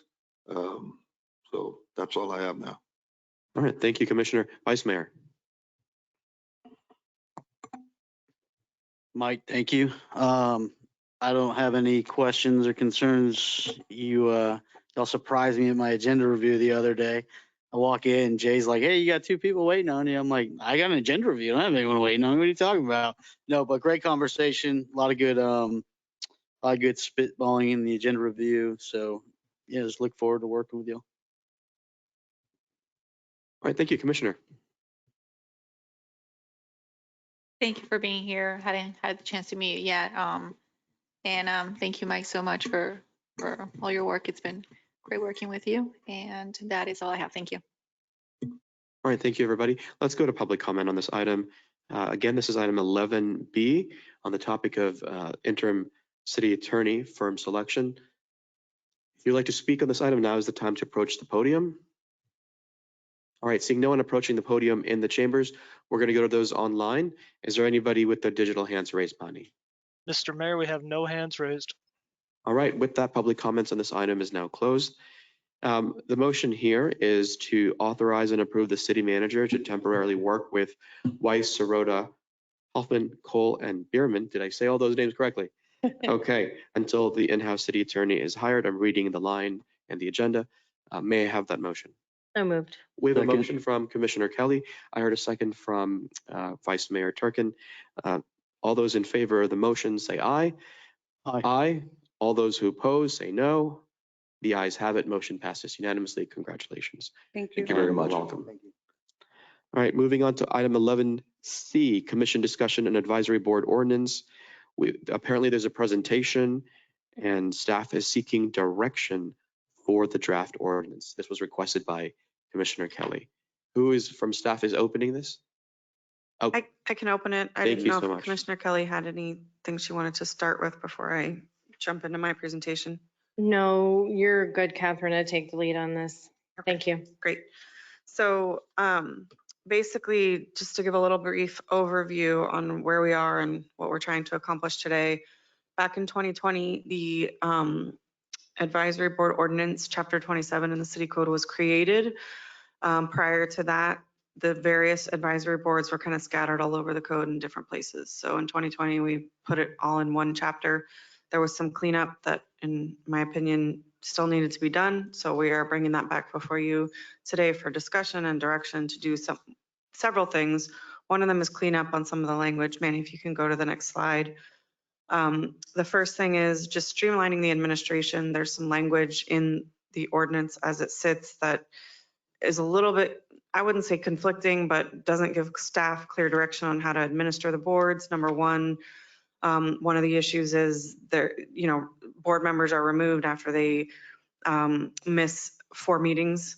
And then there's another section that talks about they're basically considered to be abandoning their seat after missing 7 meetings. So there's a little bit of a discrepancy there. So there's just some cleanup that's in the draft that's on the attached agenda. All the cleanup language. So that's just more administrative for staff to have better clarity on how to run the boards. Some of the other things we want to do are clean up some of the membership requirements on the technical boards. Then we also want to talk through the public art fee and its impact on small businesses, and then options for increasing and enhancing our public input on our development process. So I'll get more in depth as we go through the presentation. But basically, number one is standardizing the language across the board. So as I mentioned, it's just a little bit haphazard. What I'd like to do is create 3 sections in each advisory board: membership, meetings, purpose, and duty. It'll vary depending on the board. And then obviously the boards that have additional responsibilities because they're more technical in nature will have additional language. Manny, if you can go back to that previous slide, please. Thank you. And so we're looking at just revising the language to mirror this model of having membership, meetings, purpose, and duty in each board. Okay, now next slide. Thank you. And then also we want to strengthen some of the board membership requirements for especially the technical advisory boards. Obviously boards like the library board, the senior advisory board, you don't need necessarily, we just want to input from the general population. We don't need expertise on those boards necessarily, but there are technical boards where they are reviewing planning and development proposals, they're reviewing historic preservation issues, they're reviewing public art projects. So we would like to have 4 of the 7 members on the board have an area of expertise that is related to each of these technical advisory boards that are listed on this slide. And then the next slide. So the other thing that was brought up in our discussions about revising the advisory board process is in order to assist small businesses, we want to, and I know this seems like it doesn't fit into here, but the public art process and the public art fee sits in the advisory board ordinance as is. That could be amended at a future date. That's another subject for another day. But right now, what we want to do is increase the threshold on the public art fee from $250,000 to $500,000. What that would do is construction projects right now that come to our permitting department to get approval, at $250,000 are required to pay into the public art fee. What we want to do is increase that to $500,000 so that hopefully this will help small businesses that are doing smaller renovation projects not have to pay into the public art fee until they hit a construction threshold of $500,000. And then we also, just over the years, we've gotten feedback from the public, from our planning and development board, and from staff on the public input process on development projects. So I want to invite Amanda Radigan, our planning and zoning director, up to speak about some options that she's come up with and the planning staff have come up with to enhance public input in this process and kind of get direction from you all on what you see moving forward. So thank you. Thank you. Yes, I think that while we're in this ordinance, some of the things that staff has heard from the public, from the commission, from the advisory boards can be addressed within this ordinance. Manny, if you could go to the next slide. So there's a couple of different ways that public input and public involvement can be done typically. The first one that's on this list is an advisory board. This is how the city currently does public input. It's appointed residents. And when possible, they do have applicable professional backgrounds. 2 of the other options that we've seen also are public workshops and neighborhood meetings. These are both developer-led, but the public workshops are advertised as a city commission meeting. So what this does, it allows the commission and the mayor to attend these meetings, speak at these meetings earlier in the process, and staff is also in attendance at these meetings. Neighborhood meetings are developer-led, and typically the commission and staff would not attend them. And this is more, I would think of it as like they would go to staff, go out to the public, do a neighborhood meeting, and then come back and give staff an affidavit that it was done with a set of minutes that it was done. One of the important things to note is that currently every city per state statute needs to have a local planning agency. Here in Boynton Beach, the commission acts as a local planning agency. This commission is the one who makes the final approvals and decisions on development projects. Next slide. So this is the way the current process is laid out. Manny, you could click through a couple of times. So everything you see in blue here is staff. So it starts with a pre-application meeting, then it goes through a code review. After that, that orange box represents our current advisory board. And then after that, you'll see 2 city commission meetings. You'll see in red, there are a couple of notes where public input is typically held. Once is at the advisory board and once is at second reading. And then between staff and the approval process, you'll see the public notice go out. This process, you could go to the next slide, thank you. It takes about 5 months to get through. We typically include 2 cycles for code review, 1 month for the advisory board, and then about 1 month each for the commission meetings. It can be about 6 weeks in some instances. Next slide. So this is the feedback or the criticism that staff has gotten regarding the current process and the current way we are doing public input. From the residents, we've heard that this creates a system where input happens once the design decisions are already made. From the developer, we're hearing that it's harder for them to take any input because they've already invested dollars in design and iterations of design going through the staff process. And from the staff point of view, we want to make sure that if there are changes recommended by the commission or the public, that we get to go through them and vet them through code as well. Advisory board input is generally diminished because final approval is up to the city commission and they kind of view themselves as a checkbox in the current process. Seating residents to technical boards with related professions is challenging. And all of the staff input is upfront in the process, which is a challenge also for staff. Next slide. So one of the things that I want to talk about is a proposed process that changes things slightly. So what you'll see here, it looks a little bit longer. I mean, you can keep clicking through a couple. But what happened is I split the staff reviews in two. So now the way this process reads, they submit, they go through one code review, then they go out to do either a public workshop or a neighborhood meeting. And then they have to resubmit to staff to do another review, followed by city commission approval. So what this does, it allows, by the time they come in for their second review, staff would have had a full code review. They possibly, if we do the public workshop option, would have had input from the commission early in the process and input from the public early in the process. So when we do our second review internally, we'll get a much fuller picture on the public input and the code within that process. And then it would continue to city commission for first and, if needed, second reading.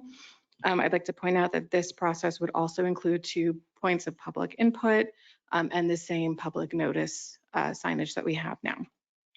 Next slide. So this process can also be done in 5 months. So again, we are splitting the 2 cycles for code review. So it looks longer, but in terms of timeline, we could get it done in the exact same amount of time. Next slide. So just to review, if we move the public input process between the staff reviews, it allows the residents commission to have more impactful influence earlier in the process. Developers hopefully could be more flexible to changes since designs aren't solidified, and staff has the opportunity to review some of the changes. I'm happy to answer any questions on this or any other possibilities that the commission's interested in discussing. All right, thank you. Let's begin on my right this time, Commissioner Cruz, then Vice Mayor. I'll reserve my comments for later. All right, thank you. Vice Mayor? No, I just want to thank Commissioner Kelly for bringing this up. And I know I've given you like a little bit of a hard time about this, so I just want to say, I was going to thank you for being I just want patient. to, I just want to say that a lot of good came out of this. That, like, you know, 2 birds, I think like 4 birds got hit with 1 stone. And so one thing that I'd mentioned was the impact fee for small businesses. That is huge to go from 250,000 to $500,000, especially with construction costs, right? So I think that was awesome.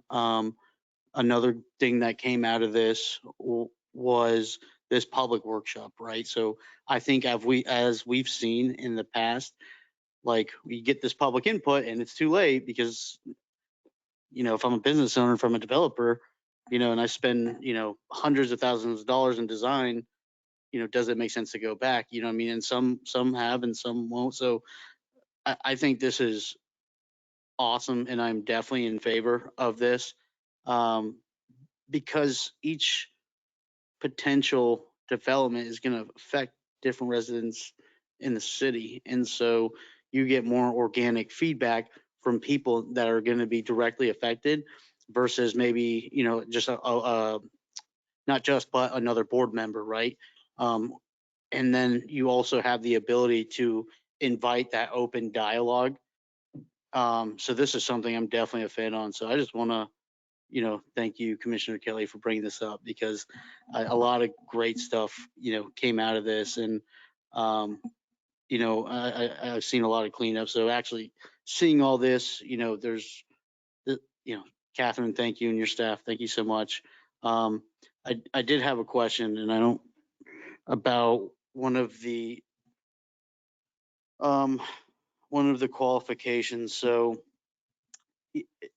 I like obviously in the commission, you know, you have to be a resident of the city. Is there a residency requirement for board members right now? And can I get some more information on that? Yes, so right now we allow residents, I believe it's business owners, landowners, and like if you're the manager of a business, like, but you have to be on the paperwork, like officially a manager, not just like a shift manager. And then I do believe there's a caveat in some of the language which we've removed in the draft that allows for people that reside in Palm Beach County, but the intention is to clean that up. Okay. So And this is the draft. This isn't first reading because specifically on purpose, because I wanted to get input from you all. get some, okay, got it. That Yes. makes sense. That makes sense. Yeah, I definitely, you know, I definitely would like to close in that scope of the residency requirements for the boards. You know, it doesn't make sense someone from Jupiter to sit on a advisory board for a town that's completely different. It's just my personal opinion.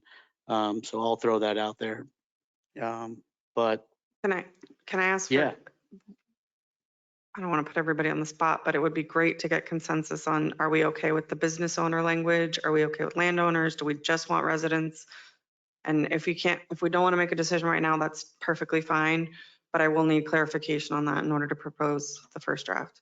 so I would say, then again, obviously this is just my opinion. I do get a lot of feedback about business owners in the city. I think that is important, you know, because they're spending a lot of their time here, right? And they're serving the residents majority, you know, here. So I would be I'd be okay with the residency plus business owner, you know, manager. I don't know if I could swallow that. I just think that when you live here, you know, or you own a business, you're vested, right? Like you live here, your quality of life is vested in the city. You're a business owner, your finances are vested in the city. So I think you get a lot more heartfelt commitment and feedback, right? And you're going to show up too, you know, if you're that vested already, and then you can be more vested into joining a board. So that's kind of where I'm at with that. I think, you know, that's just my 2 cents, but yeah, I just want to thank Commissioner Kelly for bringing this up again. I think there's again a lot, like after our agenda review, I was like, so much good stuff. So thank you. Those are my comments. Thank you, Vice Mayor. Let's hear from others on that topic of residency and what qualifies for membership. Your thoughts, Commissioner Hay, then Commissioner Kelly. I have no comments on this item. Okay. Commissioner Kelly, your turn. Thank you. Thank you, Catherine, and staff and legal for working on this. This was something that, and thank you to my colleagues for being patient with this. You know, it's something that, you know, and Commissioner Cruz and I have served on advisory boards together. I currently still serve on an advisory board for the county. And it's so important that we make sure that it makes sense and it's clear, not only for city staff, but also for the volunteers, that they understand and they know, and they're not all over the place and being sent to different directions, and it's not clear. And I know, you know, one of the boards, the senior advisory board, the detailed list of their job description was just not applicable to what an advisory board is. And so it really needed to be cleaned up. So I agree, Vice Mayor, with, you know, resident business owners. I think those, like you said, those are, you know, key investments in our people that are invested in our city, and that's who we would want to serve on our board. So I agree with you on that. And, you know, one of the things, you know, as far as the public workshop, Amanda, thank you for, you know, for working on that. I think that, you know, there have been several projects recently where we've run into issues where the public felt like they weren't included or they weren't heard. And I think this public workshop will give them more of an opportunity, and us an opportunity, because I feel like sometimes we feel like our hands are tied too. We have, input and we're getting pushback from developers too, because it's so late in the game. So I think it will benefit the public as well as the commission to have this, public workshop. And Amanda, we had spoken about it at our agenda review, that it was something that, and these public workshops could be something that would be, the hour before a commission meeting, so that, we don't have to have a whole separate public, but it would be, before a commission meeting that this public workshop would happen. And then the item would obviously, because it's being pushed back or going back to staff for review, then it would be, heard later on down the line. So, so I'm in support of that public workshop aspect as well. And I think, I think this just clears this up and cleans up that ordinance. So thank you. All right, thank you, Commissioner Kelly. Commissioner Cruz, any thoughts or questions about what's been presented? Yes, Mayor. Well, yes, thank you to you, Commissioner Kelly and Catherine and everyone else who worked on this. It is a lot in one. So I did want to dissect it a little bit. I really do agree with what was said earlier about sometimes us getting public input a little bit late in the process.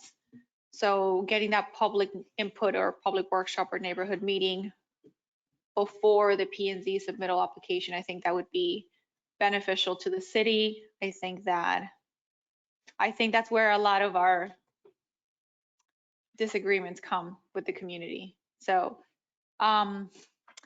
so with that being said, I would like to support having a public workshop and also having a neighborhood meeting where we include any households within incorporated Boynton Beach within a certain mile radius that have to be noticed about these meetings. So for example, if something's happening, let's say close to Renaissance Commons, I don't want to give you guys like what mileage that should be, but maybe at least within a couple of mile radius of incorporated, not county, but incorporated Boynton Beach city homes or neighborhoods, to know that this is happening, and maybe doing it at a location nearby where it's going to happen. So for example, if there were something like, let's go back to Shalimar. If Shalimar was happening, then maybe we could have a neighborhood meeting and maybe partner with, let's say, an example, Christ Fellowship, where they might have a big area where we could host people and have a meeting within that side of the city where people might feel, or it might be just easier for them to travel to. So I do like the idea of a public workshop. And I do believe that also a neighborhood meeting would be a plus. So if I could just clarify. So we currently do require notices to go out within 400 feet of the site.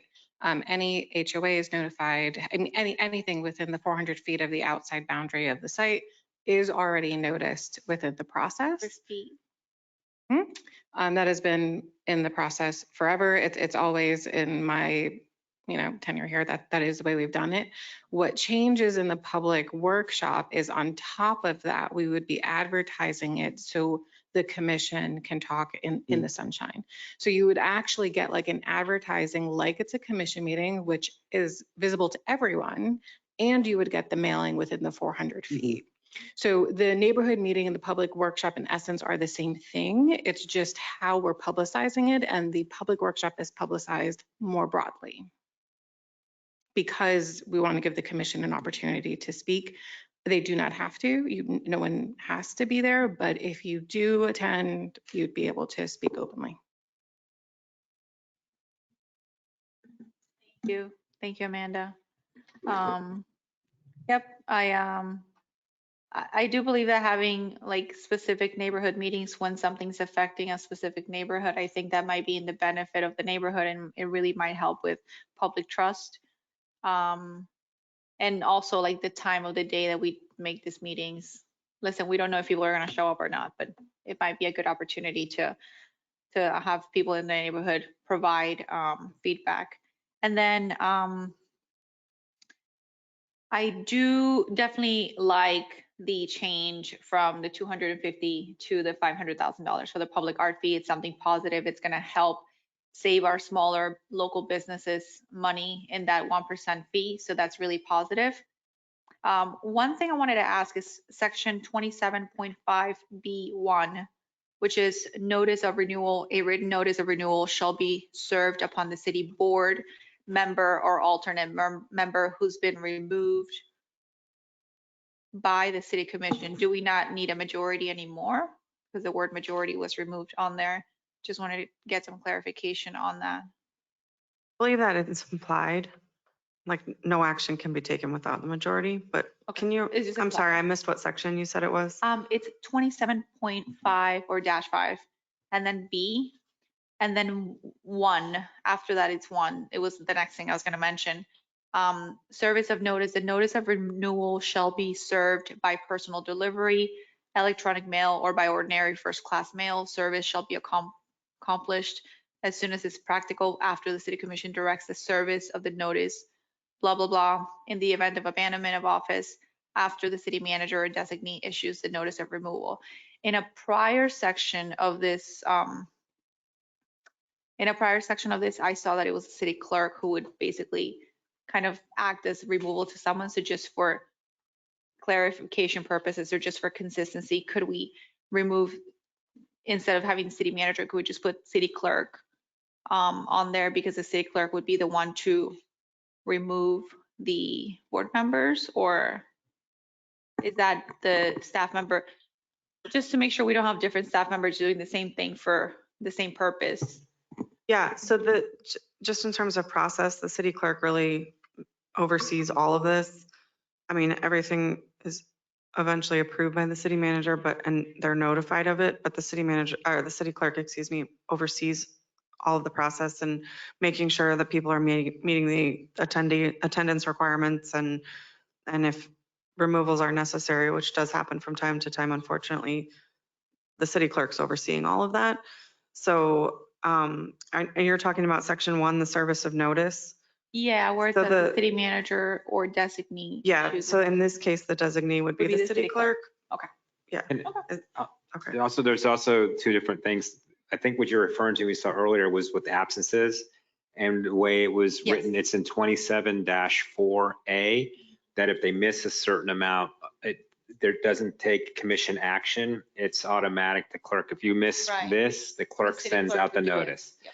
If they're going to remove by city commission action, that's 27-5, and that requires when you take that action, and the notice would come from the city manager or designee.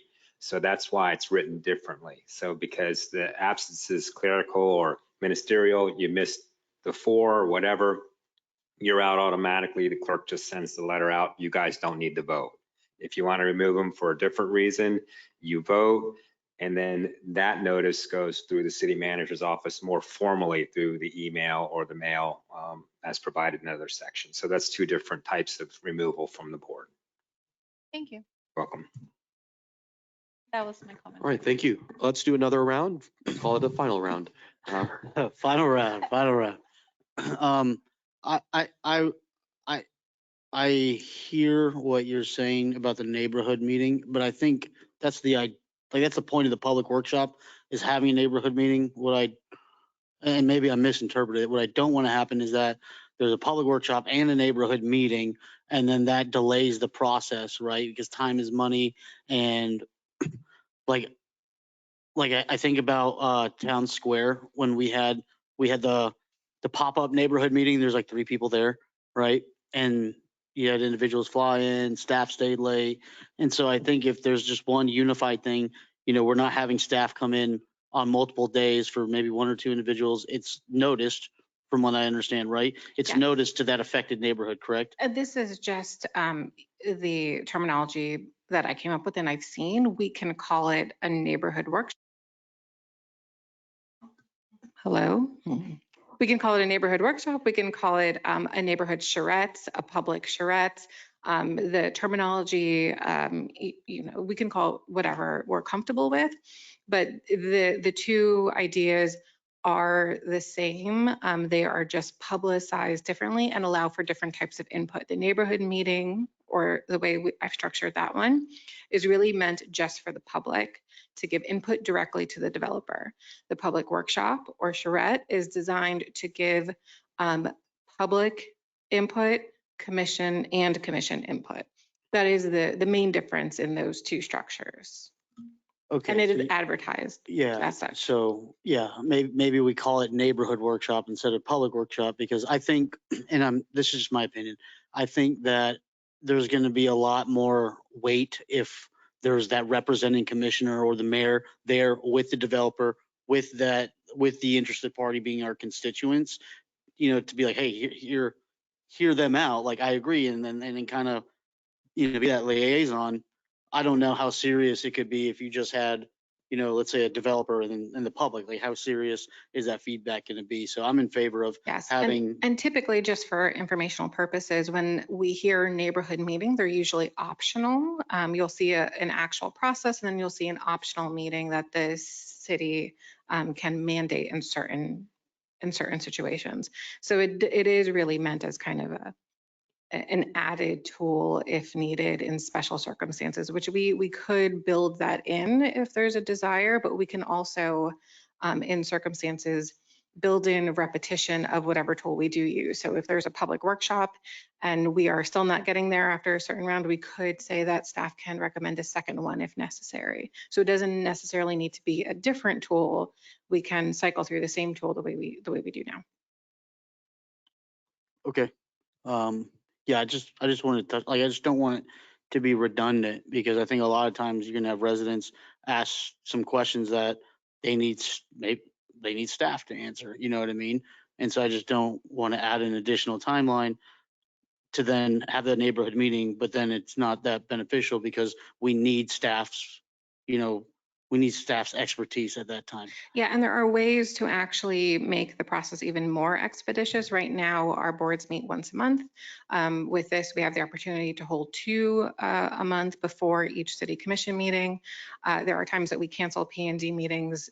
There is not an influx at every month, so we wouldn't have to hold them twice a month, but we would have more available meetings to help make it a more expeditious process. There's one other thing I would like to mention also.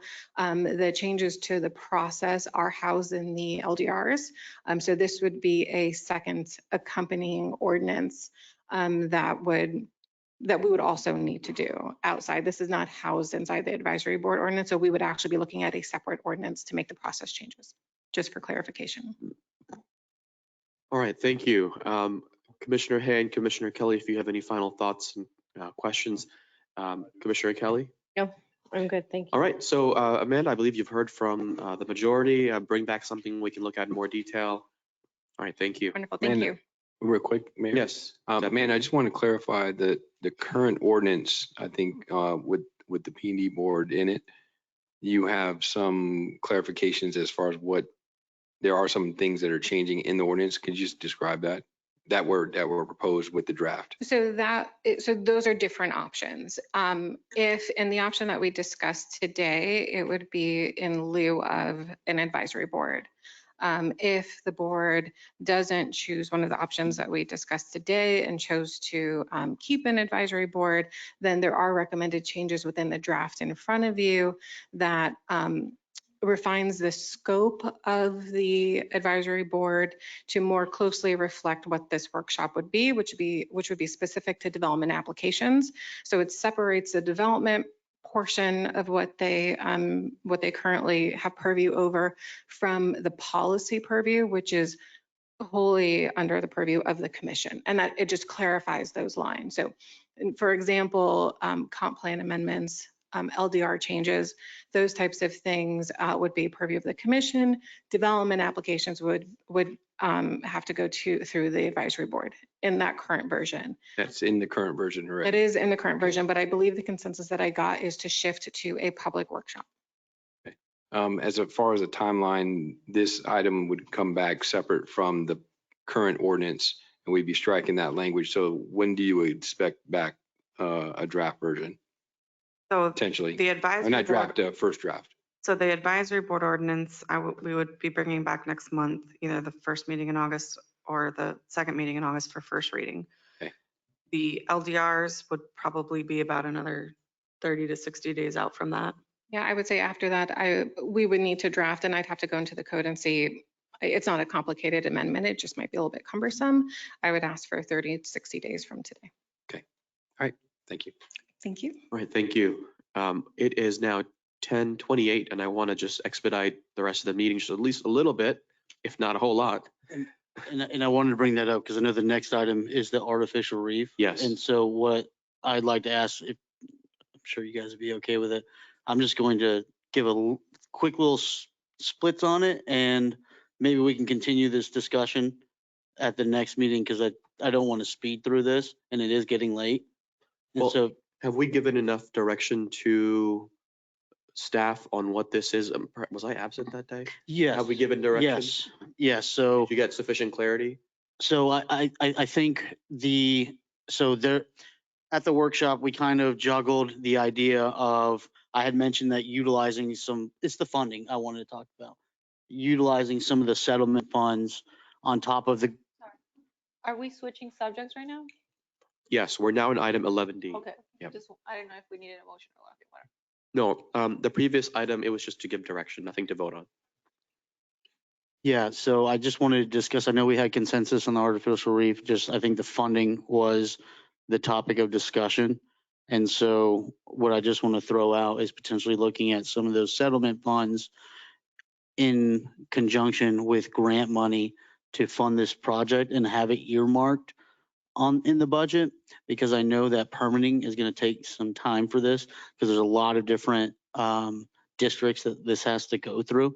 And so what I don't want to happen is to kick this down the road and, we get through the permitting and there's not funds earmarked for this.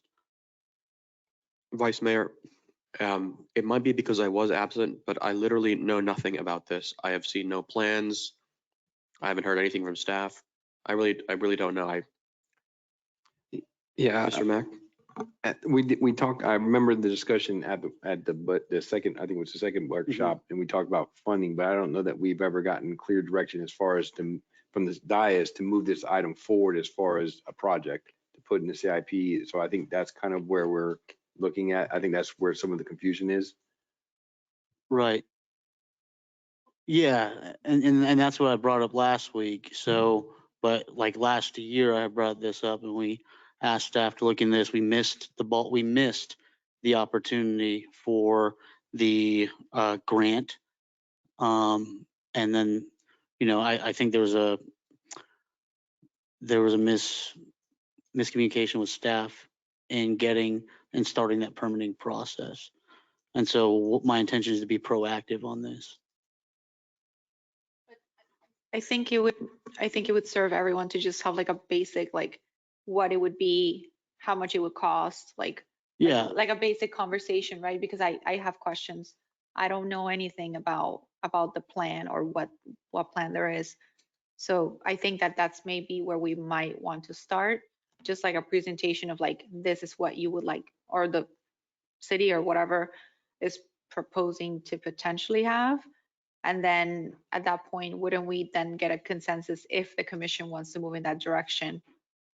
And then then at that point, they would figure out how, when the funding would come in, and this is for like literally any project. Is there I'm assuming there's not a presentation on this? No. Okay, no worries. So why don't we do this? Why don't we, because I know I've met with staff and we talked about funding and potential grants that we're already looking at. So maybe we can come up with a presentation and have it.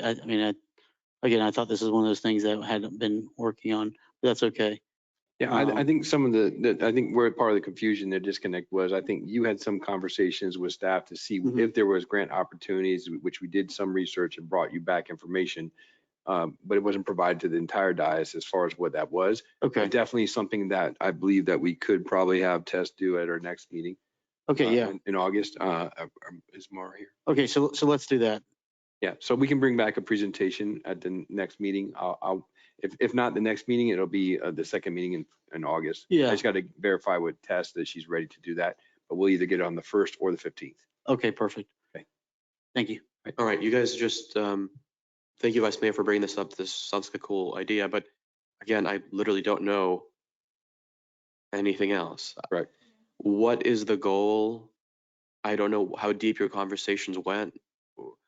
Yeah, so I think Is it just to create a yeah, so I anything- think the goal is, as we've seen, I've mentioned this, I don't know why this is confusing because I've been talking about this for a year in different meetings and I've incorporated it into different ideas, especially when it comes to parking fees and utilizing this as a revenue generator for the city, right? I've talked about in our strategic vision workshop or planning meeting, whatever you want to call it, that, it's a tool. First and foremost, it's an environmental tool to protect our ecosystems, right? That are severely affected with, the carbon footprint of, what we have here. And we are a coastal town. We're known for fishing. We're known for, right out the inlet, you have a lot of limestone, and we don't have our reefs are dying worldwide, right? And our ecosystems are dying worldwide. And so I think not only is this a tool to help our environment and our aquatic ecosystem, but it's also an ability to draw tourism into the city and then also provide stuff for kids to do, right? Kids to do in the summer or people who are visiting. It's an attraction that, again, that Boca has done in the past. I think they have it's Red Reef Park. And so, again, if we look at, but if this were to happen and you look at, having this artificial reef at Oceanfront Park, then you could then charge non-residents more. And this would be something that would become an asset that would produce revenue for the city, all while saving our ecosystem and protecting wildlife and providing something for kids and families to do, since we don't have the largest beachfront area. So that's kind of my why behind this. And, I think it's been distributed amongst a lot of meetings, but I'm more than happy to talk more about this. And, I think this is something that it's just multifaceted and it will pay for itself in years to come. Okay, and so the request from you is to, have staff bring back some sort of preliminary work? I don't know what it would take. Yeah. Andrew.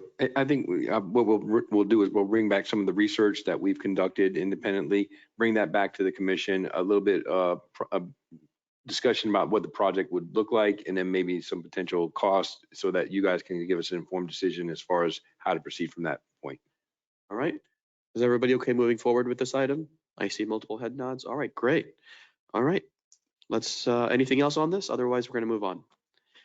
All right, item 11E, emergency force main replacement, lift station 356, a very important topic. And this evening we have our Director of Utilities, Dr. Poonam Kalkat.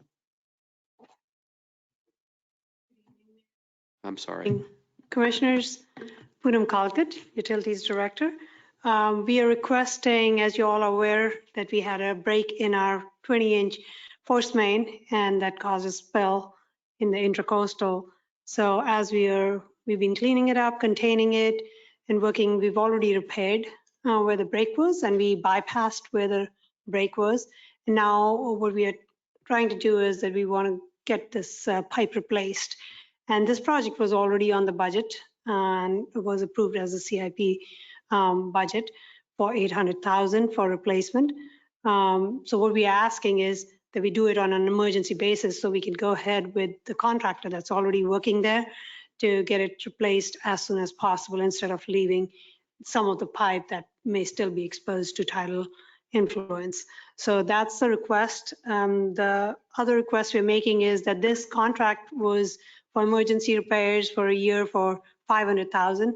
So including this 800,000 in there and some other emergency cleanup work, as well as we have another lift station that we have a pipeline that we're working on, that we are requesting a $2 million total increase to this emergency contract. So that's the request today. And I can answer questions on anything on that. All right, thank you. I'm ready to move forward with this, but I'll leave it. Any questions or comments for Dr. Calcott? Let's move. Right. Thank you so much to you and your team for your swift action and for being on top of it. I know it was a negative situation, but you guys have done such a great job at being on duty, on time, quickly, efficiently. So just thank you to all of you. Thank you. And we have the contractor lined up and he's just waiting for an approval and getting some of the materials. So hopefully within this week, we'll be able to start doing the replacement.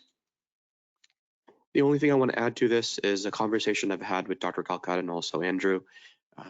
If I could summarize it in 2 big bullet points, I would say, 1, making sure we catalog our pipes to make sure we know the ages so we can predict where the next one might break or those that we need to prioritize. We won't know until we have that information. And anything that may be at a conflict box that could result in a similar disaster. So we need to make sure we get ahead of that. Number 2, early detection. How come we didn't detect this any sooner? And what more do we need to be able to detect it sooner? So whatever we need to, if we need to buy sensors or whatever it might be, you let us know so we can be ahead of these things in the future. We understand that these designs and the work was done ages ago, well beyond all of us. But moving forward, we want to make sure we have those mechanisms in place. All right, those were the only 2 bullet points. Let's move to public comment on this item. Is there anybody who would like to speak specifically on item 11E, emergency force main replacement, lift station 356? Seeing no one in the chamber approaching the podium, we're going to go to those online. IT, is there anybody online with their digital hands raised? Mr. Mayor, we have no hands raised. With that, public comment on this item is now closed. May I have a motion to approve item So 11E? Second. We have a motion from Vice Mayor Turkin. I heard a second from Commissioner Kelly. All those in favor of approving item 11E say aye. Aye. Aye. All those who oppose say no. The ayes have it. Motion passes unanimously. Mayor, before we go to Yes. legal, Yes, very Commissioner. quickly, I recall you mentioning some time ago about 3 segregation laws that were on the books. Yes. That I have not heard the status or it's not on the list. And before we get too far away from future agenda items, I want to know what happened to that. That's an excellent point, Commissioner. I did have a conversation with staff about delaying it because staff had an idea about timing it with some other event for I forgot the event actually. I can provide Catherine, some could you- clarity. Yeah, Yes, could you jump in on absolutely. that? So we had talked about, and this is perfectly open for discussion. So if we get different direction, that's totally fine. But the whole intention was that we have applied for a grant from, I believe it's the Mellon Foundation, that it's looking very likely that we're going to receive to do a Unity project in the heart of Boynton. That would take place in February of 2024. And that is also the 100-year anniversary of when that first ordinance for segregation was passed. So we would repeal it at the same time. So we would time it with that event. So it's actually really cool timing to be able to do it on the 100-year anniversary. So that's the intention. If you would like to give us different direction, we would be more than happy to take it. Oh, just don't forget it. Absolutely not. Commissioner, Even if we don't get the grant, we will time it at the same time with the repealing those ordinances. Commissioner, I want to thank you for remembering that. I appreciate it. Very good. Okay. All right. We're moving on to legal, section 12, 12A, proposed ordinance number R23-094, short-term rental application corresponding to ordinance number 23-012. So we have this resolution. This is the application component of the previous ordinance. Questions from members of the commission? We've seen this before. Were there any changes? Let me just ask staff that. That would probably. This is the first time I think you're seeing the application. The ordinance provides that you approve the application by resolution. Okay. So, All right. Well, Just one thing, Yes. and we talked about this during the agenda review, but it was just putting in a parentheses that lets people know that the reinspection fee is only if they fail their first inspection. That would be something that I would like to request the board to have consensus to add to the application just for clarity. Absolutely, and we can do that. So just to be completely transparent, this is the paper version. We will be doing this in Sages Gov, and we have a lot more opportunities in there to put some more user-friendly notations where needed.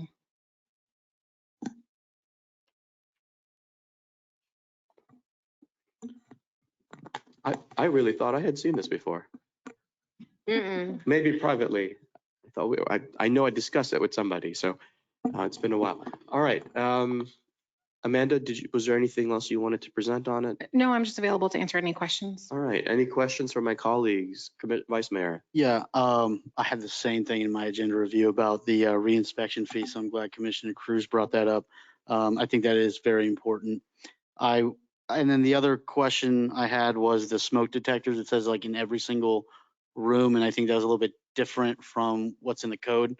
So I don't want to be more stringent than what's in the code. Right, so it is referencing the minimum housing standards, so we will clarify that once this goes into its final form as well. Right. And then the other thing I want to toss out there is the potential of lowering the renewal fee. Is 500 initial, and then what is 325? So I don't know about maybe dropping that a little bit. So if I could just add, the fees are actually adopted within the ordinance and not in Gotcha. in this. So we would, if there is a desire to change it, we would have to reopen. Nope. Okay. No. Those are all my questions. Thank you very much. All right. Thank you, Vice Mayor. Take backs, right? Next person. Any other comments, Commissioner? Hey, Commissioner Kelly? No, I'm good. Okay, thank you. Public comments. Are there any public comments on this item? Now would be the time to approach the podium. Again, this is item 12A. Seeing no one approach the podium, is there anyone with their digital hands raised? Mr. Mayor, we have no hands raised. All right, thank you. Public comments on this item is now closed. Motion to approve resolution number R23-094. Second. We have a motion from Commissioner Cruz, a second from Commissioner Hay.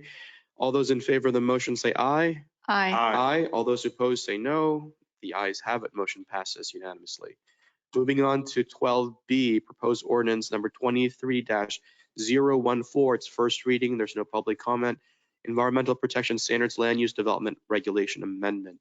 Council. An ordinance of the city of Boynton Beach, Florida, amending the Land Development Regulations, Chapter 2, Article 2, Section 5, permit applications, and amending Chapter 4, Article 1, Environmental Protection Standards to create a landscape permit review and approval process and to modify preservation and mitigation regulations, providing for conflict, severability, codification, and an effective date. Thank you. All right. Is there a brief presentation? Yeah. Yes, I'm gonna really try to speed up. So, good evening, and Mayor and Commissioner. My name is Jae-Eun Kim, Principal Planner with the Planning and Zoning Division. I'm here to present Code Amendment to Article 1, Environmental Protection Standards, also known as the Tree Preservation Code, as well to establish a landscape permit procedure. Next. I want to go over with a summary of changes. Yes, thank you.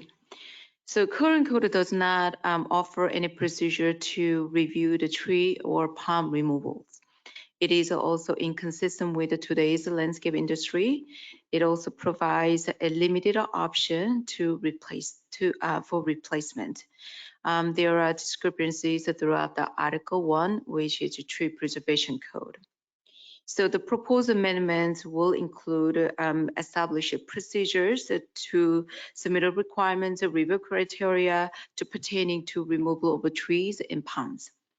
It updates Article 1 Tree Preservation Code to be consistent with current landscape industries. Also clean up the subsections so it is consistent with other parts of the land development regulations. And then lastly, it provides 3 different mitigation options for the tree palm replacement. Just want to emphasize one of the things that this amendment is a phase 1 of the entire landscape code as well as tree preservation. So Article 1 is environmental protection standards, which is a tree preservation code, and then Article 2 is a landscape standards and buffer requirements, which these 2, the Article 1 and Article 2 can be very significant impact to development projects within cities. The next few slides that will be slides will cover the proposed amendments in details. So first one is landscape permit. Simply, this is we are establishing it for review criteria and procedures to remove the trees and palms as well as the relocations. So it establishes it and then emphasizes the review criteria, and also it provides a clear guidance to any development applications coming into the city when it needs clearing, grubbing, or remove or relocation of existing vegetations, whether it is a vacant or developed lots. And we are establishing this review criteria to be consistent with the city's preservation efforts. Exemptions. So there is different types of events or proposals are exempt from the landscape permit review criteria or procedures. These are currently established under Article 1, Environmental Protection Standards. We are striking from that and then and relocated under landscape permit review. So they are in collective locations. And then we are clarifying in some of different events. So removal of the trees or palms can be necessary to preserve a healthy environment in the neighborhood and further public safeties, such as tree clearance by utility companies or removal of invasive species or hazard trees. Under current regulations, replacement is not required for this type of removals or event. The proposed amendment will require a replacement with respect to approve the landscape plan and in consideration to the existing site. Next slide, please. Please let me know if I speak too fast. So the first one is updating and clean up this Article 1. Article 1s are established back in 2012. So you can imagine it is going back nearly 12 years ago. The code has never been codified ever since that. So one of our main focus was the updated and consistent and with the rest of the LDRs. One is as I mentioned in the previous slides, the exemptions are removed from the Article 1 and rewritten on the landscape permit collectively. So that it provides a clear directions when it comes to tree removal, clearing, grubbing, or relocations. Also, we removed standards of the various city approval procedures was established in Article 1, and then we refer them to the specific subsections to provide consistencies. Invasive species will be subject to procedure established under landscape permit. And as of today, the current code does not regulate the invasive species. So anybody can claim saying this is invasive species. They were not subject to staff review, and then they were able to remove it without the notification to the cities. So establishing this landscape permit, they have to provide the drawings and documents to prove that these are the invasive species prior to any removal. Another thing we clarified, exotic species are not regulated under invasive species. As I mentioned, that to be consistent with today's landscape industries, not all the exotic species are invasive species. So we are clarifying the differences. And also there is a two provision throughout the LDRs about the fertilizer user regulations. We are removing fertilizer user regulations from the Article 1 and refer to the Article 12 of Chapter 4. They are identical. For some reason, they are codified in two locations, but we're removing one location, and it refers to the formal establishment of Article 12. Again, please note that this amendment purposes that there's no material changes. We are updating to be consistent with today's landscape industry, and that we are relocating, codifying it in different locations to provide a consistencies. Next slide, please.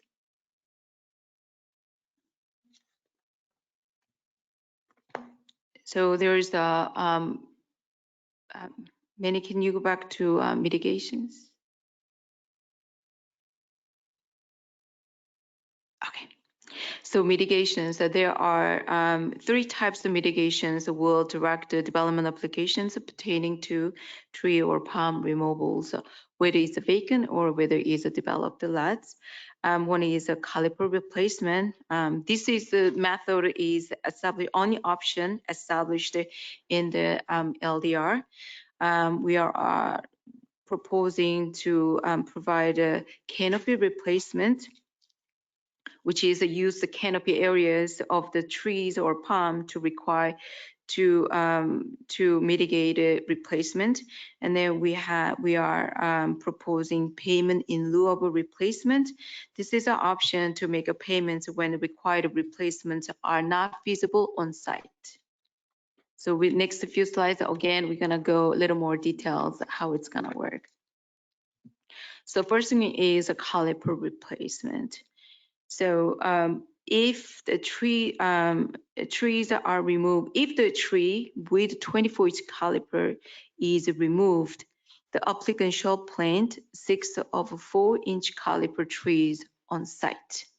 So calipers are usually measured from the bottom of a tree, the very first from the soil to the first roots, and then from there about 34 inch above, and that's where you measure, and that's the caliper. So if you remove 5 oak trees, the total of 100 caliper inches, then the applicant has to provide a number of trees to make up to those 100 inches caliper trees, caliper inches throughout the on-site. Under this amendment, I want to bring that issue is replacement of trees for the mitigation shall not be substituted by the palms. So the current Article 1 offers that you remove trees and you can replace it with the palms. We are proposing striking that provisions and does not allow. So if you remove trees, you must replace with the trees, which is very consistent with today's industry and then throughout the different parts of the Palm Beach County regulations. So next one slide is a canopy replacement. If a tree with 800 square feet canopy areas that is removed without the city's approval, the applicant shall replace it with 4 trees on site that spread at least 30 feet in diameter at maturity, or applicant shall replace it with 7 trees on the site that spread less than 30 feet in diameter at maturity. The reason we are separating this is not all the trees grow the same way. Some grows like oak trees, mahogany, those grows really big, decent size, and versus some of the trees, Daehoon holly, gray myrtle, that type of trees are relatively small. So we distinguish. You can plan to, you remove the, let's say the developer had to remove 800 square foot of canopy, they can replace it with oak trees, which requires only 4 trees to replace it. But if you're proposing small trees, then you have to come up with more trees to make up those canopies. Next slide. payment in lieu of a replacement. So under the determining that replacement of removed trees or palm is not feasible due to lack of available planting areas, Director of Planning and Zoning may allow applicant to have an option to meet all or part of replacement for the trees or palms by paying into tree trust fund an amount of money based on the payment schedule. So for example, trees with a 24-inch caliber and then with a good or fair condition rating provided by arborist or Florida licensed landscape architect. Then the plants, they need to plant the 3 of a 4-inch caliber trees on site. And then remaining, so now 3 trees with a 4-inch, now it becomes a 12 inches. Now tree was removed with a 24 inches. So you replace with the 12 inches, you remaining with the 12 inches, then you have to provide a $3,000 to tree trust fund because the $250 per inch is calculated. Or you can pay the $6,000 payment in lieu of a replacement. So $250 per caliper inch, multiple 24-inch, it will total over $6,000 to tree trust fund. The tree trust fund will be utilized to plant trees and palms associated with the city projects or city capital improvement projects. The details of payment in lieu of a replacement will be presented to you for your review and approval at August 1st, the City Commission hearings. So we will have a more showing that how the fees will be calculated, how fees will be collected, as well as how fees will be established. Next slide. So staff recommends approval of this subject to amendment into the landscape land development regulations to establish procedure for the landscape permit, as well as a mitigation option to be utilized for development applications pertaining to removal of trees and palms. I'm here for any questions. Thank you. Thank you. Thank you. Any questions? Nope, I'm good with fees for trees. Fees for trees. How do you measure your caliper, whatever that was? You were measuring a tree being so many inches wide. You know those trees that have these drop down roots and they are so big, like the one right out here at the amphitheater. How in the world do you measure that? I don't think that can be measurable. That means that they are not replaceable in any method. My allergist, Dr. Robert Simone, down by the hospital, has this huge tree hanging over his building, has one of those roots that has multiple roots, and he wants to cut it down, but he says that he would have to replace it with a multitude of different types of plants that he can't afford. So I'm a little curious as to what does he do?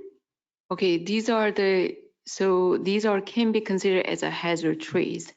And of course, it's in the code that anything single family and a duplex are exempt from these mitigation requirements. So if, I think you said a Dr. Robert? Dr. Robert Simone. Dr. Robert Simone? S-I-M-O-N-E, I believe it is. Okay, so he has a tree, is this sitting in a single family homes? Or this is, it's a business, okay.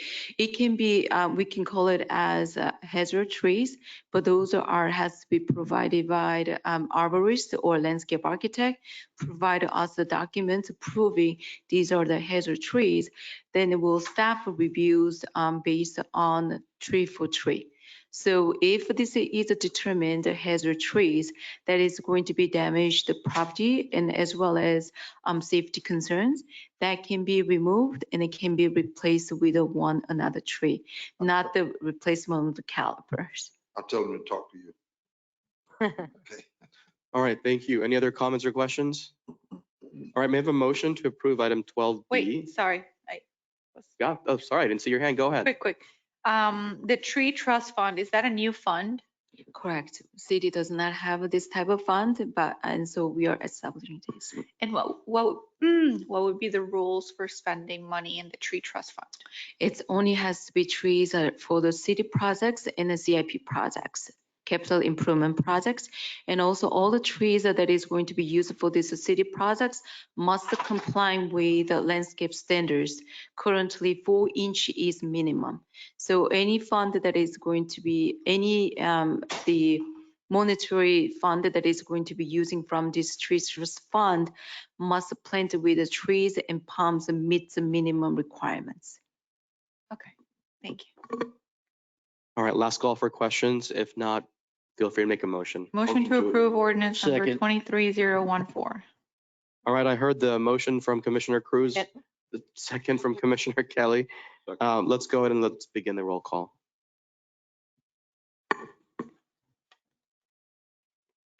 Commissioner Kelly, Yes. Commissioner Hay, Yes. Commissioner Cruz, Yes. Vice Mayor Turkin, Yes. Mayor Penserga.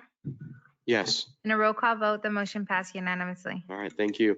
Moving on to item 12C, proposed ordinance number 23-015. Again, another first reading, comprehensive plan EAR update 2023.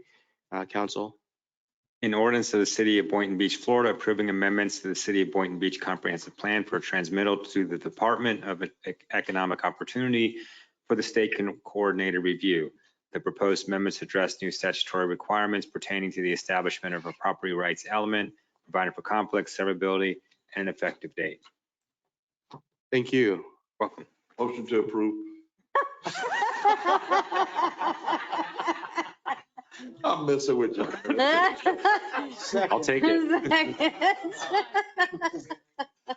Listen, a motion has been made. A second. And a second has also been made. What portion? Yeah. All right, last call. All right, seeing none, City Clerk. Vice Mayor Turkin was. Yes. Who sent me? The motion was made, the second as well. Yeah. City Clerk. Commissioner Kelly, Yes. Commissioner Hay, Yes. Commissioner Cruz, I had all my questions answered during agenda review. Yes.